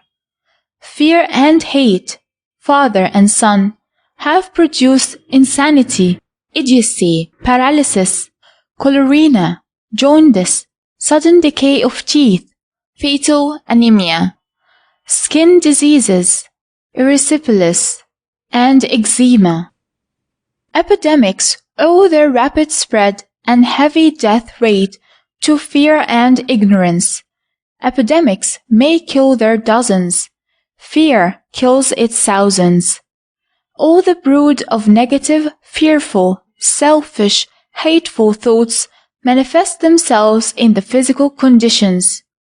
Stigmata or marks upon the body caused by fear or desire are quite common in the annals of medical science and psychology. Professor Gates of the Smithsonian Institution, Washington, D.C., in his investigation of the effect of the mental states upon the body, found that irascible, malevolent, and depressing emotions generated in the system injurious compounds, some of which were extremely poisonous. He also found that agreeable, happy emotions generated chemical compounds of nutritious value, which stimulated the cells to manufacture energy. He says, bad and unpleasant feelings create harmful chemical products in the body, which are physically injurious. Good, pleasant, benevolent feelings create beneficial chemical products, which are physically healthful. These products may be detected by chemical analysis in the perspiration and secretions of the individual. More than 40 of the good and as many of the bad have been detected. Suppose half a dozen men in a room. One feels depressed, another remorseful, another ill-tempered, another jealous, another cheerful, another benevolent. Samples of their perspiration are placed in the hands of the psychophysicist. Under his examination, they reveal all these emotional conditions distinctly and unmistakably. Remember, this is not the airy fancy of some enthusiastic mental scientist.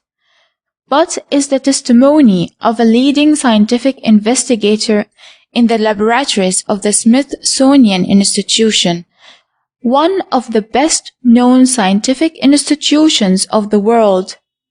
Chemical analysis, mind you, not transcendental imaginings. Now I have said enough about the toxin and some little about the antitoxin of the mind.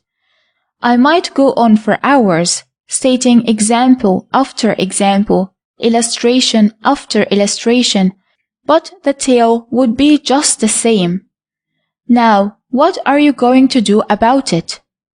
Are you going to keep on poisoning yourself and those around you with vile, malignant thoughts, reeking with mesmatic effluvia of hate, emitting the noxious exhalation of fear and worry? Or will you cease being a psychic pest house and begin to fumigate and disinfect your mind? And after getting rid of all the microbes of fear and worry and the policy of hate, jealousy, and envy, open wide the windows of the mind and admit the bright sunshine of love and the bracing air of confidence and fearlessness. Come, friends, let us get out of this habit of poisoning the air with fear, worry, and hate thought. Let us join the ranks of the Don't Worry Company, the Fearless Brigade, the invincible conquering army of love. Let us be bright, cheerful, and happy. The other things are not worthwhile. Let us be confident, expectant, hopeful, and fearless. These things are winners. Let us be filled with love for all men, and we will find that life is one sweet song. Love, faith, and fearlessness are the ingredients of life's great antitoxin. Try it and be blessed. And end of Nuggets of the New Thought by William Walker Atkinson. Thank you for listening.